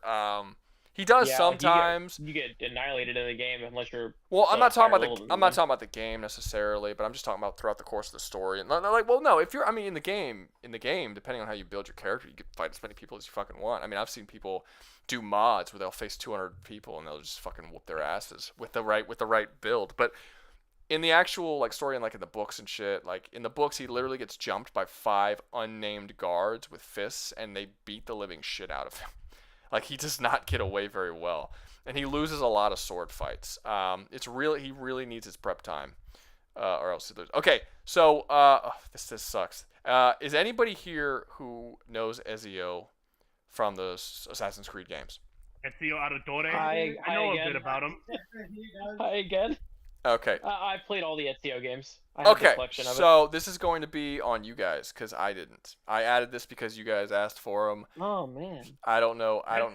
He's a decent sword fighter, but he's more of an assassin than anything. Yeah, like I assume that it plays much like the other Assassin's Creed games, the ones that I have played. They're usually pretty damn decent swordsmen, but they usually fight with swords in order to escape.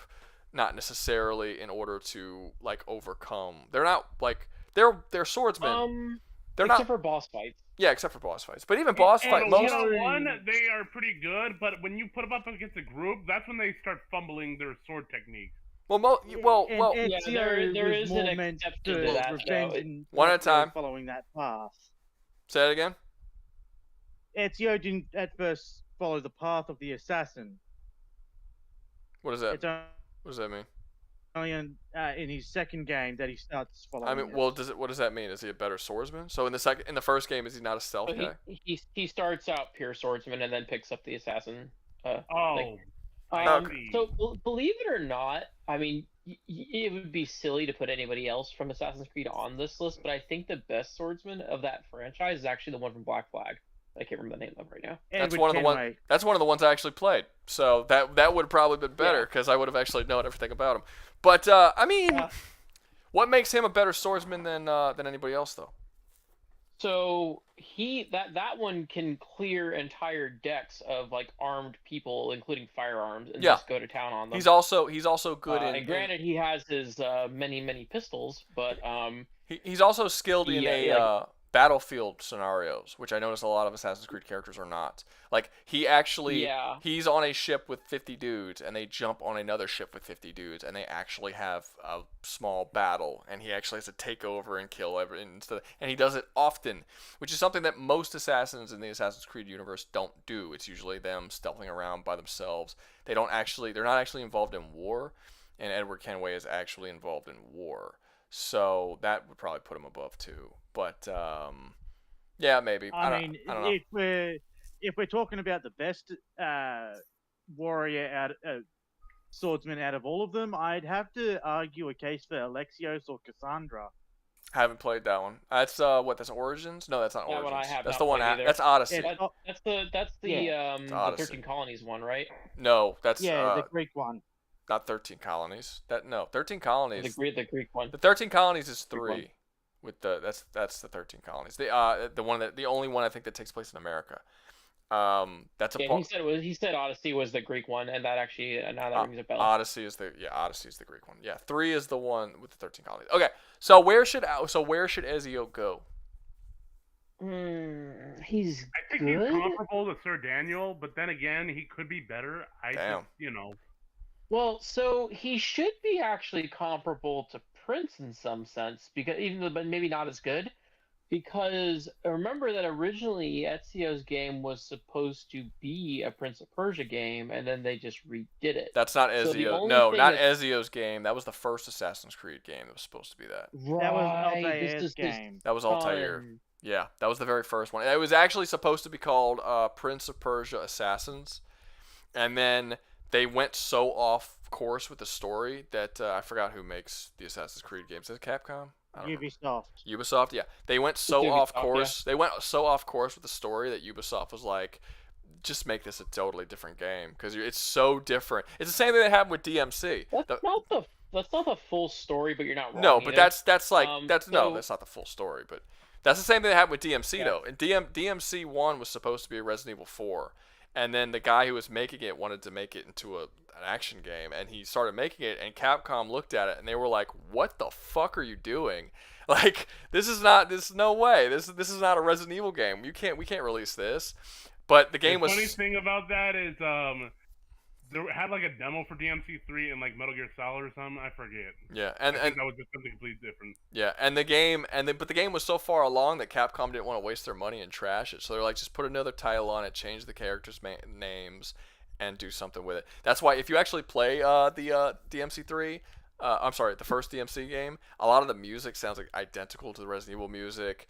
When you go and you like look at puzzles and shit, the camera looks like the angles are the same. The font on all the talking and stuff are the exact same. Like a lot of stuff they kept the same because it was supposed to be a Resident Evil game. It's pretty cool. And some of the dialogue. I don't know what the fuck Isn't they it were great thinking. when we get games like that? Yeah, I don't know what the fuck they were thinking when they thought that was going to be Resident Evil 4. Like, that would have absolutely pissed people off if that was Resident Evil 4. But when it releases DMC, people really liked it. So, you know. Resident Evil 4 was there's a lot of good games out there that have that story. Type of shit. Yeah. But, anyway, so Ezio, we gotta find a place for him. You think that he matches Prince? Prince fights supernatural beings. Ezio doesn't even have supernatural beings in his universe. You know what? Yeah, I think he does, but they're not they're not traditional. Well, the only thing that I've seen in terms of because I haven't played a lot of Assassin's Creed games, the only thing I see that's supernatural, like in the first game, Altair eventually fights against the guy who has the Apple of Eden. That's the only supernatural thing he comes across in that entire game. I don't remember anything supernatural in Black Flag. And I think I don't think Isu. I don't remember. What? I don't remember what that is. I don't know what that is. Do you remember a particular set of armor that if you collected all the trial tokens for the ones where you got to line up in eagle vision, apparently they give you what's called the Mayan armor, which is completely bulletproof and not known of a material anyone has ever seen before. You've got to talk faster, man. Sorry. You put me to sleep with that. You talk so slow. Okay. All right. So there's. If I talk faster, I just fucking fumble my words together and it I got you. No, it's yeah, okay. He's got a special armor and it does special stuff. I got you. Okay. So he basically fights regular mortal men, normal dudes with his normal skills. He fights a large group of them, but I think I would have a he's supposed to be a relatively realistic character. I mean, the game is even a historical it's historical fiction. So you're supposed to take it somewhat seriously. You know what? I think I want to put him top of D or bottom, or he should go in D then. You think he should go in D? Yeah, I can't see him getting past Geralt. Honestly, if he's D, he might be below Daniel because Daniel fights fucking massive dragons and like Daniel has more challenging things to overcome than Ezio does. Yeah, you might be right. Damn. Yeah, since all there's no one in chat making a thing on a case for him. No, nobody gives a fuck about him. Somebody says low C. That was my original thought too. Nah, Blood agrees with D. I've kind of been talked out of it at this point. Yeah, Blood agrees with D too. I think D works. I mean, I can't really like.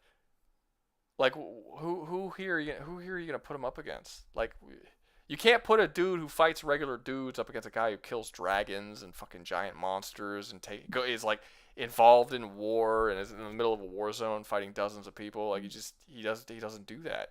He's like he's a sword assassin dude who fights a couple of people at a time. Sam is a better swordsman. I don't know who Sam is. No verse though. Jetstream Sam. Sam. Metal Gear like Rising. I see what they're talking about. Skyrim. Okay. Okay, we're last up. We're at fucking Sephiroth. The one-winged angel. Who knows anything about Resident Evil 7? S tier. S tier. You think S? Absolutely. Explain. Okay, so while obviously, just for story, he has to eventually lose to the group of supernatural. Yeah, but he's also a god at that point, so you can't really. Right. Hold on, I'm getting to that. Can't hold that against him that he's outnumbered. He is the sole linchpin as to why Shinra wins the Wukong War. Like, there's an entire army could not handle this guy. He can solo summons, like, when you first go to Nibelheim, Cloud can't even, like, he one-shots things that one-shot Cloud. Mm-hmm. And I've granted that's possibly Zack. The whole thing gets kind of convoluted to that point if you want to get technical. But go watch him fight Genus and the other guy together from Crisis Core. Like, that is something to behold. He's holding back and he's trolling them, and then they start using like uber magic, and he still like effectively lethally wounds Genos, because that wound does kill him. So how much of that is because Sephiroth is extremely powerful, and how much of that is just pure sword skill? So in Crisis Core, that is sword skill. The war is sword skill. He has not entered the live stream yet. Him doing the whole thing in Nibelheim. Yeah, but he is a soldier. Completely. Well, hold on. Him wrecking Nibelheim and just completely overwhelming Zack and Cloud and those two Master Black Belts together is him before live stream. That's just him, swordsman. He is the best at what he does in his universe. Okay. And and on top of him being durable as hell, because he gets impaled multiple times and just does not go down. Okay. Well, the durability doesn't matter, but I do know that he fights two soldiers of equivalent rank to him by himself, and he casually takes them. Zack and somebody else, and he casually takes them both. That's Genos and Zack's one of them. Zack's one of them. I saw it. Oh, yeah, he does fight Zack and Angeal together also. It was Genos and Angeal is the really awesome cutscene to watch where he just goes ham and sword fights them. Yeah, I didn't see that one. That is them not holding back at all. Yeah, I didn't see that one. Sephiroth loses his temper. I got you. And they switch to his music. I got you. I didn't see that one, but I did see the one with Zack, and yeah, he's just like with one handing his sword, he like takes on both Zack and the other guy. Question. What's up? Are we doing Sephiroth or the thing that looks like Sephiroth? Sephiroth. We're doing Sephiroth. Okay, so before the boss fights in Final Fantasy VII. Got it. What? What? That thing's not exactly Sephiroth. Okay, other guy explain. Other guy, Explain. Sprigger, explain. What's he talking about? I think you took his Advent Children clone. No, he's saying that Final Fantasy VII, that's not actually Sephiroth. It doesn't matter because we're talking about Sephiroth. I think that there's a couple times where you fight like other versions of Sephiroth that are a clone of him controlling Genova shit. So like there's like Bizarro Sephiroth and all kinds of things. No, but I think he's saying that no version of Sephiroth is in Final Fantasy VII. That there's like no, I think in the beginning you like pre stuff, but well, that's not true either. Okay, you're making my head hurt. Yeah, y'all gotta get on the same page about this. Okay, we're just talking about Sephiroth, and yes, even when he comes back from the live stream, he's still him. He can just make other he can take other things that have Genova cells and morph them into him and fight as them. Yeah, like I know. Because I think that's Genova using the form of Sephiroth. That's what I meant. Wait, but that's not relevant to the discussion because he's stronger than all of those things. Like Sephiroth can literally one-shot dragons, or no, I think he two-shots the dragons of Nibelheim with his sword and one-shots them with magic. Like it's been a while since I played that particular arc in the original, but it's not even close. Okay, so here's my question. So you think he should be at S? I saw a couple of people in the chat say he's at S. How and in what way does he compare to someone like Eve or Nightmare, who literally have hundreds or thousands of other people's skills and abilities held within them? Like, how would he compare to someone like that? So, this depends on how you want to stretch this.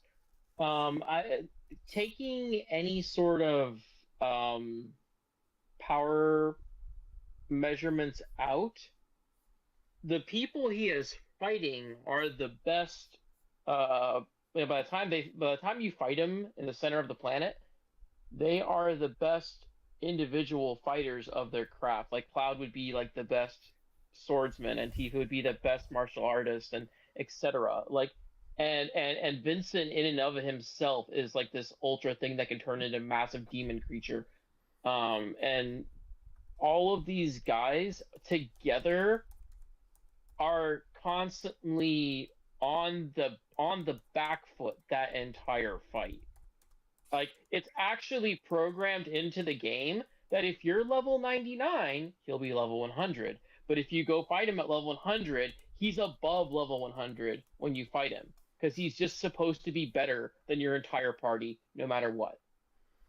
And we're talking about characters that are taking on summons and dragons and everything, of giant robots and everything under the sun, and he can just sit there and troll that creature. Like the party goes up against Midgar Somber and can't handle him, and he just suplexes the thing out of the water onto a spike rock. But here's the thing: can he beat Goku? Oh, shut up! Oh, Jesus. There's always one. Yeah.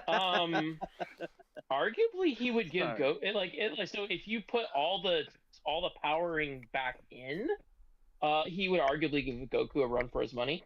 Because one, he can be dozens of himself. He can start hitting Goku with Supernova. He can hit Goku with all kinds of magical baloney, and he recovers as he fights because he has infinite healing, because he can just pull it right out of the life of the planet. Whereas Goku has to take forever to do that with a Spirit Bomb. Now, whether he can hit Ultra Instinct Goku, I don't fucking know. But he is supposed to be massively faster than Light. So, but like again, the whole list is not taking them at their power level and taking them at swordsman skill. And at swordsman skill, he's the most deadly villain. He's one of the most deadly villains in video gaming. Can I just say something? You weren't supposed to take that fucking serious. Okay, but you know what? For the sake of argument, I entertained it. For the sake of argument. Okay, so where should I put it? Where do you think he should be? I think he should absolutely be probably, I want to say mid S, but bottom of S perhaps, based on how good Eve gets. You think he should be above Eve? I do. I think he should be right smack dab in the middle. Okay, so just to tell you about Eve, like I said, Eve starts off programmed to be a match. That game, I've just not finished that game. Okay, well, I played it, but I've not finished it. I had to deafen during the spoilers, so I don't want to hear the spoilers. So then we can't. Then we can't have this. If you don't want to hear the spoilers, then we can't have this discussion. So leave the stream and leave the voice chat. Well, no, I mean, I'm only saying it for him since he's the one arguing for Sephiroth. So there's no point. Okay, so who in I feel like most people in the chat are gonna know him more than they're gonna know Eve. So they're probably gonna just say that it should be above Eve. Does anyone in the chat think that Sephiroth should be anywhere other than S? A. Oh, Blood said A. Let me say A. Okay, why? A. Yeah, you got to let me know why, guys. Does the magic count? No, it's just sword skill, Braun. Just like 5 times. It's just sword skill. Be honest. Be honest. Right, let just me sword make skill. Do you point. think Sephiroth could beat Nightmare? Be honest with you. No. No. No, exactly. In I don't think you beat Soul Eve either. Absolutely, but with everything Rouga says about Nightmare, and especially as it continues. What do you mean in Soul Calibur? Absolutely. You mean the first Soul Calibur? Yeah, well, like the first 3, honestly. Well, okay, so the first Soul Calibur. Let me make a swordsman case for Sephiroth here. Mm-hmm. He has that move Scintilla. He can basically take an incoming attack that literally makes massive dents in through solid steel, and catch your attack, and then fling his sword, and you get slashed like 100 times. Like he can slash you multiple times with every sword swing he does. Sure, that's speed. That's speed, though. Those art. Vergil can do the same thing. Waves. No. It's not a speed thing. It's just how good he is. If you're doing it multiple times so fast they can't react, it's a speed thing. It's not a skill thing. But no, he does it with one swing. It's how he does his technique. It's just, I don't know. It's hard to explain. He does things with a sword that are literally impossible. I mean, is that skill or is that magic? That sounds like magic. Those vacuum waves that he cuts up the cannon with, that's him being so strong as he swings Masamune around that he literally cuts. No, it's not super. Oh yeah, it is super strength, but he's cutting through solid steel at a distance multiple times. And he while fending off like a barrage of Firaga attacks. Like he just doesn't, like, this dude is really strong. Magic is set. As far as bullets go, the reason he did so well in the Wu-Tang Wars, the bullets basically just don't do anything to him. Blood is set. Like Barrett has a hell of a time fighting. Hey, y'all let me talk. Blood and other people in the chat are saying that a lot of stuff you're saying, some is magic, some is like Genova cells. Like you're naming a lot of stuff he does that is not purely skill. That's what the chat's saying. But he does a lot of that stuff before he gets the Genova cells. So, like, yes, it's an inherently magical world. Like, materia is a thing, but he can do all those things. I mean, that's even at base. Well, there's no point in the game that he's not super in some way. I mean, he's a soldier from the very start that we see him. So he has enhanced abilities regardless. But I'm not saying anything against that. I'm not saying that but it's. I'll be back. I'm gonna go make coffee. You don't have to say that. You can just go make coffee. He was genetically designed to be a super soldier. Remember, he's not a regular human. Yeah, but so he said, what he can do, he can just do because he's the equivalent of a monster.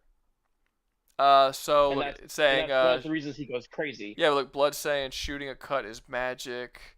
It says here Sephiroth had Genova cells as a baby. Yes. Yeah. So he did. I just went over that. Yeah. Oh yeah, but you said it was before he had Genova cells. Was the stuff you were talking about? Oh, okay. I meant before live stream. I meant before the live stream. I'm sorry, I misspoke. Okay. So like he even at base before he's absorbed the live stream, he's able to do these ridiculous things. As a swordsman, he's just really fast, really strong. Can incorporate magic into his swordsmanship effortlessly. Okay, I get that, but entire armies cannot handle him. I get that, but I don't know about the whole armies thing, but you realize that the first three things you said. He basically. Let me talk, Spriggan. You gotta let me talk. I'm sorry. Go ahead. You said he's so fast, so strong, can implement magic into his sword swings. None of that is skill. Like all of the stuff you're saying is not skill. So you're not making a good argument for how he's skilled. I did go over sword feats of like how he can basically block attacks and then just barrage you with a bunch of other ones in a single swing. And that's speed. We don't know if that's magic or not. We don't know if that's speed or not. How do you know it's one attack? Well, okay, how do you know it's one attack? Okay, so you know how Rurouni Kenshin hits your 5 pressure points in one swing? No. Sephiroth basically has the equivalent of that. Okay, how do you know it's one swing? Because he only hits you once. That doesn't mean it's one swing. If he's going so fast, he's hitting you multiple times. It's like when two samurai like dash by each other, and then one of them falls into pieces because he was actually sliced 13 times in a single hit. How do you know it's one single swing? Because that's what it says in the game. The game actually states it's just one swing, but does like damage to like 15 times or whatever. Yeah, you get damage. Yeah, exactly. Okay. Was it saying like the move description or something? Yes. All right, I'm gonna take your word for it. But I mean, how is that not magic? I'm not. So that's the thing. That I'm not saying he's not using magic, but I'm saying he seamlessly weaves his magic into his sword play, as if he were like here in terms of Dungeons and Dragons. He's basically a magus with endless spell slots that can constantly, if he wishes, wield magic into his sword play. In addition to being absolutely like superhuman. Okay. Like any of these characters would have a huge problem dealing with him. Okay, so and even if you take all of that away, he's still a ridiculously good swordsman who can take on multiple people who are as strong and good as and good as him because we've seen that. Okay, so here's what we're gonna do. I can't argue against you about Eve because you don't want me to spoil the game for you, and you've given all your points to about Sephiroth, so the chat's heard them. So we're just gonna put it to a vote. They're gonna decide if it's S or if it's A because I've seen a lot of people saying S and a lot of people saying A. Whatever they vote, that's where he's gonna go. And hopefully your arguments have convinced them otherwise. I would like to defend Eve because I don't think that what you're saying is better than what Eve is. I am okay with him being below Eve, but I'm not necessarily. I'm because I don't want to hear the spoilers. So I would be okay with him being below Eve based on I know that she. What happens is that she gets all that stuff, even of the best that ever was from that game. I know that much. Yeah, so, she's completely unstoppable. Nothing in the universe can hurt her by the end of the game. They can't even touch her. Yeah, like, she's ridiculously overpowered. But yeah, you should finish the game. It's really good. Okay, guys, here it is. Hey, I'm working on it. Sephiroth, S or A? Where do you guys think she should be? You think she should be up there with characters like Eve and Nightmare, who have hundreds, if not thousands, of different techniques and skill They basically, in case you weren't here earlier in the stream, Nightmare can literally copy all of the skills and abilities of anyone he lays eyes on. He's been alive for thousands of years, so he literally has all of the skills of all the greatest warriors who have ever lived. Eve is a character who can actually copy the memories, techniques, and skills of other Eve bots. Throughout the game, she continuously puts in memory sticks and cores into herself, building her power. By the end of the game, she's done it to over 100 different Eves. Nothing can fight her by the end of the game. Nothing even comes close to being able to fight her by the end of the game. She takes on the entire Eve army by her... Oh, shit, I'm spoiling for you. Pause your... mute your shit so I can explain this to the chat, please. All right, yeah, I'll definitely mute your shit. By the end of the game, she takes on literally every other Eve bot in existence, an entire army solo, and wipes them all out by herself because she's just that much more skilled than they are. So he believes that Sephiroth should be up in S, between, I believe he argued between Nightmare and Eve. He hasn't convinced me that he should be that high, but you guys... Yeah, I mean... Personally, it sounds like his best feat is he may have fought 5 people each equal to his strength. No, I mean he said he beat an army, and I believe him, but I don't. But he hasn't convinced me that he beat that army due to sword skill and not just physically overpowering his enemy. That's the issue. I'm not sold that it's. Fought 2 similarly augmented people, and he beat them. Yeah, all that. Yeah, like we know that Eve gets stronger because she puts in the memory sticks that gives her knowledge of other people's. She can build her experience, knowledge, her memories, and her skills based on absorbing the memory sticks of others. So by the end of the game, she literally has the skills, experience, memory of hundreds and hundreds and hundreds of other Eve units, and Eve units are start off the game being insanely skilled robots that are meant to fight massive monsters and all kinds of shit. So we know how skilled she is. And by the end of the game, she cannot be defeated by anything in the universe. So, but with Sephiroth, it just seems like a lot of his arguments were just, power-based. Powers he got. Yeah, just here's all these crazy powers he can do. So I'm not sold. It doesn't look like the chat's sold either. I'm going to give you another 10 seconds, chat. Get your votes in. What's up? I would suggest leaving this one off until next time, maybe next time, if people want a second one. I think we use different characters. I don't think that's necessary. I think we can vote on them. They're voting on them right now. They're voting on. Well, no. I plan on adding on, like, if there are certain ones that are like really that people really like and they want to do again, we can add on to tier lists. That's why I'm saving all the tier lists once we're done with them. So I have like a Action Heroes tier list and all that. They're all on there. So yeah, we can continue the tier list. I actually have a female swordsman that we completely forgot about and likely due to how forgettable her game was. There's literally thousands of swordsmen that we've forgotten. Yeah, there's plenty. The only one who's not on this list that I think ought to be added is probably 2B, and there's one other one. I forgot. I had 2B on my phone when I was writing a list down of what characters to have. I think the reason why I took her off was because she's not just a swordsman. I think she uses a bunch of other weapons, and Eve was such a similar character who is just a pure swordsman that I just felt it was a better pick overall. But no. Yeah, fair enough. I was gonna ask you if you were leaving her off because you forgot her intentionally. So there you go. It wasn't intentional. I did intend on putting her. I did forget her, but then once I was told that I forgot her, I decided not to put her on anyway because. Like I said, Eve is so similar, and Eve is actually a pure swordsman, or swordswoman, where 2B is not. 2B you can use hammers and all sorts of other types of weapons. It's not necessarily just swords. Yeah. Now, canonically and by cutscene artwork, she does typically just use swords. Yeah. Generally, it's not. In the game. That's not the main reason. Like I said, originally she was on the list, but she is very similar to Eve, and I don't think she's as good as Eve at swordsmanship. She's also not as pure as a swordsman. She still has guns. She still has other things to do. It's just it is what it is. Well, the little cannon droid. So everyone's saying A. Now, do the people in the chat believe that she should be S for me? So some people. Well, you gotta vote, man. Looks like everyone's doing A. I'm about to end it at A. It was very close, but it's at A. Now the question becomes, where an A does it go? Is Sephiroth the best of A?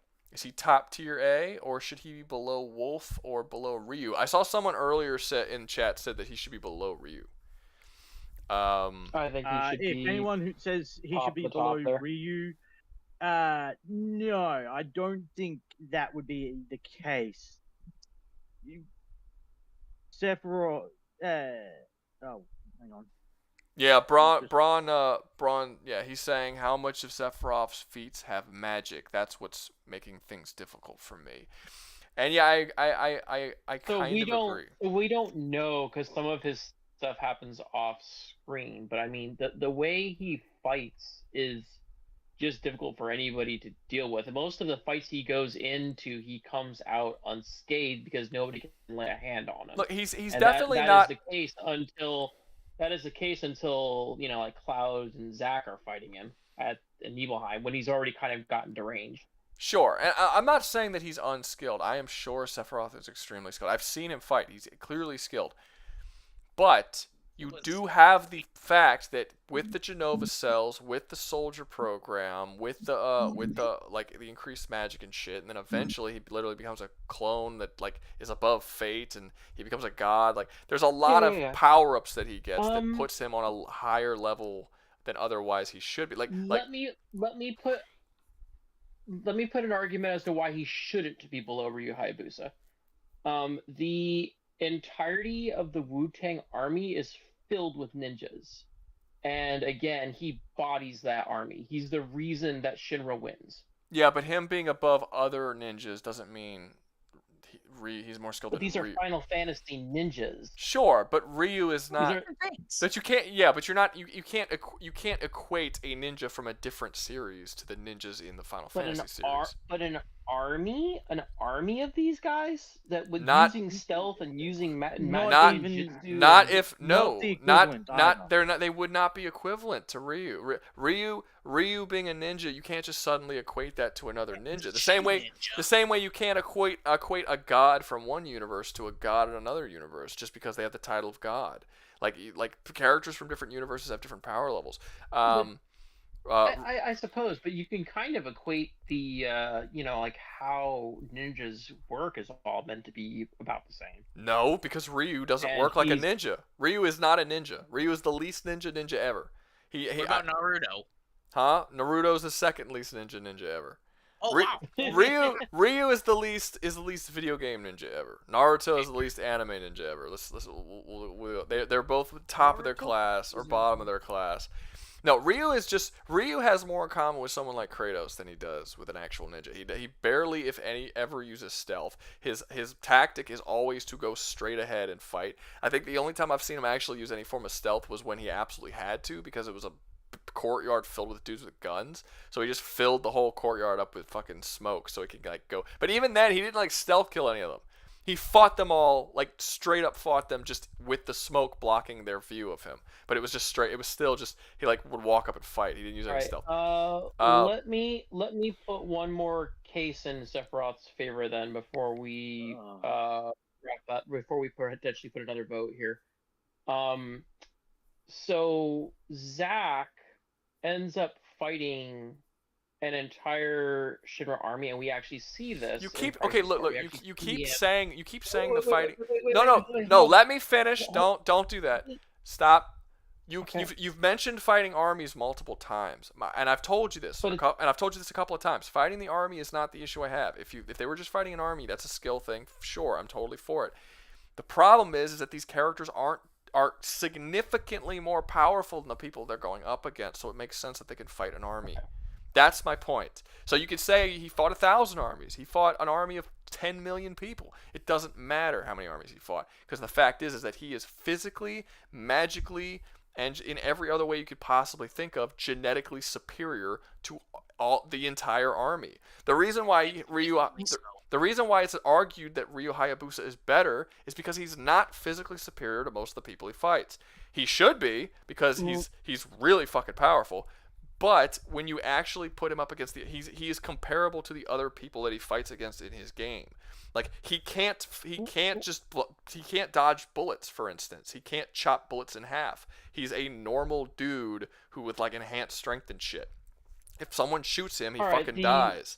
If you can have a whole army shooting at Sephiroth and none of them are going to hit him with bullets because he's so significantly faster and more powerful than all of them. That's the issue that we're having. You can That's why I was trying to say this though. So we know that army eventually overwhelms Zack, and we've seen we can people who have played Crisis Core, how good Zack is as a swordsman, and yet he cannot beat Sephiroth. Yes, but Sephiroth is physically superior to Zack.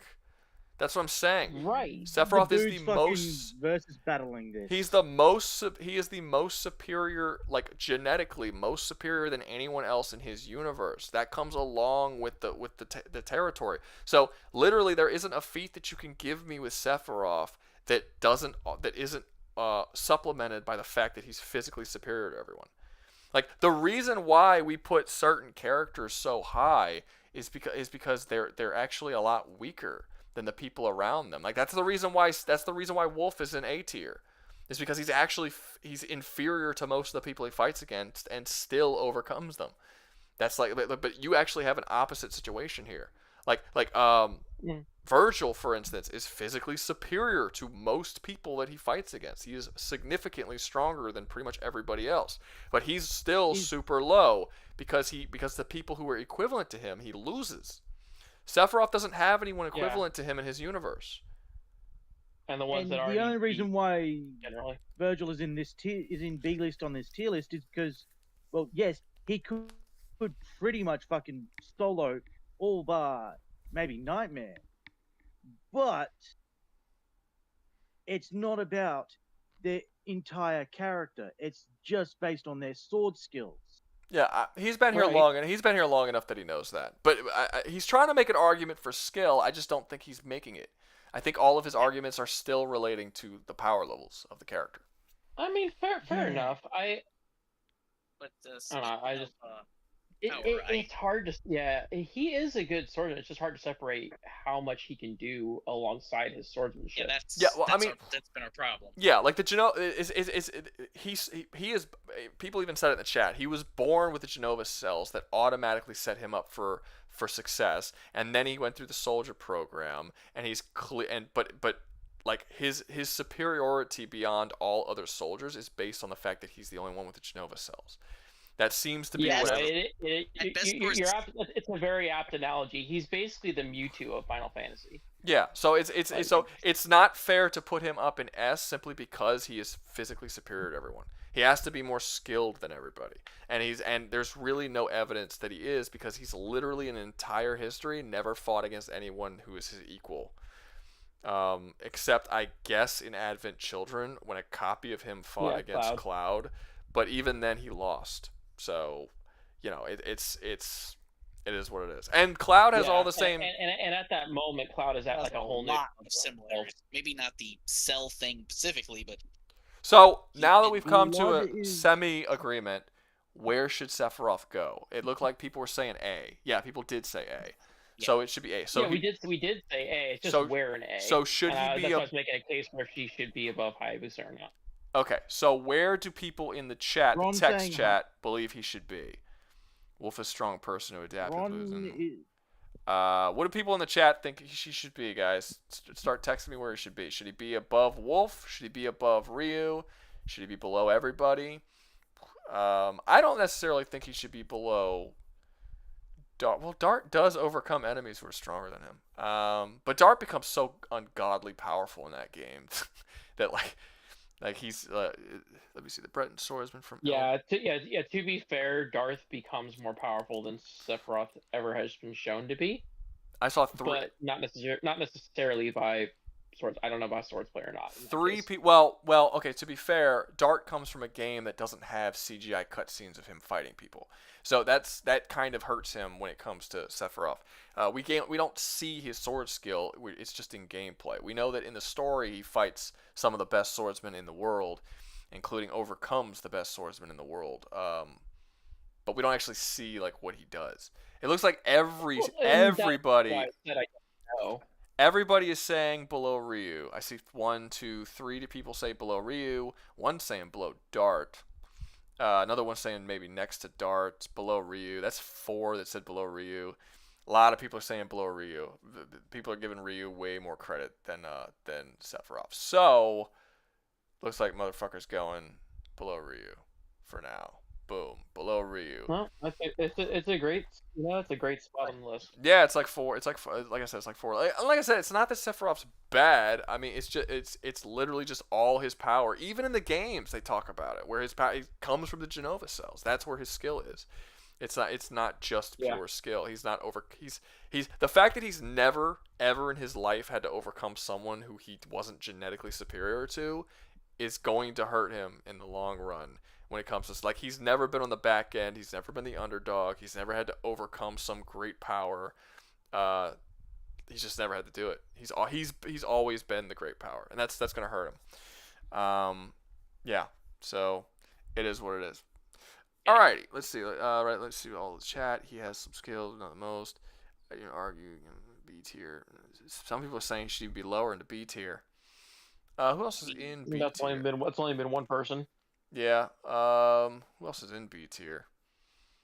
Yeah, like honestly, I would not, based on the things that you told me, I honestly wouldn't see an issue with him being below Yuri. I wouldn't have a problem with that because were you the guy who played Yuri, who played the game, or was I talking to somebody else? Doesn't matter. Somebody else. Somebody, yeah, okay, Yuri, yeah, because Yuri, because I listened yeah, in. yeah, But because Yuri is a character who lives with a permanent handicap essentially. He's the only person in his universe that can't use magic. He can only use sword, and with that sword play, he defeats all of the greatest warriors in his universe, despite the fact that they can all use magic and he can't. So he is literally as underdog as it can get. And he still overcomes those odds and becomes the greatest swordsman of his universe. So someone like Sephiroth, who has everything given to him and doesn't have to overcome anything at all ever, and I don't know. I feel like you should probably put Yuri above him just based on that alone. But like I said, see, people are saying could say B. Well, I mean, I feel like that'd be another vote. Yeah, that would be we another did vote. Think he should be an A tier. Yeah, that nobody was saying below A tier until we kept talking. Like I think A tier is fine for him, based on what the other cases you guys have made, and based on the vote, I'm fine with that. I don't know if I'd put him in B tier. I wouldn't put it. Based on what you said, I probably would put him in A. To be honest with you, but the vote, I put S and A in the vote, and everyone voted A. I didn't even try putting B. It looks like some people are saying B. Blood is saying B. Does anybody else think B? Should we do another vote to see if he gets pushed down to B? No. Blood put. I wouldn't say B. Oh, you wouldn't say B. Oh, you wouldn't. My bad. Would not. Sorry, I just saw B. I didn't even fucking read the message properly. Okay, so you wouldn't say B. Yeah, like I said, Blood. My only argument for B. I'm not saying. Yeah, sorry. Yeah, no, I misread your comment. Yeah, like I said, the only reason why I would say B is because of characters like Yuri. Because like Yuri has to overcome characters so much stronger than him, and he does it through pure skill. And Sephiroth is overcome by characters who are weaker than him constantly. Sephiroth. Well, not constantly. It's like one time. Well, no, not one time. It's multiple. They've brought him back on several occasions. I mean, it was Final Fantasy VII, Final Fantasy VII remake, and it was Advent Children. All three of those, he was overcome. So in remake, he's never been killed because it's a reset on the timeline, so he's not dead yet. No, that's not true. It's a sequel to the original. They confirmed that in the first game. It's a sequel. Sephiroth. But all the characters are as they were. Like Eric's not still dead in the beginning of remake. Yes, because it's a different timeline. But Sephiroth is aware of the previous timeline. It's the same Sephiroth from the first timeline. So that is the same character redoing events again. And when he inevitably gets defeated, I haven't played the second part to the remake, so I don't know if the game even ends or not. But when he inevitably gets defeated, that will be a third loss from him, because that will then be Final Fantasy VII, Final Fantasy Advent Children, and now the remake. And it will be the same version of Sephiroth losing 3 times to the same group that are technically under him in power level. So it's yeah. I want to ask why you didn't put me on. I didn't put a lot of people on the list. There's a lot of people that didn't make it on the list. They made it on the list because we only had 20. That's why. Yeah, if we put every swordsman in we do a part 2. There would be this thing would, yeah. Okay, so I'll do one more. We could easily do part 6 of this list. It wouldn't be hard. I'll do one more, and one more thing before we go. Sephiroth. We're gonna do. Should I move Sephiroth to B or not? And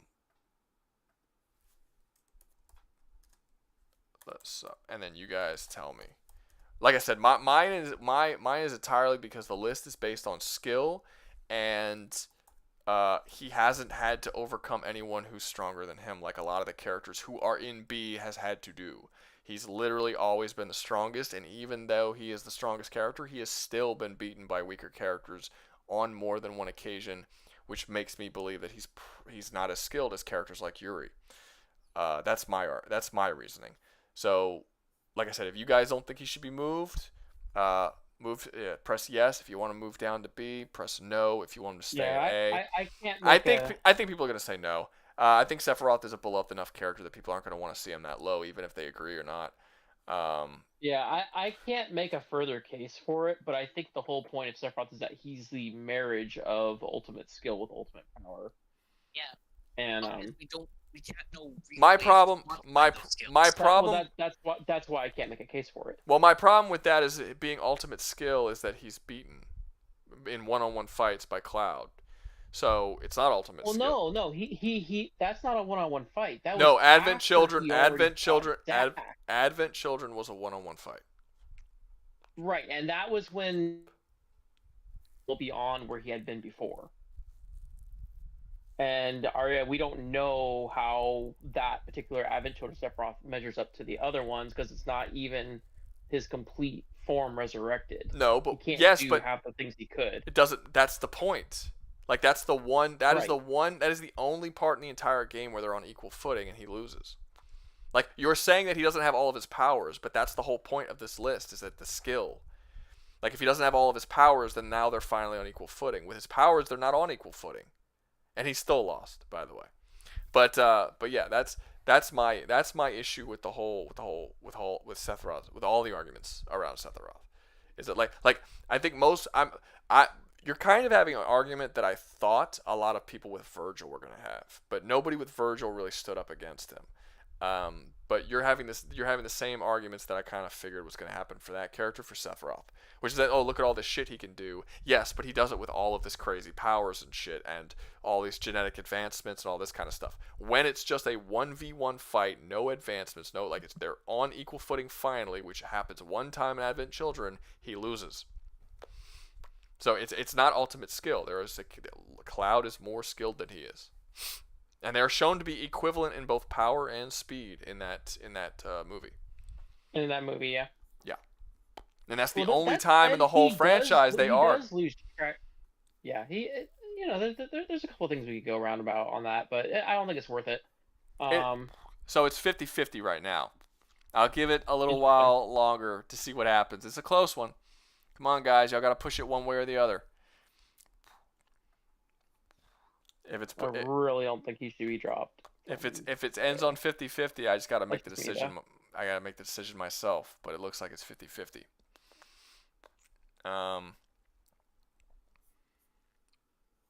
should be below 55. Oh, 55. No. Looks like you're probably going to get what you wanted. Okay. You were fighting hard, man. You were fighting hard. well. You got it.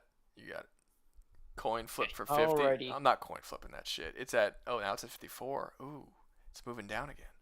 Sephiroth was stronger in that Advent Children fight. He was focused on hurting Cloud over killing him. Otherwise, he would have killed him with a pokey pokes. Oh, so this guy's arguing that he was even stronger. So they actually weren't on equal footing in that movie.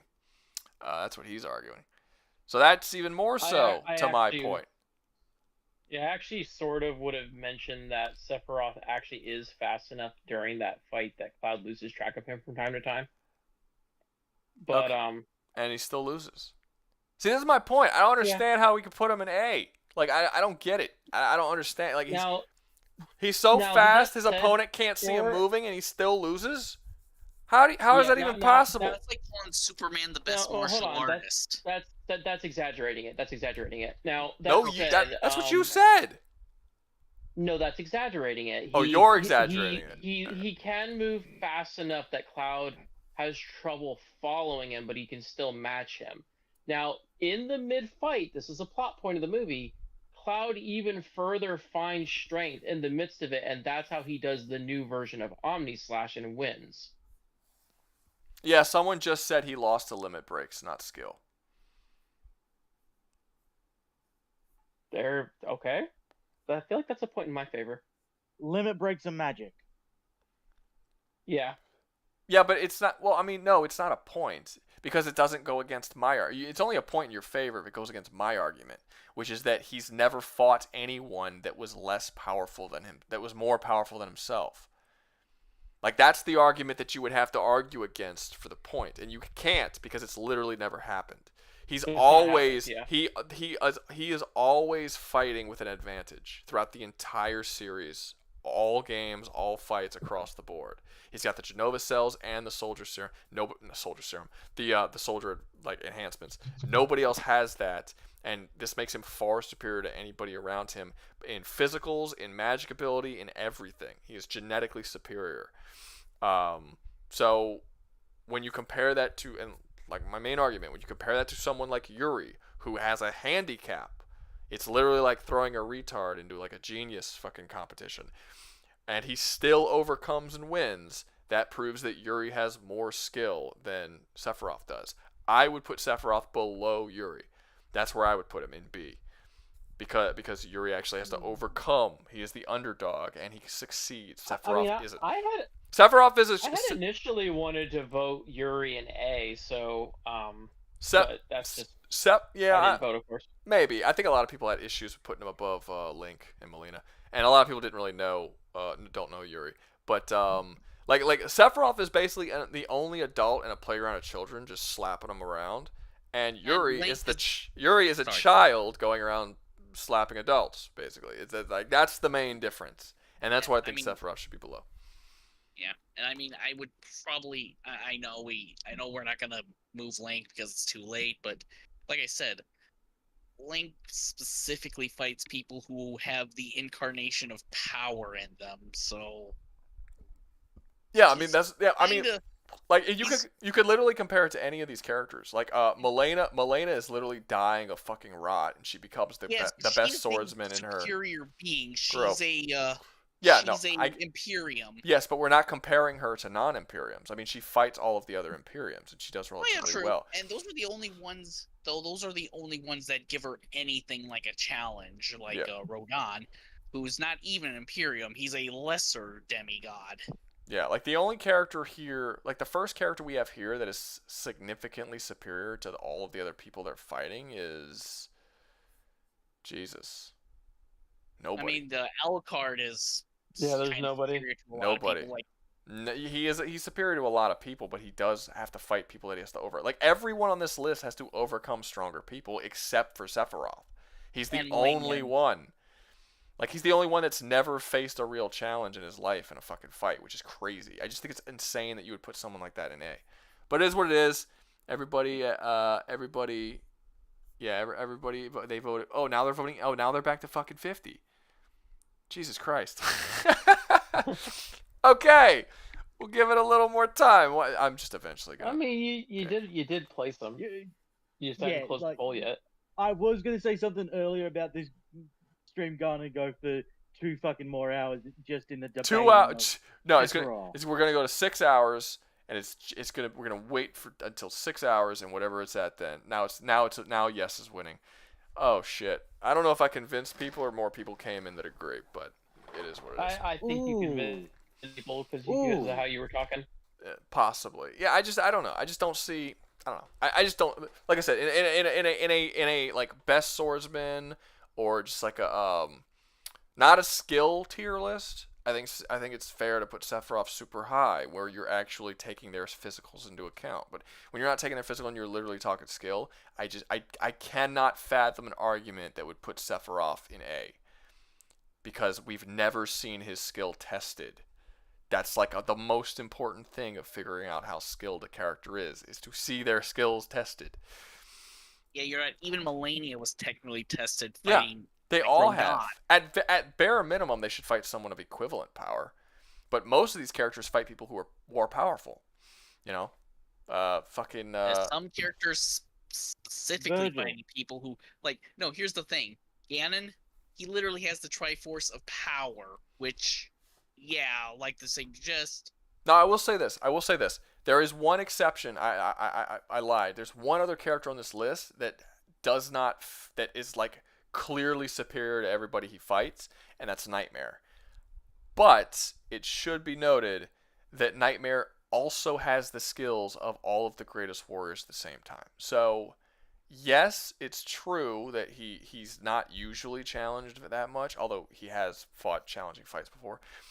He's a case like Sephiroth, where he's clearly above most of the people he fights or everybody he fights. But the fact that he has all of the fighting skills of all those people, that automatically puts him above pretty much everybody on this list. Just in terms of actual skill, not physical power. If we go looser on the canon, there are things where he has a Eaton Cloud. And that's because in the Dissidia timelines, there have been most of them, in fact, where the villains just completely overwhelmed the heroes because of just how strong they are, and sort of Cloud could not hope to handle him until the one that you're actually playing. Yeah. Wait, hold up 1 second. Yeah, Eternal. No, Nightmare has lost. He's lost, I think, twice, maybe 3 times, but he always loses because of things written into the story that allow him to lose. Like, for instance, he loses half of his power, and then Siegfried gets the fucking Soul Calibur, which puts them on, on relatively equivalent playing field, as well as Siegfried being blessed by God. He's beaten by, I think, Sophia and her brother in a 2v1 match, but they are also blessed by God to help them defeat him. Stuff like that happens. It's never just skill versus skill, someone overcomes them. It's always some sort of thing that is basically making it more difficult for Nightmare to fight at full power, and that's how he's able to be overcome. I don't think he's ever been defeated in the story, like in canon, from just pure sword skill and nothing else. Like I said, maybe Siegfried, because even Nightmare considers Siegfried the most skilled swordsman who's ever lived. So I would say that they were unequal, but even then he needed the Soul Calibur as well as Nightmare to be weakened to make that possible. So well, yeah, I mean weakened because he has hacks like Sephiroth, and he was actually challenged. Well, no, he didn't. Well, no, he didn't lose his hacks. He just lowered. It's his literal power level just lowered, but he still had all the same abilities. It was countering his hacks. Yeah, but Sephiroth also has powers and shit. Like he has abilities. So I mean, it is what it is. So that's. He's the only one stated to actually have skill, and he reworks Siegfried's skill because he at least has an understanding of it. To Lord Thandapol, whatever. No, it's not plot armor. So plot armor is when a character survives and it doesn't make any fucking sense. There's actually shit written in the story of Soul Calibur that makes it like plot details within the story that make him lose power so that he can be defeated by other characters. So it's not plot armor. Plot armor is like a character gets fucking shot for whatever reason, just doesn't die. You know what I mean? Like it's like not really explained. Like how are you still alive? Plot armor. No, this is actually plot armor is like a flaw in the story writing. This isn't necessarily a flaw. It's like written into the story. So yeah, by plot, sure, I guess. But I mean anyone literally survives by plot. Like, literally everyone who survives anything survives by plot. So it's not a very specific way of talking about it. Someone just asked me to add character to the sword. But no, the sword list is over. We're actually probably about to end the stream pretty soon. We could do part 2s on streams in the future, and we'll add way more swordsmen. And, we have this one. We have the action hero list. We got a bunch of different tier lists. But, yeah, we've been doing... How long has this stream been? It's about 4 hours. It's been going 4 hours and 48 minutes. So no, we're not about to add a bunch of new names. But next time we come on to do it, we'll add we'll add characters and shit. It'll be great. This is the shortest stream so far, but yeah, this is the shortest one. The last one was 6.5 hours. The one before that was 5.5 hours. What's up? Part of it was probably technical issues, like we were just trying to figure things out, and of course we kept the number lower. Now, wait, hold up. Is it no? You know what we can do? Next weekend, is that the final weekend in October, or is there? Pretty much is. Let me see. What yes. weekend? It's gonna be the last. No, Saturday. wait, no. Next weekend is not. Yes, it is. Next weekend is. I'm sorry. It is. It is going to be the last full Saturday week. and Sunday of October. So the next, yes. so the next one's gonna be a horror monster tier list. Slashers. Yeah, that was the deal. Nice. That was the deal in the beginning of the month. Everybody wanted a horror, like a horror killer, basically tier list. So you're gonna have Freddy, Jason, Michael, Jigsaw, like a bunch of different characters, and we're gonna sure, why not? It'll be a long list, and we're gonna pair them all up to prepare for Halloween. And yeah, we agreed this 2 streams ago. Everyone in the chat wanted it, and we said we were going to do it in the last weekend of the month. So I was gonna say what we could do in the stream for the rest of the stream is we can basically like vote on what the next tier list is going to be and talk about what the next tier list is, because we haven't done that since the first tier list, but we already promised to do that. So we could talk about what the tier list is going to be after the horror tier list. What tier list do you guys want in the in the chat? What's or maybe do something else other than a tier list for once. Yeah, that's fine. I'm cool with that. I don't care. Tier lists are cool because it's like it gives us something to do that takes a while and it's easy and focused. people can get involved in the chat and stuff. I still honestly I think our best stream was the first one. It's the funniest. It was the most entertaining to watch. I really liked the first stream. It was only an hour and 15 minutes, but I really liked the first stream. That shit was so chaotic. It was great. So, did you end the current poll? Yeah, I ended the poll. Why? Yeah. Yeah, move Sephiroth. 60% said yes. Yeah, he's already been moved. Look at the. You gotta look at the thing. He's been moved. Okay. Yep. He's below Yuri currently. Like I said, if we ever come back to it and we want to change things, people can vote to have things changed and shit. Let's see. Best starships. Main character ranking tier list. That's way too open. Like it needs to be a little more specific than that. That could literally be anything. Gunslingers wouldn't be bad. Buddy cop duo. I feel like I wouldn't be able to get enough buddy cops.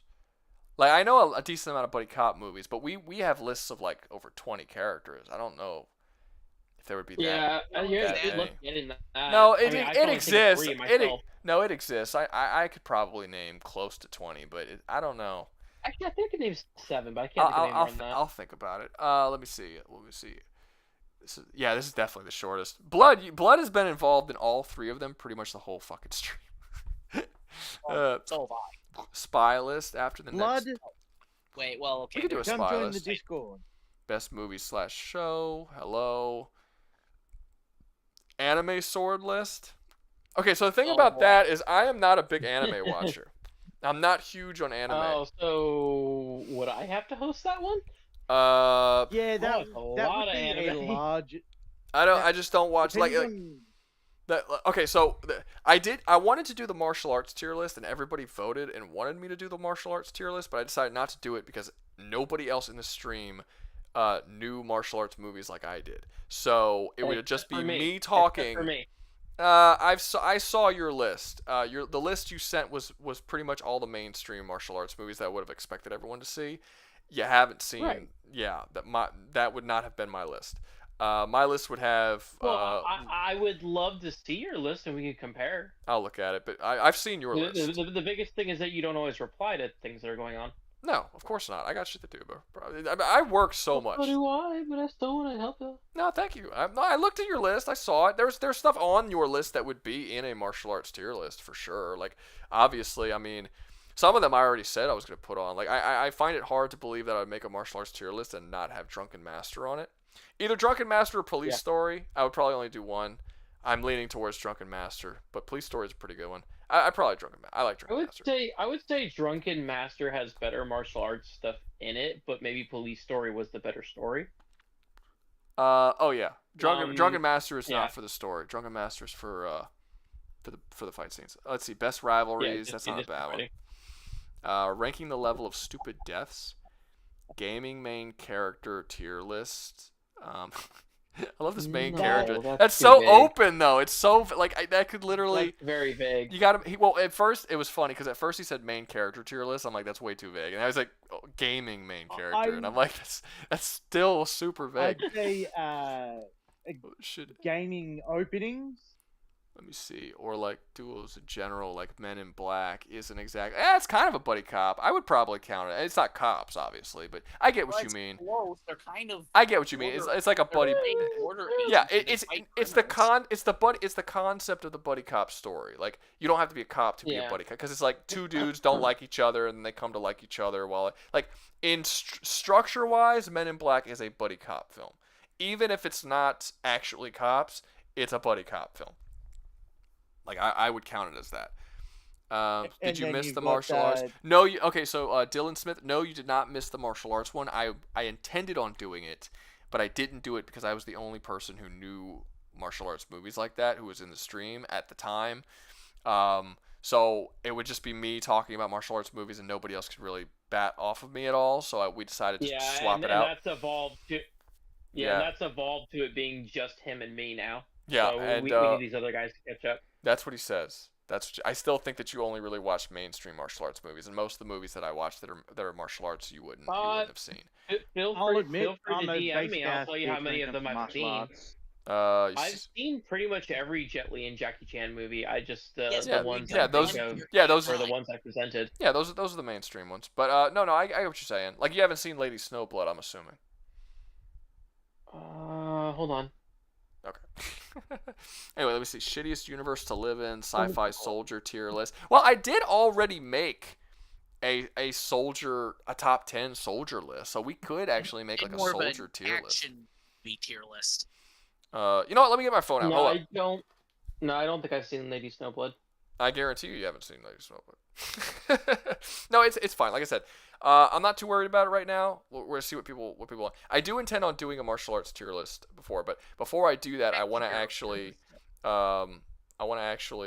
like get a couple of people in the chat who actually watches martial arts movies like that. Because otherwise, it's just, besides, I don't want it to be I feel like this stream particularly, since What if we just streamed a movie? Who the fuck was that? That certainly wasn't me. Just come in. No. What was I saying? I was saying something. Most of us have definitely known most of these characters this time. Yeah. Well, no. It was like, yeah. Well, yeah. Fuck. I don't remember what I was saying. Doesn't matter. Yeah. I think that's what you were saying. You were talking about this time. Most of us did know more of these characters than normal. I mean, yeah, kind of help. Kind of almost through obscure, or at least obscure to the viewer. Well, funny enough, the first two I did were movies. Like the first one we did, what was the first one we did? It was action movies, and I was shocked how many people in not only the stream but the chat had never seen any of these action movies that I put. Like, I thought I picked all the big ones, but like I was like, which one was it? RoboCop? No, it wasn't RoboCop. There was one or two that I said that like nobody in the chat or the stream had ever seen. And I was like, it was crazy. There's actually 6 of them that no one had saw but me. That's crazy. Yeah, there were 6 of them out of 20. That was crazy, dude. I was like, dude, these are like some of the most classic action films of all time, and everyone's telling me they haven't seen them. So for the one after that, I did what was the last one we did? Villains. Yeah, and I purposely picked all of the biggest villains in film history. Right, like Hannibal Lecter and shit like that, and there were still like a solid 3 or 4 that like nobody in the chat had heard of other than me, and I'm trying to stop it from being just me talking, or me just talking to one other person. There were 3 that only you had heard of, and then there were maybe 2 or 3 more that only 3 of us knew of, and not a lot of the chat knew. Yeah. So I'm trying not to do that again, which is why I didn't want to do martial arts, because martial arts, it would literally just be me, and I guess you would know some of them, but yeah, it would just literally. So I'm trying to stick to things that everyone. So this time I swapped the video games, because video games, I feel like more people. Also, I will say I did target that list of ones that I was pretty sure people would at least know of if they were fans of the genre, not necessarily ones like that people would go out of their way to see, or even the best. I got you. Well, I think martial arts movies are just inherently niche. Most people don't go out and watch martial arts movies. Most of all the best ones are foreign. But yeah, so I picked a video game one this time because I had a theory that most of the people who watch my channel are video game people more than movie people, and maybe like people would know more. And I feel like that worked out for the most part. This stream, though, I do have to apologize to the chat. A lot of people who are normally here, I usually have like 5 or 6 people talking. A lot of people couldn't make it tonight, which is why there was a lot less viewers. There was a lot less conversation going on. It's really just been like 2 or 3 of us in here most of the night. On the first 2 streams, we had like 7 or 8 people. A lot of people got busy today. I apologize. Dan was supposed to be here. Dan never showed up, so the stream started late. So he told me he wasn't going to show up. So it's not like he just didn't show up. But and then you had that whole fuck up at the start. You get set up this time. Yeah, I gotta. Well, no, I need him to stay until the stream starts, not just like help me set up 30 minutes before the stream starts, and then leave, and then when I try to start it, shit doesn't like work right. I need him to actually be here to get it started, and then he could fucking dip once everything is working properly. Otherwise, I'm fucked, bro. It's fucked. But yeah, no, it is what it is. But I get it. This stream was not the most exciting. I'm gonna try. I'm gonna move some things around. I'm gonna try and improve this, because there was. I am not particularly happy with this stream either. So if anybody else is like, one of the better streams. Did you? I don't know. I feel. I liked it. Well, I mean, I'm glad you liked it. I think we did. This was an interesting one. I think we did better on the action movie ones, to be honest, and especially did better on the first one. I still think the first one's the best one we did. But yeah, okay. Wait, let me see these comments people are putting. See if they got some good ideas here. Let's see. Has anyone seen Forbidden Kingdom? I have seen Forbidden Kingdom. I have also seen the one. Characters Ruga's fan base. It's fun. Wait, what's up? Doing that. Oh, I was gonna say while you're doing that. By the way, I'm Dylan Smith. So yeah, no, I was afraid I missed that because I love kung fu movies. I'm glad that somebody brought up Forbidden Kingdom just now. I like Dragons Forever too. I go nuts about Jackie Chan, so I was like, oh shit, did I miss that?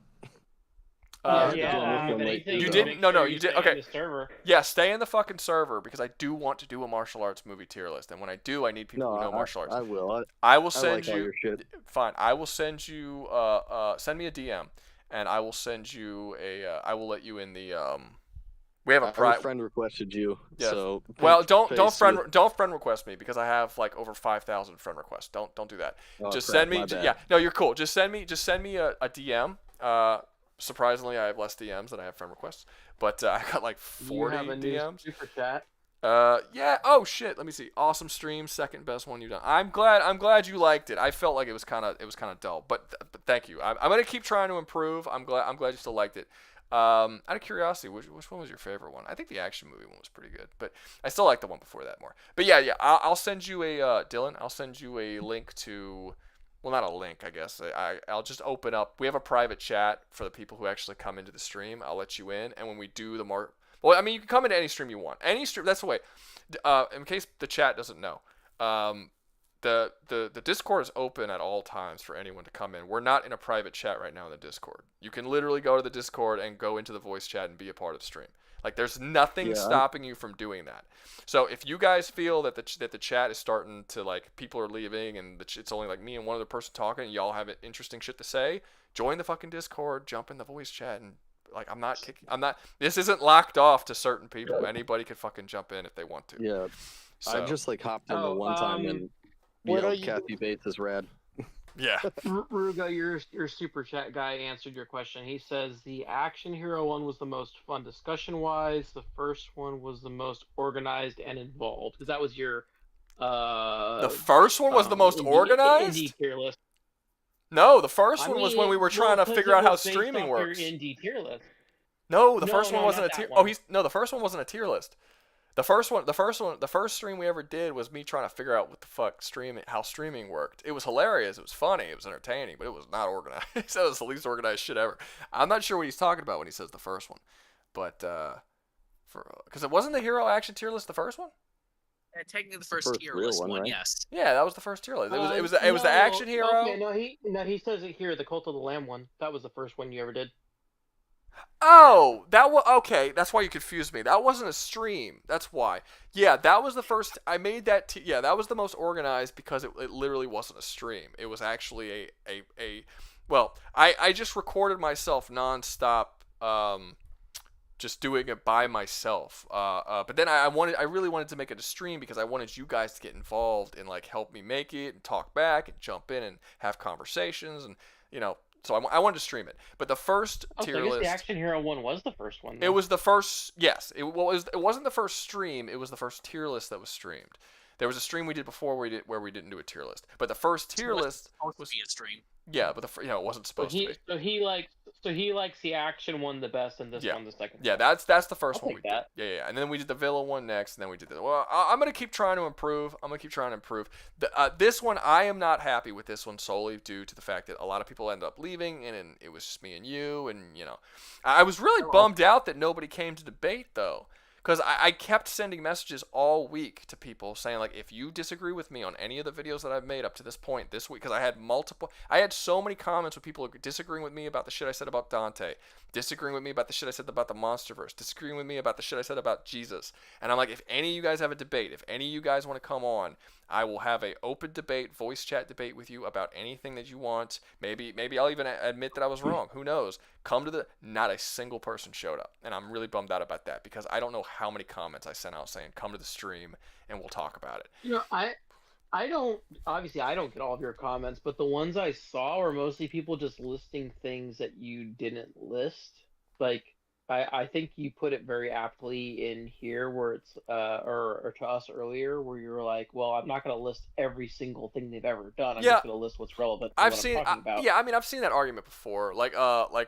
Someone complained in the because I try to read all of the comments that I get. Someone complained about the video that I had Jesus in. They tried to complain that when I talked about how he can banish demons, I only talked about the story of Legion. And he's like, oh, there's so many other stories. You only talked about the one. And like, why do I need to talk about more than one? By talking about the one, I prove that he can do it. I don't need to list every single time throughout the Bible that he's banished demons. It's not necessary. So yeah, you're right. There was like an argument or two about that, but that wasn't the ones I'm talking about. There were a lot of people who were just genuinely talking about me being wrong, and like just straight up wrong. About the Dante was a big one, and then Monsterverse was probably the third biggest, but then the second biggest was Jesus. A lot of people were arguing that I was wrong about Jesus. They were getting very well. The Jesus one stood out more to me because there was people were more angry. With Dante, they weren't angry. It was just like normal shit. But with Jesus, they were super angry. So I was like, okay, like if you guys have an issue, come on and talk about it. That's weird for me because I feel like your Jesus one was pretty spot on. It's like, yes, he can be all powerful, but the whole thing is that he is just gonna get to the crucifixion no matter what. And I don't think you said the Deadites really can't stop that. Yeah, well, and he can just kind of send them on their way. Well, yeah. Plus, like stop watching shit if you don't like satire. Yeah, I mean, yeah, fair enough. But the thing is that I wasn't like I have insulted so many groups of people in my videos, and at no point during that did I insult Christians. And nothing in that video. I had people sending me messages about like I was speaking blasphemy and I was being blasphemous and insulting to Jesus, and I'm like, nothing I said was insulting. Putting them against fictional characters. Yeah. I think that's what they see as blasphemous. That's not insulting. Yeah, it's not like Jesus is off limits or anything. Talking about Jesus is a good way to get people to talk about Jesus. Well, the funny thing, yeah. Well, I mean, the funny thing is that during the video, I was like referencing actual. Like I was talking about shit that actual scripture. I was talking about the scripture and different stories, actually there. like different stories in the Bible and shit. Like I wasn't. It's not like I was just like pulling shit out of my ass. It's actually in the Bible. Also, and I'm not you saying didn't curse like even one time. I didn't. When you were talking about him, bro. I didn't even say that. Like I'm not a Christian. I don't believe that Jesus was real. I believe Jesus was real because he's a real person. I don't believe he's the Son of God or anything. Yeah. But I'm not a Christian. But I at no point in there did I say that. Respectful during that. Yeah, I never said Jesus didn't exist. I never said any of that shit. But people were getting so offended by it, because the reason why I'll insult, you know, not insult, but I will make fun of and make jokes about black people, gay people, pretty much any group that exists. I don't like making fun of groups that people tell me I'm allowed to make fun of. It gets on. I don't like it. It bothers me on a if you tell me that I'm not allowed to make fun of somebody, I'm going to make fun of them. If you tell me that that's the person I am, I'm not going to make fun of them.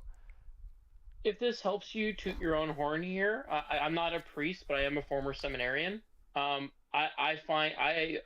think your Jesus segment was fine. I have read the Bible multiple times. I know the stories. I used to have many of them memorized. I grew up Baptist. Right. No, like, that's what I'm saying. You have zero fault or indiscretion or anything else in that Jesus segment in my eyes, and I'm the one who's studied it for 4 years. Like, you're good. Anyone who says otherwise, I don't think they know what they're talking about. Yeah. Can I add something? Yeah, go for it. Yeah, go ahead. Yeah, so I've been a Christian for 19 years of my life. I am 19, right? I've always been, like, religious, right? I loved your Jesus section. I don't know what people were on about. I liked it. Is what it is, man. Yeah, I'm the same. Maybe they didn't like that he wouldn't try to stop the Deadites. I'm just throwing suggestions. No, I mean they told me what they told me what it was. They told me what it was. They thought it was a lot of them were just straight up said that like Jesus is God and Jesus should have all the power of God. They didn't like the fact that I said that it would even be a challenge to him in any way. If he had the power, then why is the point of the Bible if he already has that power? That's what I'm saying. Like it doesn't make any sense. The whole concept of Jesus coming down to earth but he lives in the flesh of a man to live as a man does. Like he can do miracles and stuff, but if he falls down, he'll scrape his knee.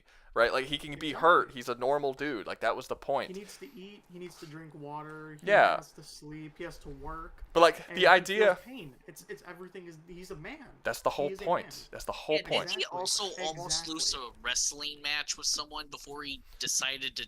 No.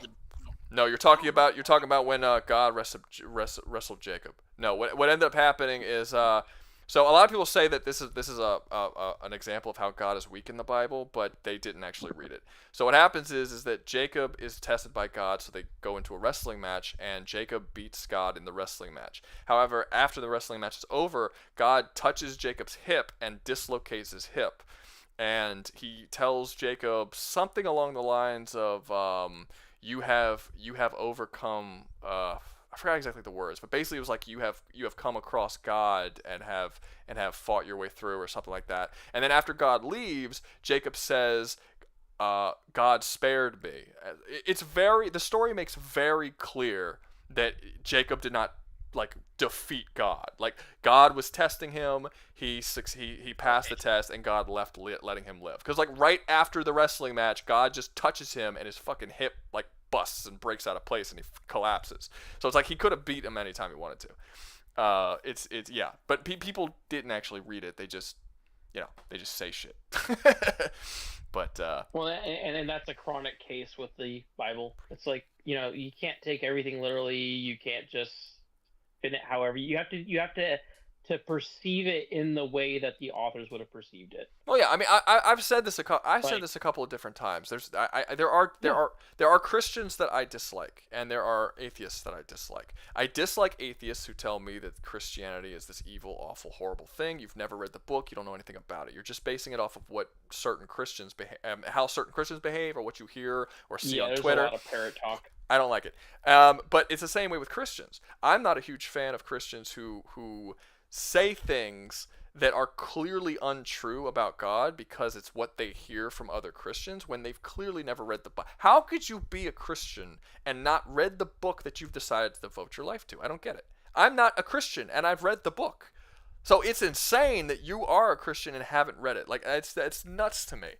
So it's so weird. But yeah, there was a lot of that in the comment section of people telling me things about, like, no, you don't understand. God and the Holy Spirit and the Son, that they're the Trinity. The Trinity is a Christian term. It's not it's never in. There's no Trinity in the Bible. The word is never spoken.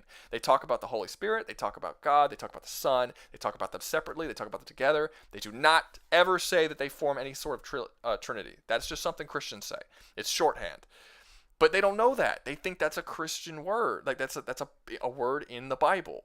It's like, go. No, it's a Christian discernment term, not a textual. Go read the Bible. Like, it's not in there. And there's a lot of stuff that's not in there. There's a ton of stuff that's not in there. Like, everyone said that one big argument that I kept getting into with people is when I said that there's nothing in the Bible that says that God created hell.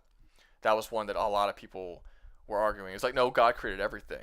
And I'm like, really? Okay, where does it say he created everything? And then they were giving me scriptures. I think it was like Colossians 1:16 or something. Wait, you said that in the video? All right, I did. Let me ask something, because I haven't gone and checked it, because that line did seem odd to me. It's nowhere in the Bible does it. Go ahead. Let me finish. Go ahead. Sorry. Isn't there a whole thing about when the angels rebel and are cast out of heaven, that they are cast out into hell, as if it already exists? Oh, you're talking about you're talking about where they say that hell was prepared for them. Yeah. There's a Bible quote where it says it says that hell. It says that you're cast down into hell where and it has been prepared for you, or something like that. That's true, but prepared doesn't mean created, and we don't know who prepared it. This was also after the devil was already there. So, like, who? Yeah, which God did he is prepare the only creator in the biblical story. That's so not true. That's That's not true. God is not the only creator. That's another argument that I kept hearing. No, there's a lot of people who create things. The Bible speaks of sorcerers. The Bible speaks of witches. The Bible for instance, in the Moses story, there are a bunch of sorcerers who create they create life. They turn sticks into snakes. That's something that happens. The Bible also speaks of an antichrist, and they say that there will be false prophets that will create wonders. There's a lot of stuff in the Bible that talks about other characters, other people that aren't Jesus and who aren't God, who create things. There's like 4 or 5. I think at one point there's one where the devil creates fire out of nothing. There's creation. There is. It's now, not just that God. said, I don't think any of them create, as far as we know, obviously not all of this has happened yet, but like none of them are creating anything new. They're taking what God has already created and doing stuff with it. Now, okay, so that's where there's another thing. So the thing, there's one, I'm trying to remember the verse exactly, but basically, good luck. Basically, there's a line that a lot of people kept sending me where it was a scripture, and it said something about, they were saying that it claimed that God created everything, but it doesn't actually say that God created everything. It said that everything is created through God or for God. It does not say by God. So you essentially, the way that you could, I suppose you could interpret that a couple of different ways, but the way that I think that it is meant to be interpreted is that like you can create something, right? Like you can cut down a tree, you could take the pieces of the wood from the tree, and you can build a table. God didn't create that table, you did. But because of God's existence, because He created you and He created that tree, He made the creation of that table possible. Therefore, it was created it was created through God, but it wasn't created by God. And that's kind of, I think that's the issue that like I think people were having, where I said that God doesn't create everything. He hasn't. Like that's true. We see other people create things, but God did create. He did create snakes. So the fact that God created snakes and the sorcerers then create snakes, they can only create something that God has already created. They can't create something new. So maybe there might be an argument there, possibly. But there's also the question of how well is that translated, because the Bible's been translated into 4 different languages. I hate that argument. The Bible was translated properly from Hebrew and from Greek. It was translated properly. Now, as far as if things have been changed over time, that's true. Like for instance, I think it was Henry VIII. He took Henry VIII took he removed any part of the Bible that spoke negatively about tyranny. He took it out because he thought that it would basically it would make a rebellion start, and he didn't want it was a Christian country, and he didn't want there to be any talk in the Bible about like overthrowing oppressors, essentially. So all speak of tyranny was taken out of the Bible, and to this day it's still not in there. So that is something that happened for sure. But as far as being translated... Also, you may not know this because you're not a churchgoer. They have revised several parts of the Mass because of mistranslations. I don't know, but I'll tell you this. I'm just telling you. Well, I mean, I guess it would depend on the version of the book, but generally speaking, it's been translated very well, and it's been translated very accurately. A lot of arguments that people give, a lot of atheists will give arguments, and there's a lot of reasons why I don't call myself. I'm technically an atheist, but I don't like calling myself an atheist because I don't get along with atheists. But I just don't like them all that much. Generally speaking, I think we don't get along with you either. That's fine. I'm okay with that. But no, I just look. I think there's 2 different types of atheists. I think there's atheists that believe that there is no God, and there's atheists that don't believe in God. And I think those are 2 very different things. I think if somebody believes that there is no God, why would you believe it? Like, why would you believe that there isn't? Like, it's just such a weird thing to me. It's basically just the same thing as being a Christian, but the opposite. It's like a religious sort of belief. But just lacking belief, I don't think is that odd at all. I think that's a totally normal thing to do. And a lot of times the people who believe that God doesn't exist are some very hateful people. And I really don't get along with them. I don't like them. I don't like bullies. I wholeheartedly agree with that. And a lot of times they're well. Don't get me wrong. Christians can be serious bullies too. I don't like them either. Yeah, well, absolutely. But yeah. But you know, it's just I just don't like bullies. That's really my only thing. I like to say what I want to say, and I like to make fun of whatever I want to make fun of. And if someone tells me I'm not allowed to make fun of something, I'm going to make fun of it more. And if somebody tells me, or someone tries to bully me for anything that I do or bully anybody else, I have very serious issues with it. I don't like bullies. So that's I would like to make the record straight that I am one at a time, guys. Agnostic. That's just a cowardly Christian, is all that is, sir. You just have you're just you don't know and or don't care, and you're not gonna bother to look. Yeah, no, that's what agnostic is. Well, no. Okay, so a lot of people say it's a cowardly thing to be I've heard that statement before. That it's cowardly to be agnostic. I don't necessarily think it's cowardly. I think it's like I closer to agnostic than the. I consider agnosticism just laziness. No, I get the concept. It's because like. They believe that there's probably a God. They could buy into the idea that there's a God, but they're not convinced that you have it right. Like I believe that all of this around me cannot exist if there is no God. But I don't think you guys have figured out who that God is yet. I think we're still looking. Hey, yo, that's how I feel. That's how I feel about the whole thing. Like, whether they names is God or the devil or heaven and hell, that's what I choose to call those places. I know there's a higher power for good, a higher power for evil. Yeah. But when it comes to the Bible is a whole bunch of BS, bro, because it was translated from. Some of the others are a little bit. Just saying. What? Some of the others are what? Others are followers of the faith. So. Oh, okay.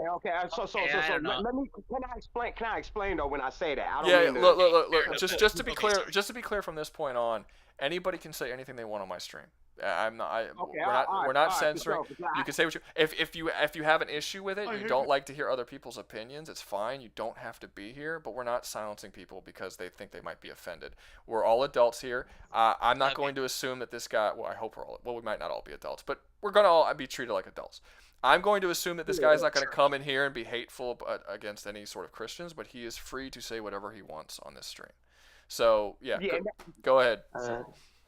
That wasn't even. I wasn't even really trying to be hateful. I was just saying in terms of the Bible. You know what I mean? And I'm a battle rapper, so I'm so used to just saying whatever I want, bro, that I don't even think that it can be. Like I don't believe verbal abuse exists, knowing full well that it does. If that makes sense. Anyway. No, bro, I get you. Go ahead. The Bible to me, let's do. Rouga, you read Chinese? Do you know how to read Chinese? Fuck no.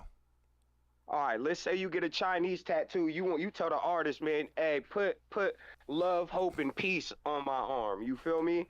And then you go into the Chinese spot, and they always laughing at you, putting extra duck sauce in your bag because it says I sniff duck sauce. You don't read Chinese. You don't know that. To me, that's what the Bible is. It's just the world's biggest game of telephone. If y'all remember that game from back when motherfuckers was kids and whatnot. You feel me? Telephone is just, you start with one phrase with one person and then you tell it to the next person's ear. By the time it comes back to that the first person, the whole message is different. So that's actually okay. So I actually have to disagree with you on this because that's a modern phenomenon. The game of telephone would not have worked 2,000 years ago, because back then telling stories and passing those stories on through other people was the only way that we got information. Because the written language didn't exist like 5,000 years ago or some shit. I think like I understand that. I'm saying though, once it got translated from whatever language it was originally, whoever was translating it could have said something to the translator, and then the translator could have just put in whatever he wanted. Like it just became. The reason why but the reason why I reject that is because the original language that it was written in is Hebrew, and Hebrew is not an extinct language. People still speak of it today. So anybody. Yeah. Also, people went back and made sure that the translation was as close as it could be. There are many. I mean, I didn't know that. In Jerusalem, like currently today, not Jerusalem. Currently today in Israel, there are many people who still speak Hebrew, like that are with the Catholic Church that still and Jews.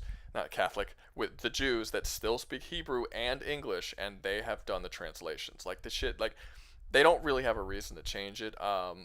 Yeah, it's there's the game of telephone thing. I get it, like, but once you actually see, like, I would understand if it was written in a language no one spoke anymore, but it's not. It's a lot of people speak Hebrew today. It's very easy for people to just go and see. You just need to contact Gino on here. Does Gino speak He's Hebrew? Jewish. Is he? Is Gino Jewish? I know he's Jewish. I know he's Jewish, Yeah, but and then the other thing I have about the Bible is, you know, how it really maintains, you feel me, the suicide is terrible, right? But also, in essence, stealing from somebody else is looked down upon too. If I'm starving and my only option is to steal from this man, and I know I'm gonna die if I don't steal from this man, why am I still going to hell? Wait a minute, dude. That is literally covered in the tales of when Yeah. Jesus walked the earth. When he's saying it's okay to steal. I apologize. To postpone your life. I forgot to say at the beginning of all of this, I have not read the Bible all the way through. Yeah, so you okay. you missed the part of the stream where I was talking about how people who hate on the Bible and never read it, it's just like no insult, dude, but it's ignorance. You have to. I'm not saying you have to read the Bible. I've read bits and pieces. I you understand you gotta the read basic instructions before leaving Earth. You know what I'm like? I just haven't sat down and read it in story form and looked at it. Well, it's like not. that. Well, it's not. Well, it's not. Okay, It's so- not just instructions of how to behave before you leave Earth. I mean, it's more than that. But like that's part of it, I suppose, if you want to look at it that way. But there's a lot more to it. You did just call out an example that's directly covered in the New Testament. There's a and lot then of further stuff covered in the Catechism. Yeah. Like I myself have stolen food back when I was impoverished and homeless. See, and I know for a fact it's not a sin because I was impoverished and homeless, and I would have died had I not stolen the food. So I stole a loaf of bread and peanut butter. Like it's fine. So this is where. I wouldn't even bring it up in confession. So this is where I actually diverge from Christians, and this is one of the reasons why I can't be a Christian, because I don't. There's a lot of stuff that I don't agree with in Christianity. One of them is that stealing's not right under any circumstances. I don't care if you're starving or not. Just because, like, I don't think that you should throw away decency and what is right and wrong just because you're suffering. I don't think that any person suffering is an excuse to do something that's wrong, because you can literally come up with an excuse to commit any act of horror upon anyone you want, like ever, and there's an excuse for it. And I don't think, like, if you're starving, you need to find some fucking food without doing it, and if not, then you die. Like people have a duty to do what's right and what's wrong. It's really as simple. I've been homeless. I've never once stole food. I understand that. Like I said, I've read the book. I understand. I don't agree with everything that's in the Bible, and which is one of the reasons. Obviously, I also did the Catholic thing of once I had money, I went back and just paid extra to the store and didn't say why. So... Now let me be clear. When I say that I think you have a certain duty to behave right or wrong, and that it's wrong, and that, like, stealing food even if you're starving is still wrong, I agree that that's still wrong. I'm not saying that if I was starving I wouldn't steal food, because I do things that are wrong all the time. I ain't gonna lie, I just don't. I was waiting until y'all stopped talking, because I was gonna be like, I ain't gonna lie, bro. I know right from wrong. I know this is wrong. I'm still gonna steal that shit. See, that's the thing. See, that's the thing. See that's where he differs from Christianity too, because he's saying that he knows that it's wrong. So you're saying that accountability is a big thing. Yeah, because for everything. If you're able to take accountability, yeah, I know this is wrong. I feel like in my eyes, the Lord gonna look at that and be like, understandable type. You know, like you understand this is wrong. You gonna atone for that when the time comes. You know what I mean? I also believe karma. Karma's a big thing, and karma is just God's sense of humor in my eyes. It's like, oh, you want to test me? Boom, here you go. Here's something for that. Well, karma doesn't exist in the Bible. That's not a biblical thing. Well, I'm not saying it's a biblical thing. I just I look at karma as like something from God, the same as I look at luck or something like that. I look at karma as non-existent bullshit. Good things happen to bad people, and bad things happen to good people. You don't get good things don't happen to you just because you treat other people well. And you should still treat people well, but it doesn't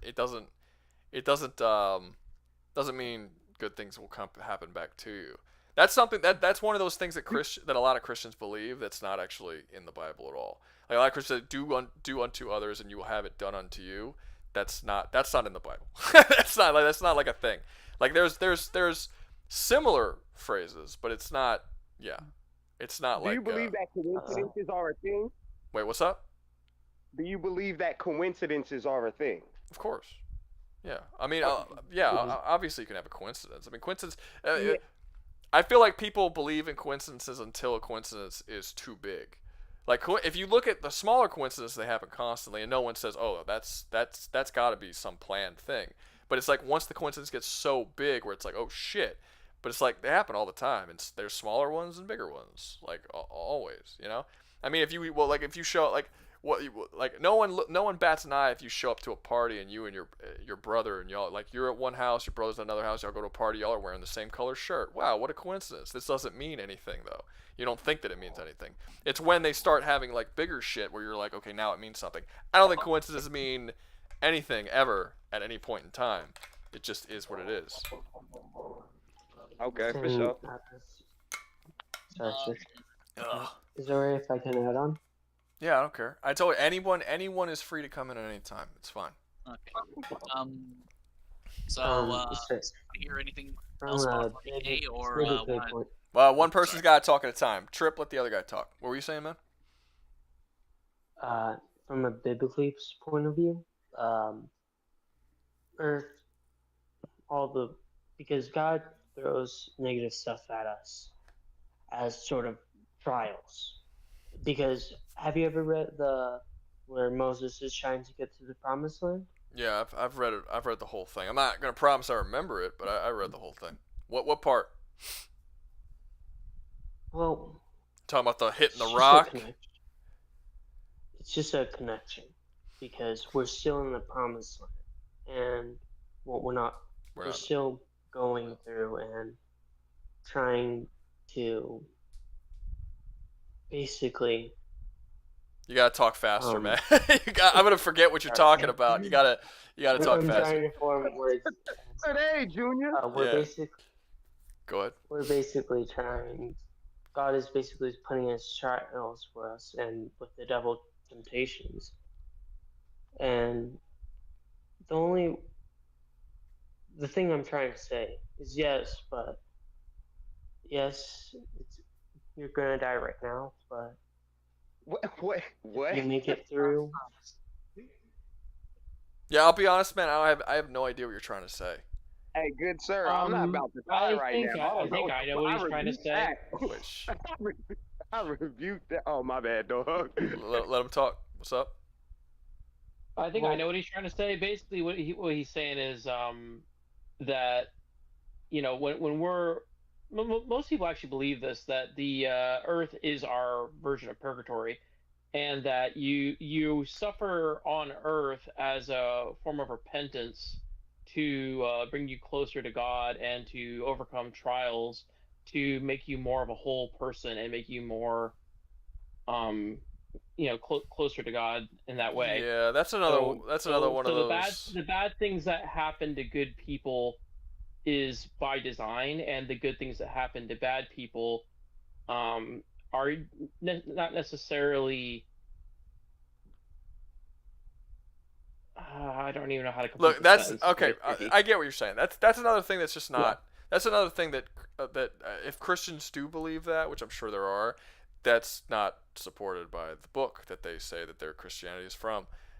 Nowhere in there. Correct. That is not specifically in the book. That is a discernment that's taken place after. Yeah, I don't know. There are a couple things that are. There are a couple things that are not in the Bible that people believe today. Here's the thing that confuses me. Discerned it to be true. Here's the thing that confuses me about Christians. You have a Bible, and according to most Christians, that's where your belief comes from. It comes from one book, just a single book. And then you hear Christians speak, even like whole churches will speak, and they'll say things, and they'll start talking about it. And they're talking about concepts that do not exist in that book, like at all. Or they'll read a passage of that book that clearly says something, and then they'll take it, and then they'll start talking about something totally different. Like I said, like the fact that God created everything, right? He created all. No, and nowhere in the Bible does it say that God created everything. It specifically goes over what God created. It doesn't say he created everything. It says everything that is created through him, not by him. That is a very specific wording. It's like people will not pay attention to the wording. They'll twist the wording. They'll do all this and it's not always for bad shit. Like, I don't think that people saying that God created everything is necessarily like a malicious change that they're making, but it is a change. It's like, why? Like, if you either believe in the things that are written in the book or you don't. And if you don't be a Christian. And if you do, stand by what it actually says and stop changing it because I don't know. Like, it's crazy. Like, people were changing what the book said in the comment section of my video because they wanted Jesus to win a versus match. Like, really? Survival challenge. Like, that's yeah. Like I'm that. Sorry, I'm being specific. That was worth you abandoning what the book you claim to serve and the claim to be the truth in your life. It's worth abandoning what it actually says to just make up a bunch of bullshit so Jesus will win in a goddamn YouTube video. Like, it seems like you got some very weak beliefs. Not not anyone here, but it just seems like the people who are making these arguments have some very weak beliefs, or they just haven't read the Bible, or it's just hurting them physically that the thing they believe in is said that it's going to die and not instantly obliterate these fictional characters. Because let me be honest with you, if you take the Bible as it is, God is not as powerful as a lot of fictional characters, because there's no multiverse in the Bible. So if you were to, there's heaven, hell, and earth. That's it.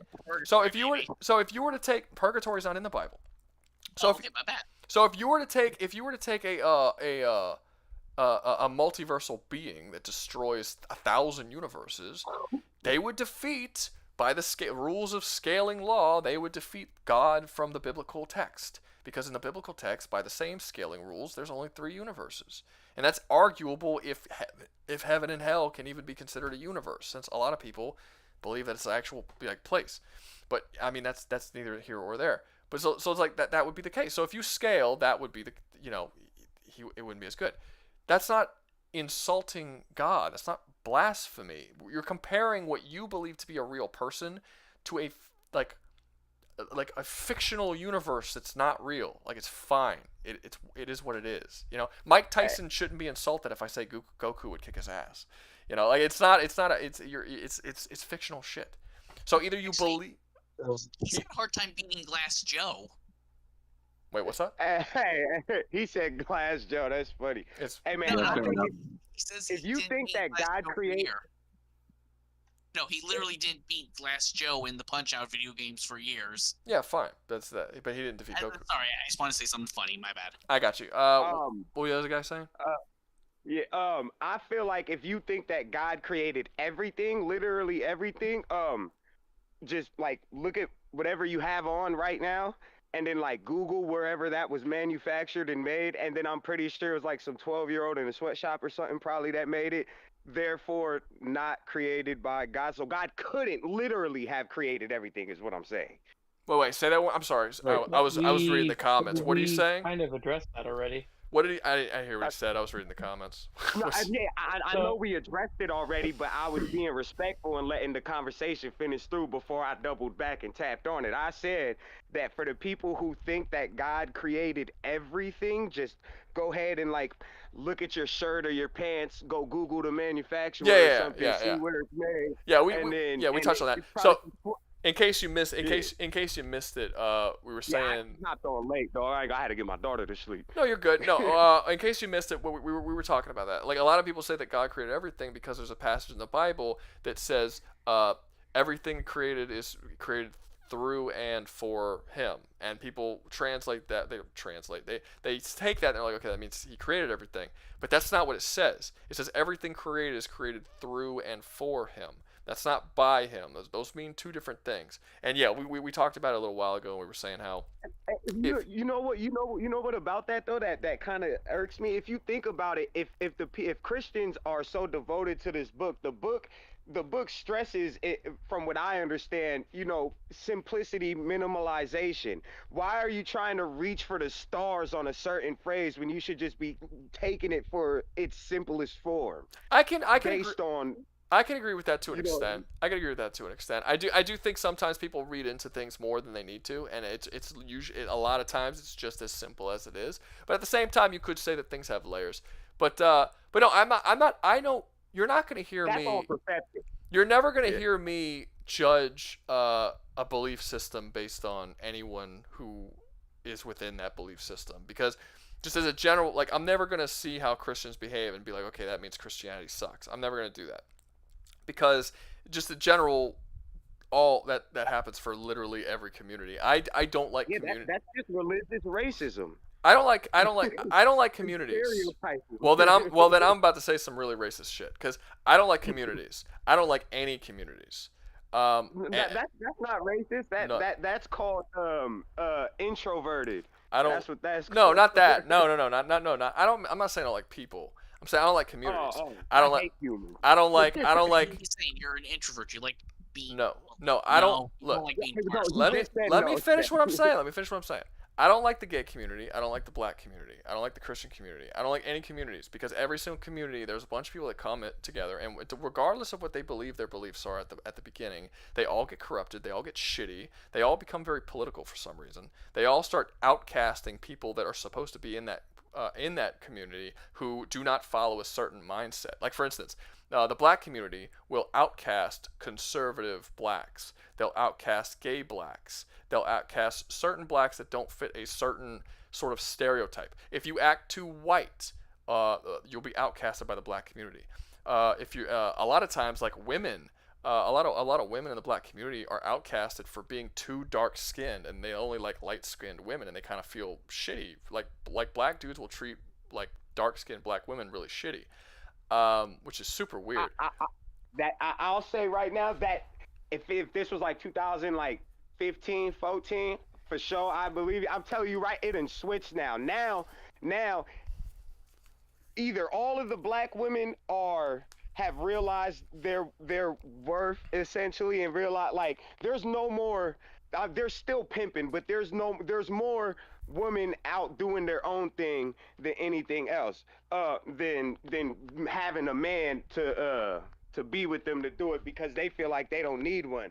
There's more women that are dating more black women that are dating outside of the race, simply because of what you just said right now, because they're being looked at as a certain, and it's not even just dark-skinned women. Dark-skinned women are starting to be the ones that are more looked at. It's the light-skinned women that are getting treated like that. And I don't even think it's just because of no race thing. I think times just changed, because back then it was light skins were in, and then now dark skins is in, and then 10 years from now light skins will be back in. Well, I'll tell you this. You guys, that also very much depends on where you live and who you're talking to. Well, definitely. I stay in the hood. I live in a city that is 69% blacks. I've dated far more black women than I have any other color, and I think I had my first white friend when I was in college.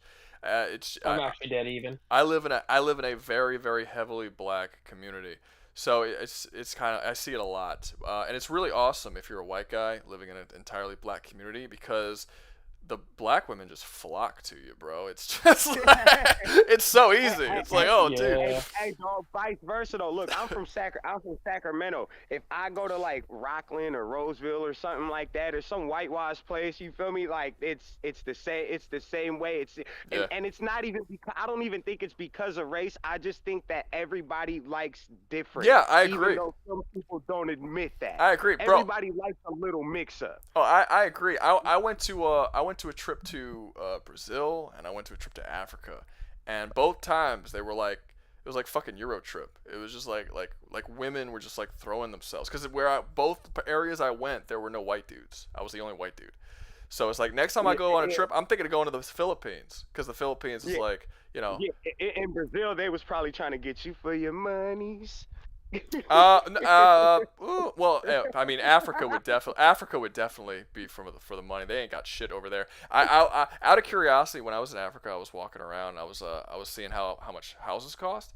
I found a house that had 8 bedrooms and like 6 baths, or some ridiculous shit. It had a massive yard, and I asked them what the price was, and they gave me the price, and then I like converted the money from their money to what we had, and it was $60,000 American dollars for a mansion.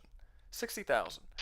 I was like, bro, I might retire. Man, I got a felony. I should have been moved. That's I'm like, bro, crazy. I would, dude, I'm like, I might fucking retire out here. Get $100,000, just leave, go somewhere where you could buy a house for like nothing, like a nice house, you know, raise a family. Plenty of countries you could do that.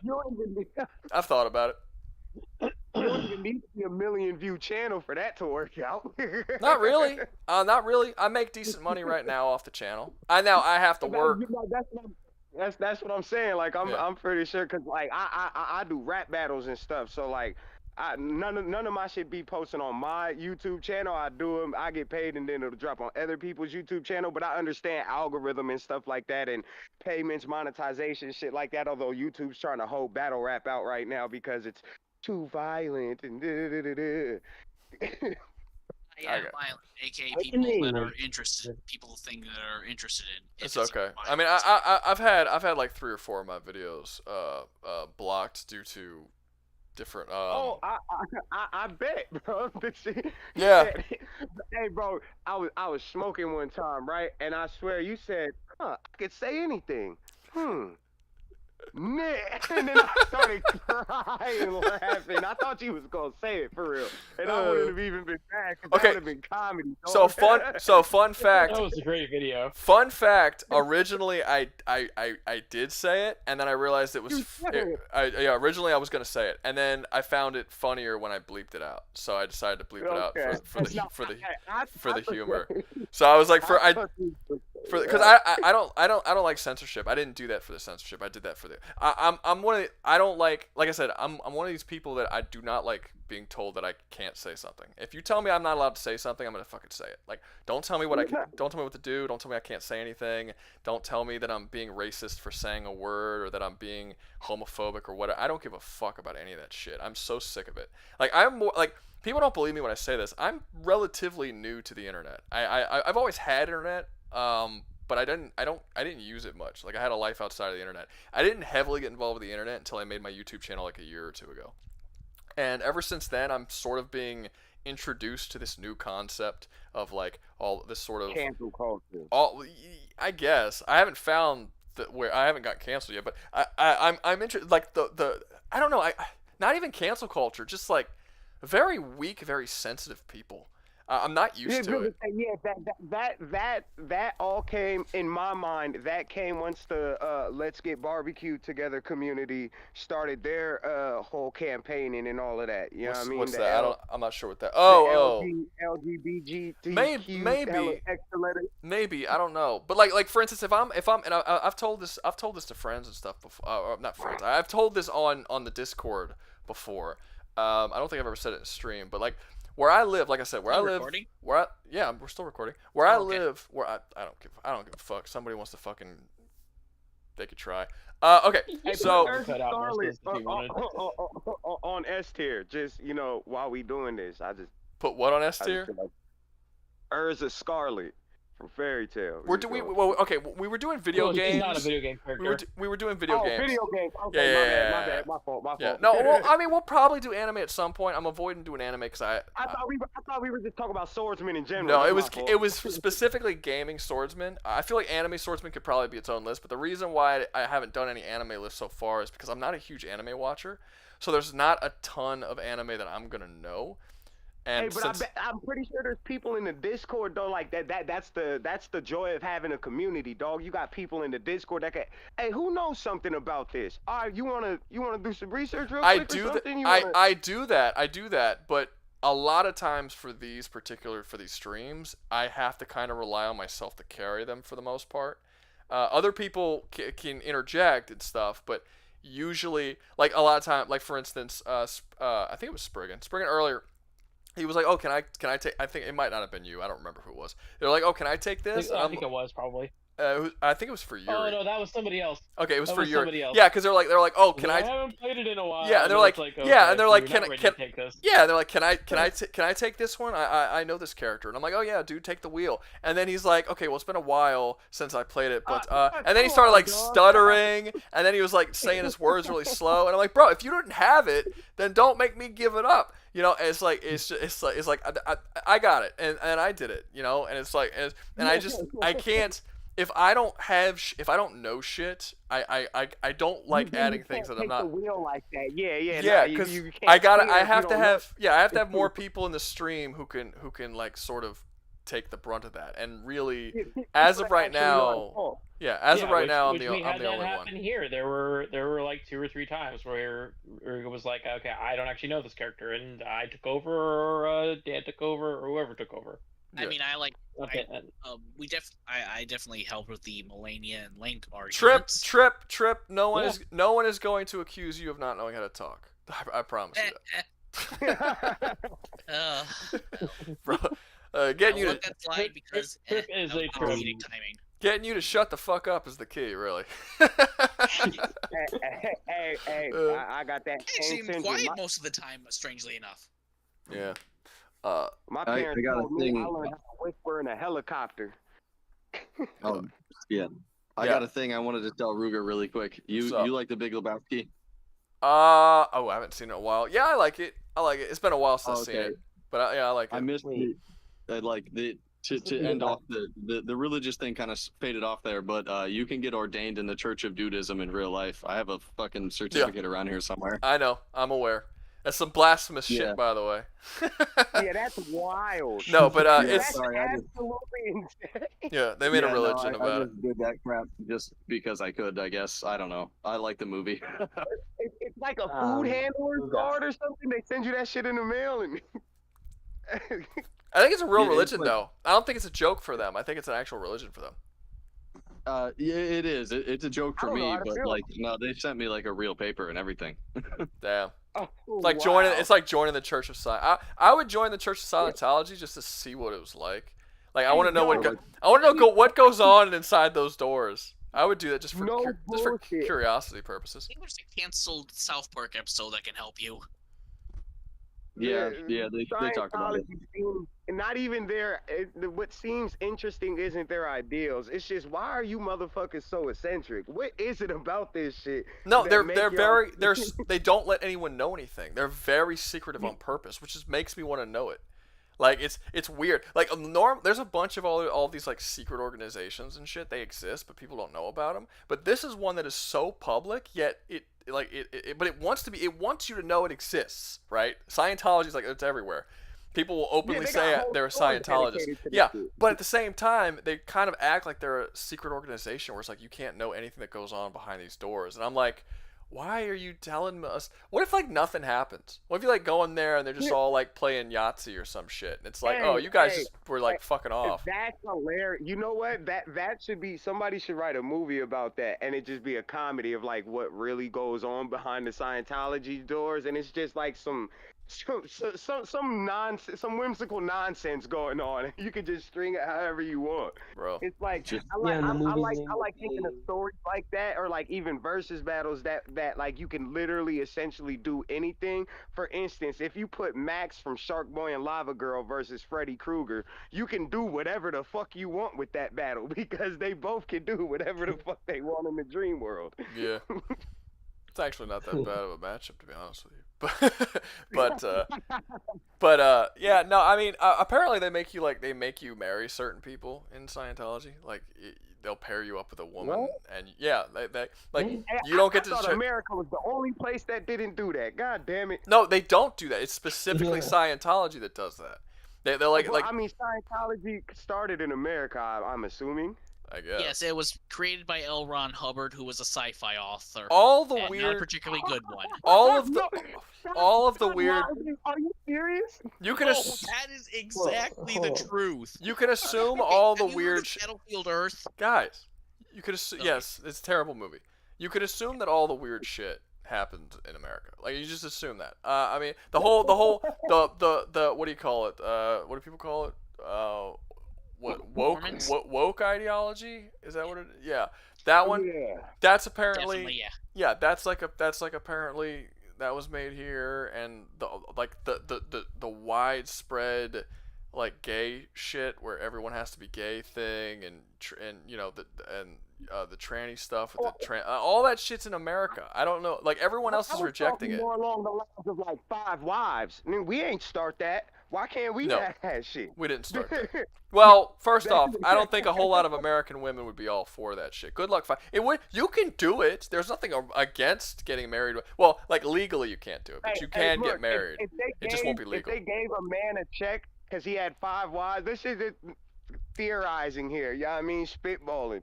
If they gave a man a check because he had 5 wives, like, here you go, we go give you this extra money so you can take care of all the women. What more women would be all for it? They're not, because they're not going to give a dude more money for being married to more women. I'll tell you this though. This is something. If I was president, I'll tell you what I'd do.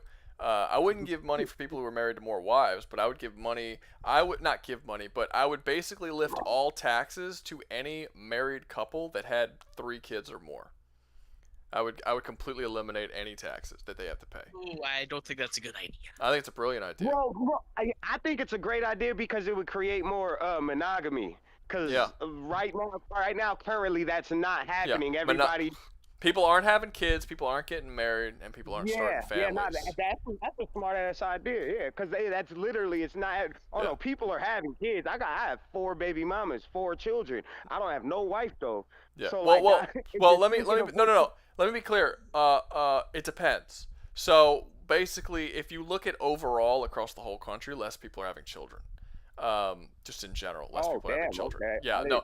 We're at a and it's not just here. It's across the whole world. Like for instance, in Japan, they finally hit a point where they're selling more adult diapers than they are baby diapers, which has never happened before in any country anywhere. We're getting to that point. Wow. They say in 10 years we'll be selling more adult diapers than baby diapers. And they're saying I think by it was like 2040 or 2050, somewhere around there, they were saying that more than half of all women over the age of 30 will not have any children. Like it's really bad. And considering that it starts to get harder for women to have children over the age of 30, a lot of those women will never have children. So we need more monogamy. We need more children. We need more children with parents who are married. So I would say get rid of all taxes for any married couple that have 3 kids or more. And I'm telling you, that incentive in this economy is more than enough to make that happen. Oh, absolutely. I'll find a woman right there. Hey, baby, you want to get married? You want to get married? You want to get married? But those kids would have to be. But those kids would have to be kids with the same woman. They can't be. You can't have 3 kids from 3 different women and then marry one of them. You have to have 3 kids with one woman. That takes 11 months, Rouga. All 3 kids have to be with the same. Okay. Yeah. All right. All 3 kids with the same woman. You can't have sex with 6 different women, have a bunch of kids, and then marry one woman and be like, let's get our tax break. No, all 3 same woman. But let me read this chat. I haven't read this chat in a while. Yeah, I was in it, and then I decided, fuck this. I'm finna hop into Discord for the first time.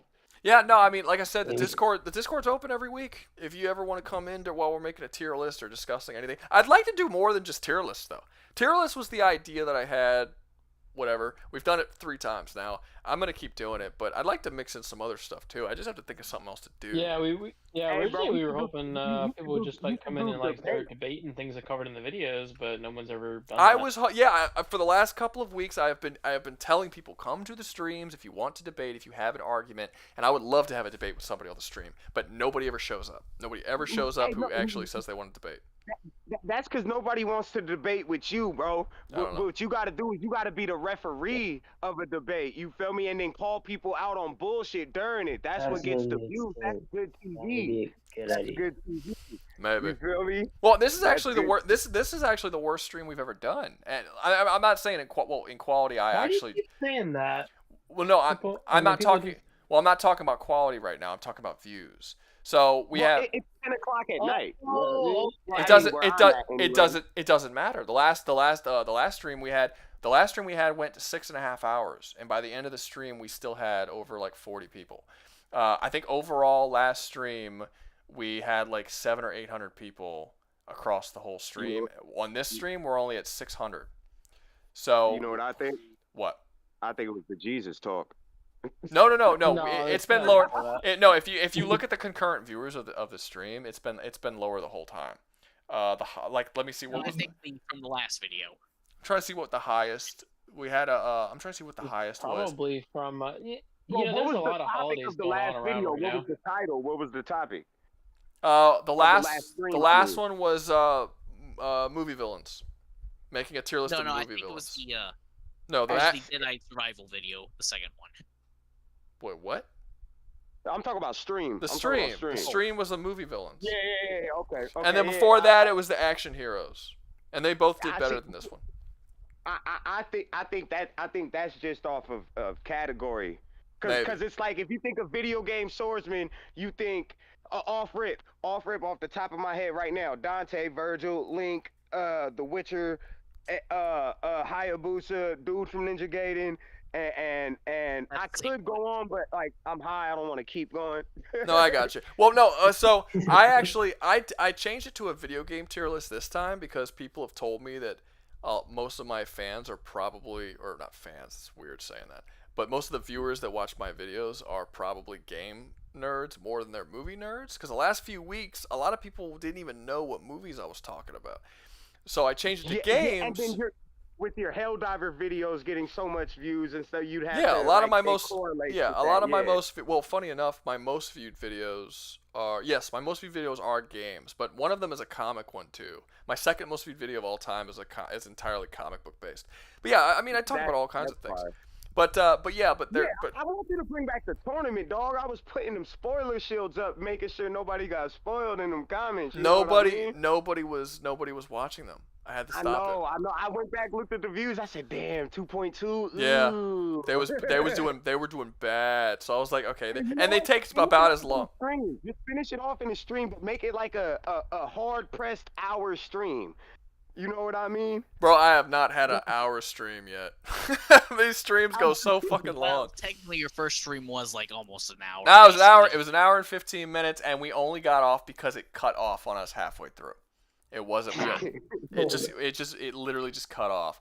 I will say this though. Computer crashed? For this bit, yes. Well, yes, that's exactly what I'm talking about. So, funny enough, despite this being the worst we've done in terms of views, it's actually the most I've done in terms of money. I've made $40 on this stream. The last stream, I think I only made like $9. So this is pretty good. That's not bad. So thank you to anybody who donated, because it's nice to get paid for your job every once in a while. But no, I do this because this is fun. What's up? Oh, I was just making a funny remark about. I just said give this man your money. Did anyone understand what he said? I can't understand what you're saying. I think he need to go Mimi's. He's you're mumbling a little bit, man. Yeah. What were you want to say? I just said. It sounds like he's I saying just something said, about you taking the money. No. Let Hey, him bro, go to sleep. No, Go to everyone, sleep, hey, bro. stop. Let him talk. But you gotta speak No, clearly and I fast. just have I just made a funny remark saying to give this man your money. Oh. Oh yeah, I just have more money. Yeah, I gotta say that It's joke important. didn't. You gotta speak a joke with confidence, man. You gotta. It's not funny if you sound like I just raped you. Like that's just makes everybody sad. Like you gotta say it. That's an interesting choice of horror. It's Rouga. It's not. This is on par. What do you mean? This is par for the course. Bro, I have to watch this man's videos at half volume. No bullshit. No. Someone once sent me a DM in the stream saying he got mad at me because he was watching my video at work, and I started going off. I don't remember what it was, but I went off on something. And he said he got in trouble at work for what he was watching on his phone. I'm like, bro. I'm like, bro. You need to like. I mean, was it the first video of mine you ever seen? I don't like censorship. It bothers me, and I don't like people telling me I can't say certain things. Watch it with headphones. You know, all of Rouga's videos should be perceived to be R rated until proven otherwise. Yeah, surprise. No, there's. I mean, Be ready. I was actually kind of worried. Not worried, but I was actually kind of like, I thought that when I started making YouTube that like most of my viewers would be small children. Because YouTube is a lot of like, my nephew will not get off fucking YouTube. He's always on YouTube. So I assumed that like it would be a lot of little kids, but it's actually not. Like I think 4% of the people who are on my videos are under the age of 18. Like it's not a large percentage, which was kind of nice. However, I do have a feeling that most of those kids are lying. I think most of it, because like when I was 10 or whatever, I just said I was 20 and I was able to go on the internet and do all kinds of fucked up shit. All you have to do is click a button. Yeah, Are yeah. you 18? Yes I have or a no? feeling Yeah. I have a feeling everyone's lying, and that in reality, I've got like But half you the know what? people. That ain't your fault. That's the parents' fault for letting them watch unsupervised online shit. Well, I don't think that That ain't your anything. I problem. don't think that necessarily anything I say is something that a kid can't hear. To be honest with you, I'm not particularly. Well, okay. Understand that this is coming from somebody who does not themselves have children. So that's an important point. I got four. It's a couple of things. My oldest is autistic. I definitely got to turn you down because she an echo. She repeat everything she hear, and I'm not gonna have her walking around talking about some fuck. Yeah. It is what, yeah. People say that I say fuck a lot in my vid. Well, is it weird? Like I don't spend a lot of time on YouTube. Bro, I feel like cussing is one of the best forms of positive. Damn it! I mean, I I grew up in Brooklyn. That's just punctuation. No, I don't mean if it's weird for me to say. I'm not asking if it's weird that I talk that way. I'm going to talk however I talk. Is it weird on YouTube? I don't watch YouTube videos.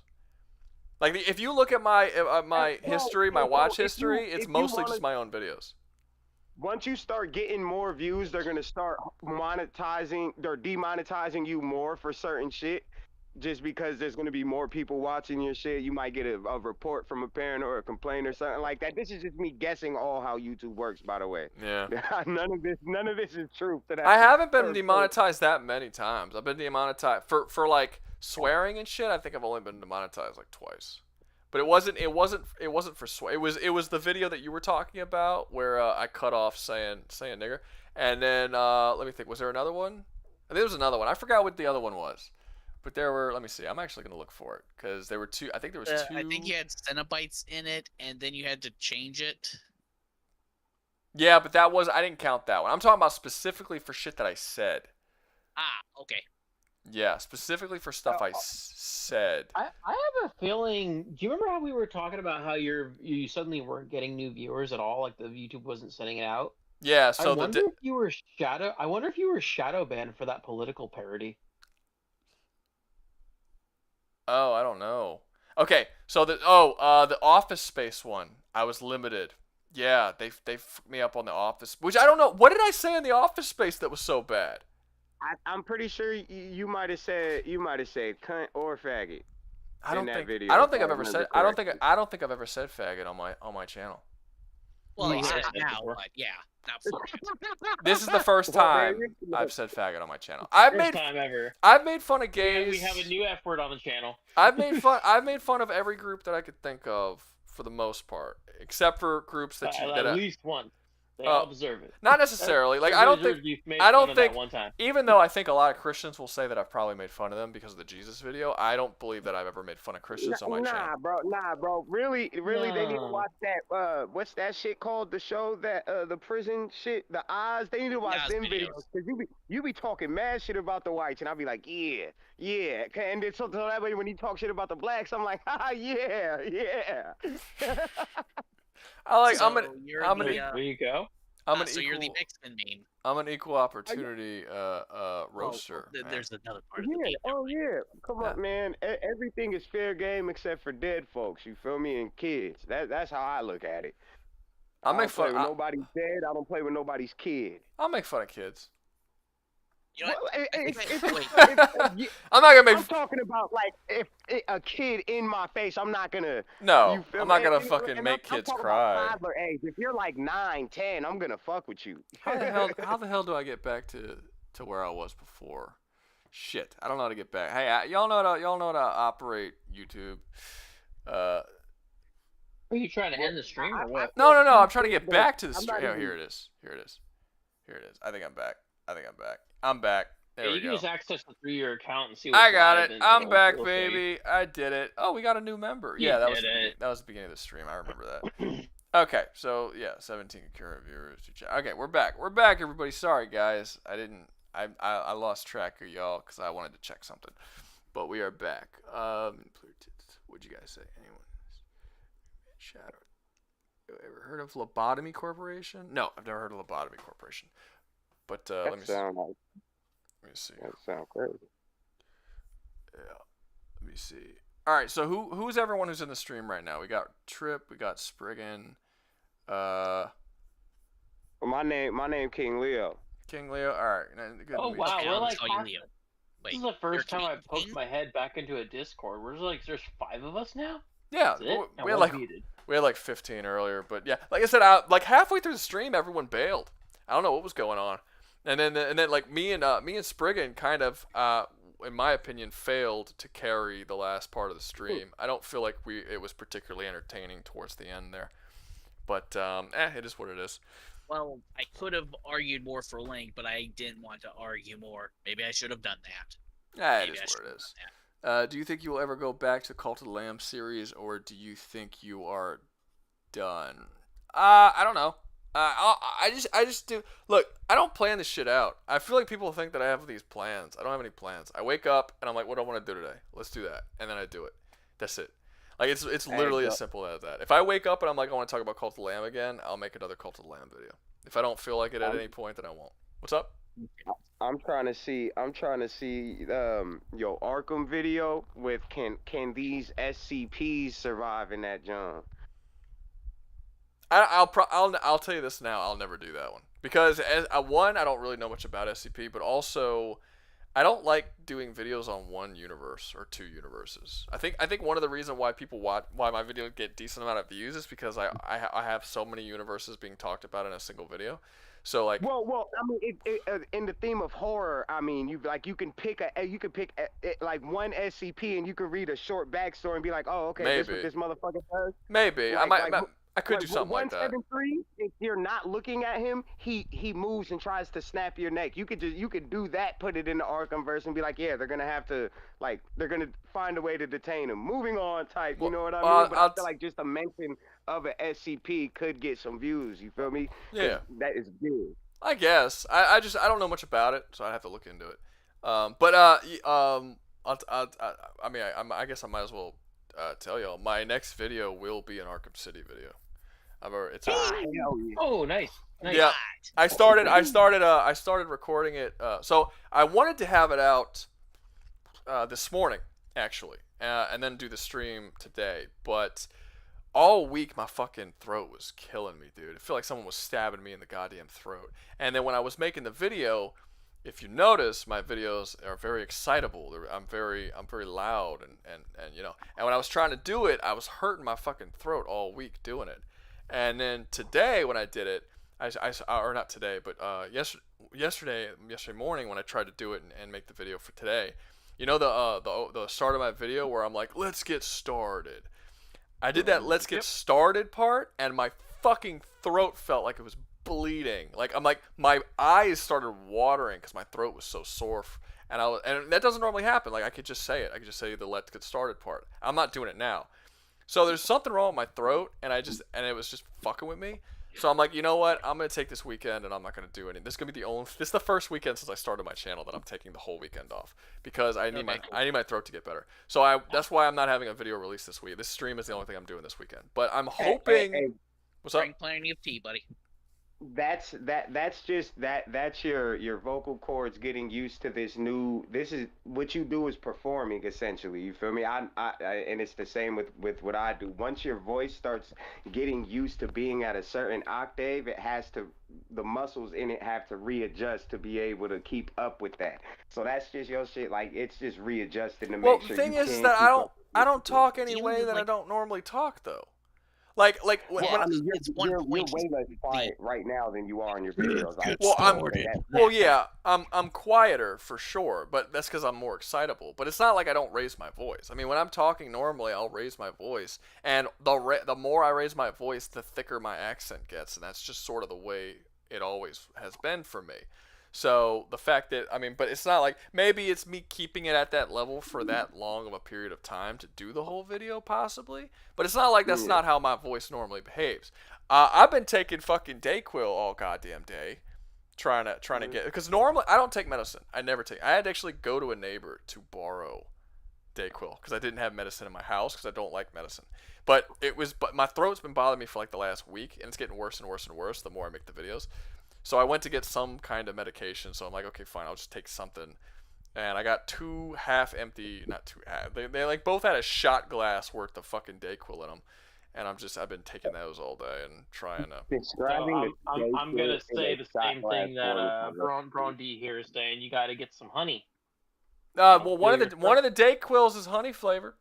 I don't know if that means anything. Well, the honey flavored is not honey. There's an actual throat soothing thing that's in honey. It's really good for you. There's also. And then this guy says.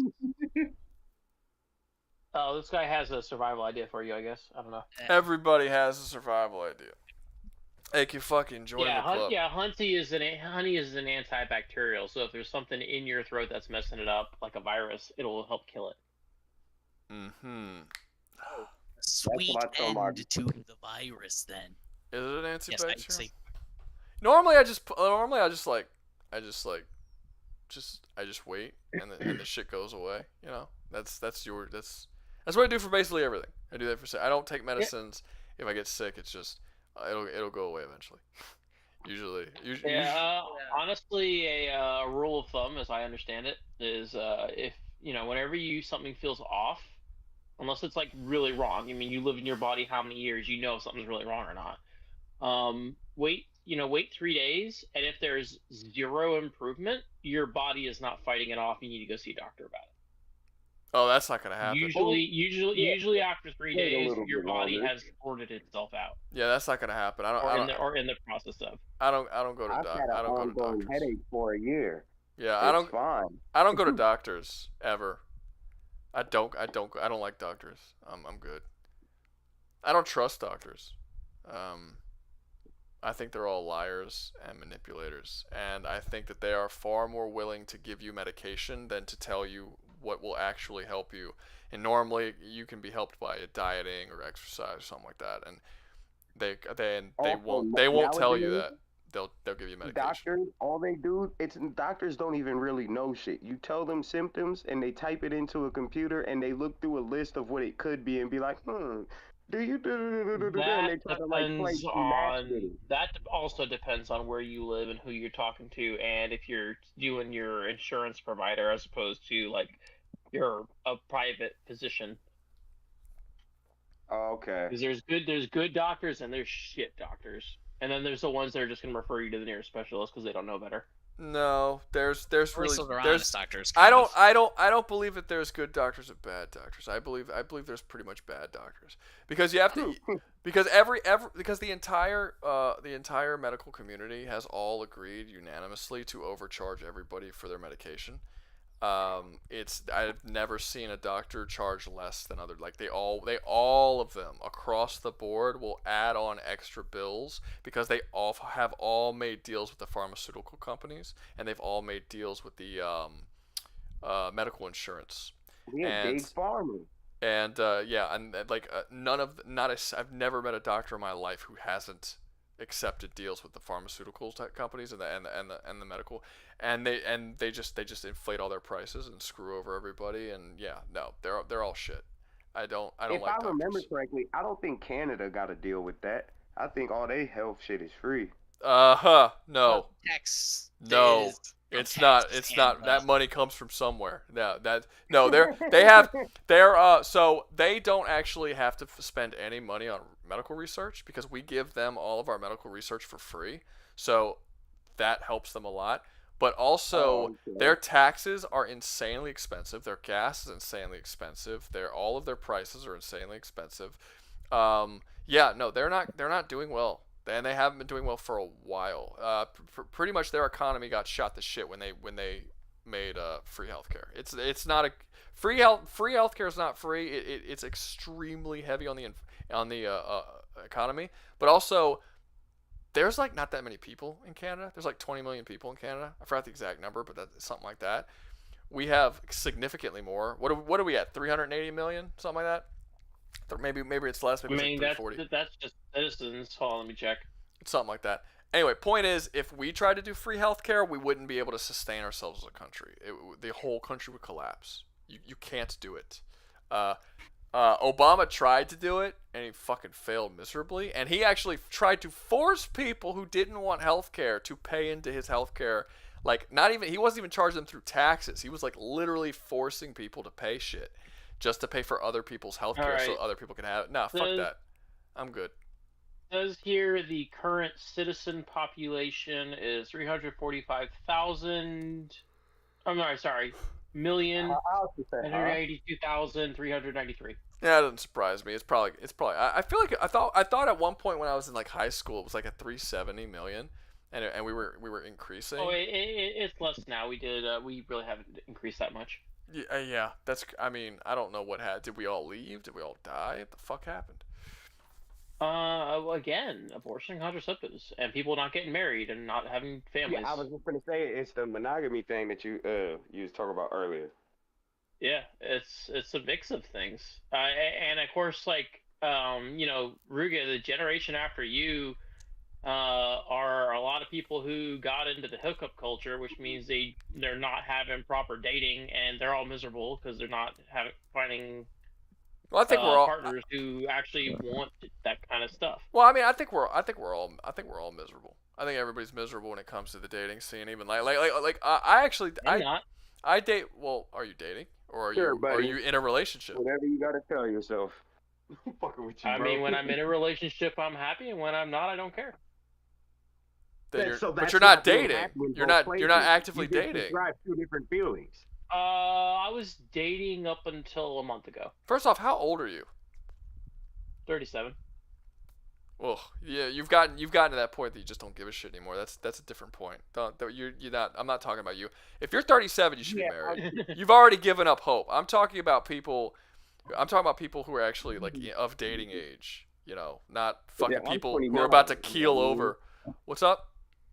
I said I'm 29, so like he said 37. I'm like, okay, that's understandable for why he's saying all that.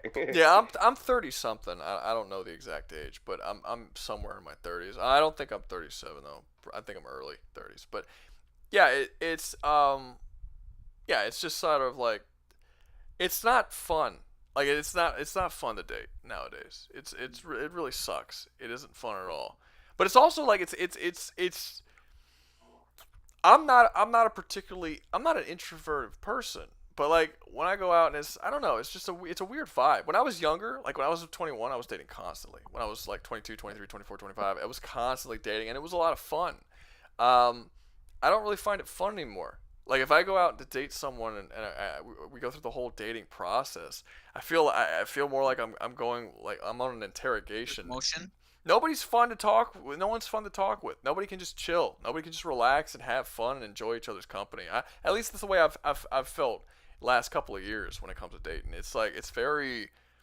I almost feel like I'm always like on the back, like oh, what do you like? You know, how much money do you make? What is this? What is that? I'm like, am I at a fucking interrogation or you want to like hang out? Like I want to get to know you and stuff, but it's like I just want to talk and like. You know, get to know like what kind of a person are you? Not play fucking 20 questions, and it's just those are the people that are looking for somebody to create their own stability. If they're asking those type of questions in your age range and like not even. I've never once dated. I've never once dated. I have never once dated in my age range. The oldest woman I've ever dated is 23. I don't date my age range. Because I don't date women with kids, so. Oh, okay. Yeah. So yeah, I've only dated Well, okay, I'm lying. When I was in college, I was dating my college professor, and she was older than 23, but she was like 25, I think maybe. That's the oldest woman I ever dated. But outside of that, it's always been. I was only in college for like 2 semesters, and then I left. I was in college for a very short amount of time.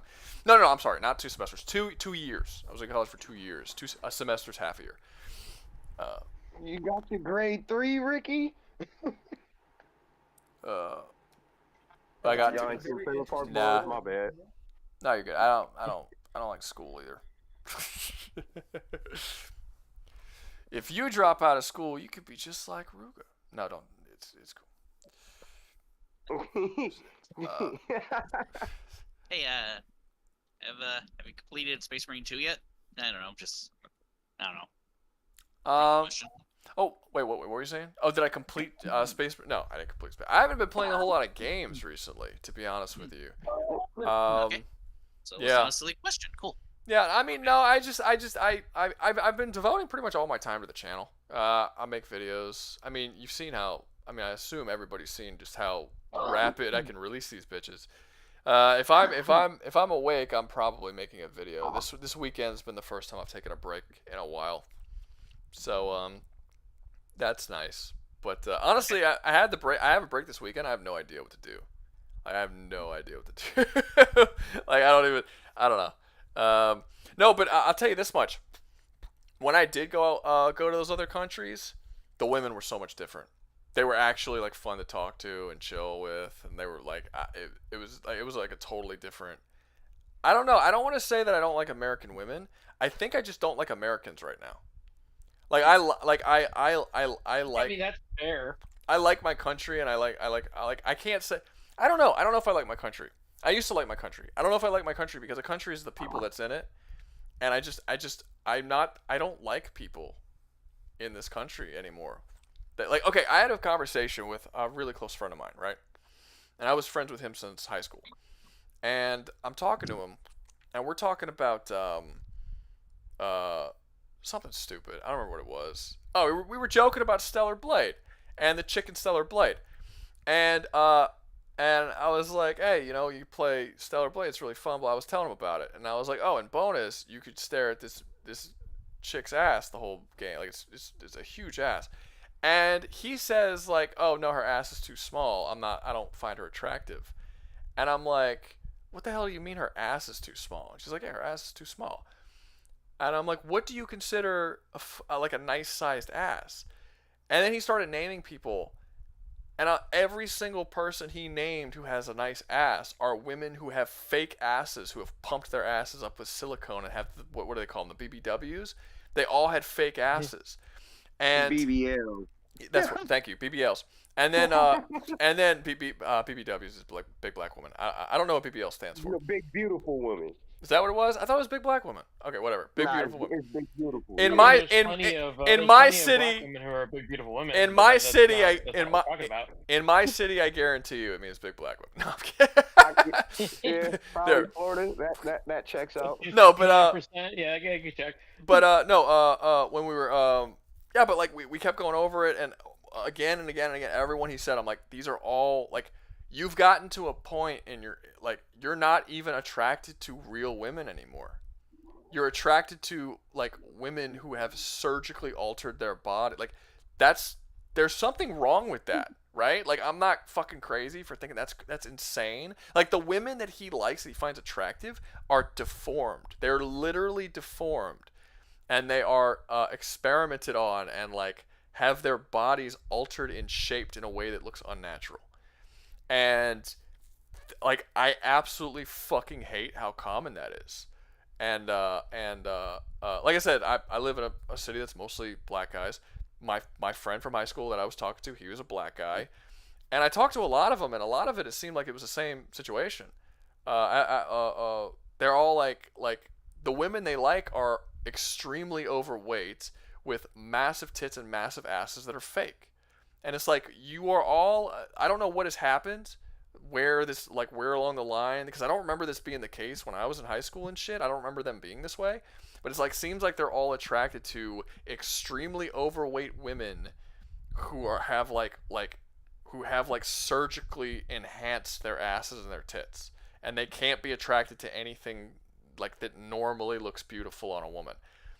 And there's a lot of women though that look like they got some a job done on their body that really haven't, and like they just, you feel me? They as you would no, describe these them had overweight. the women that he named all had stuff. He named celebrities, and we looked at it. Oh, okay. And I looked into it, and all the women he named had stuff done on them. Like he named like women. He sent me pictures. Like someone I had never heard of this chick before, but he mentioned someone Megan Thee Stallion or whatever. Is that her name? Yeah. Yeah, he named Meg. What's up? Her ass. She's like 6'2" or so. She's like 6'1", 6'2", or 5. In between, I'm pretty sure she stands over 6 foot. So that could be her real ass. It's not. It's fake. We looked it up. It's not. When we talked about it, we looked it up. It was fake. And she's not 6'2". Yeah, I only know her because of She-Hulk twerking. She-Hulk, yeah, She-Hulk. I thought it was hilarious that she's the first one you named. It's just like, of course, that was one of the ones. But he named more than that. That was just the one that I remember the name of because the name was odd. I don't remember the names of any of the other ones. They were all like girlfriends of rappers and shit. Yeah, but like you couldn't have picked a better one to make your point.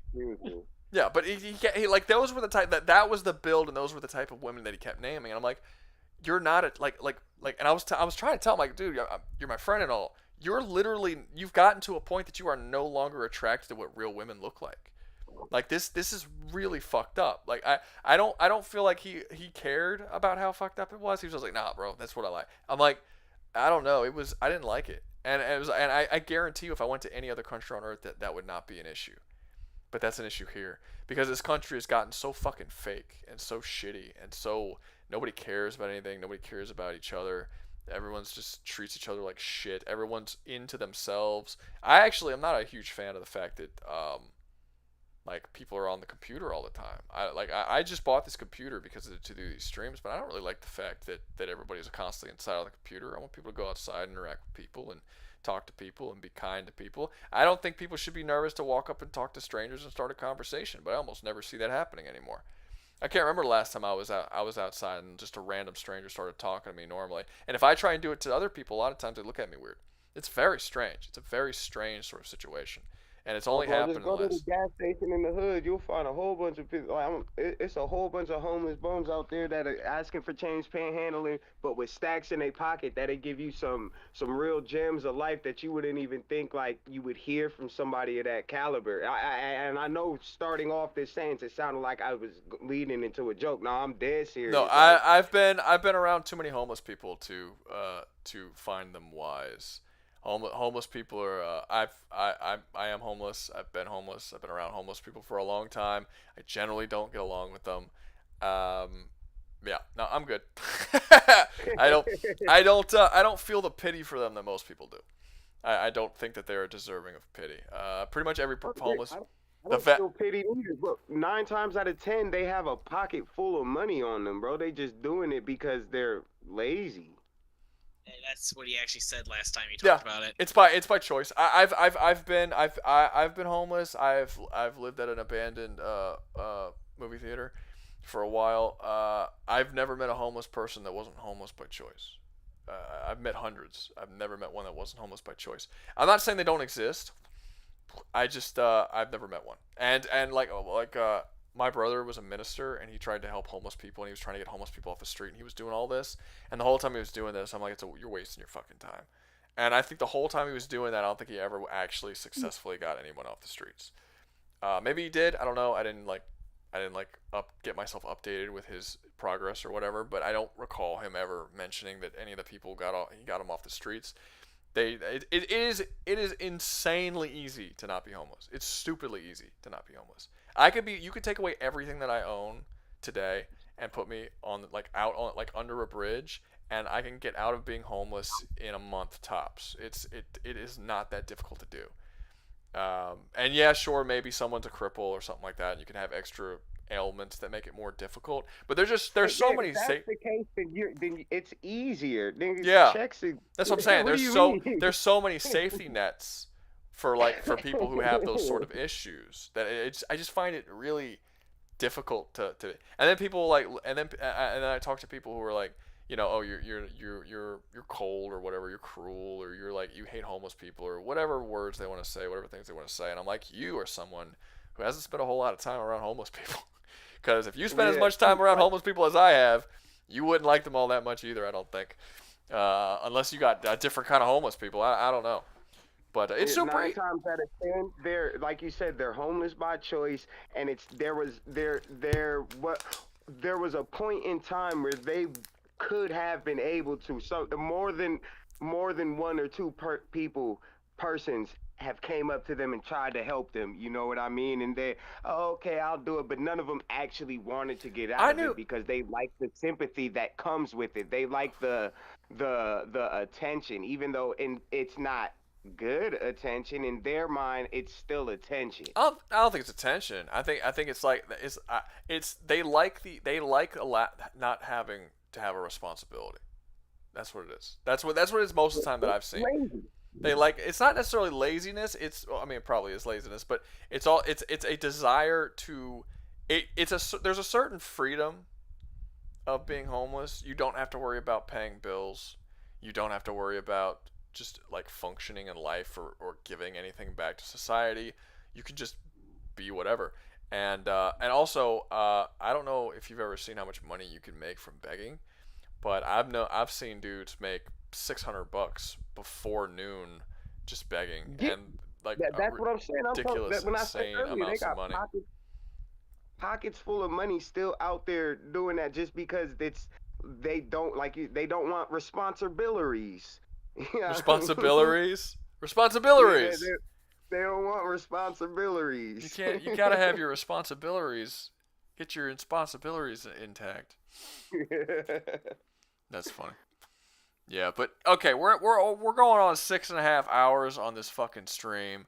I'm glad anyone who came in to join the stream and participate and all that. Thank you very much for showing up. I hope you guys enjoyed the 6.5 hour conversation between me and these other guys. So thank you, and I will work on making it a little more exciting next week with it. Yeah, a lot of people dipped halfway through the stream today, so I was kind of trying to carry it with some other dudes. Sorry about that. Let me think. Anybody else have anything else to say? Am I forgetting anything? I don't know. No, I don't know. I think we're good. I think we're good. Yeah, we finished the last.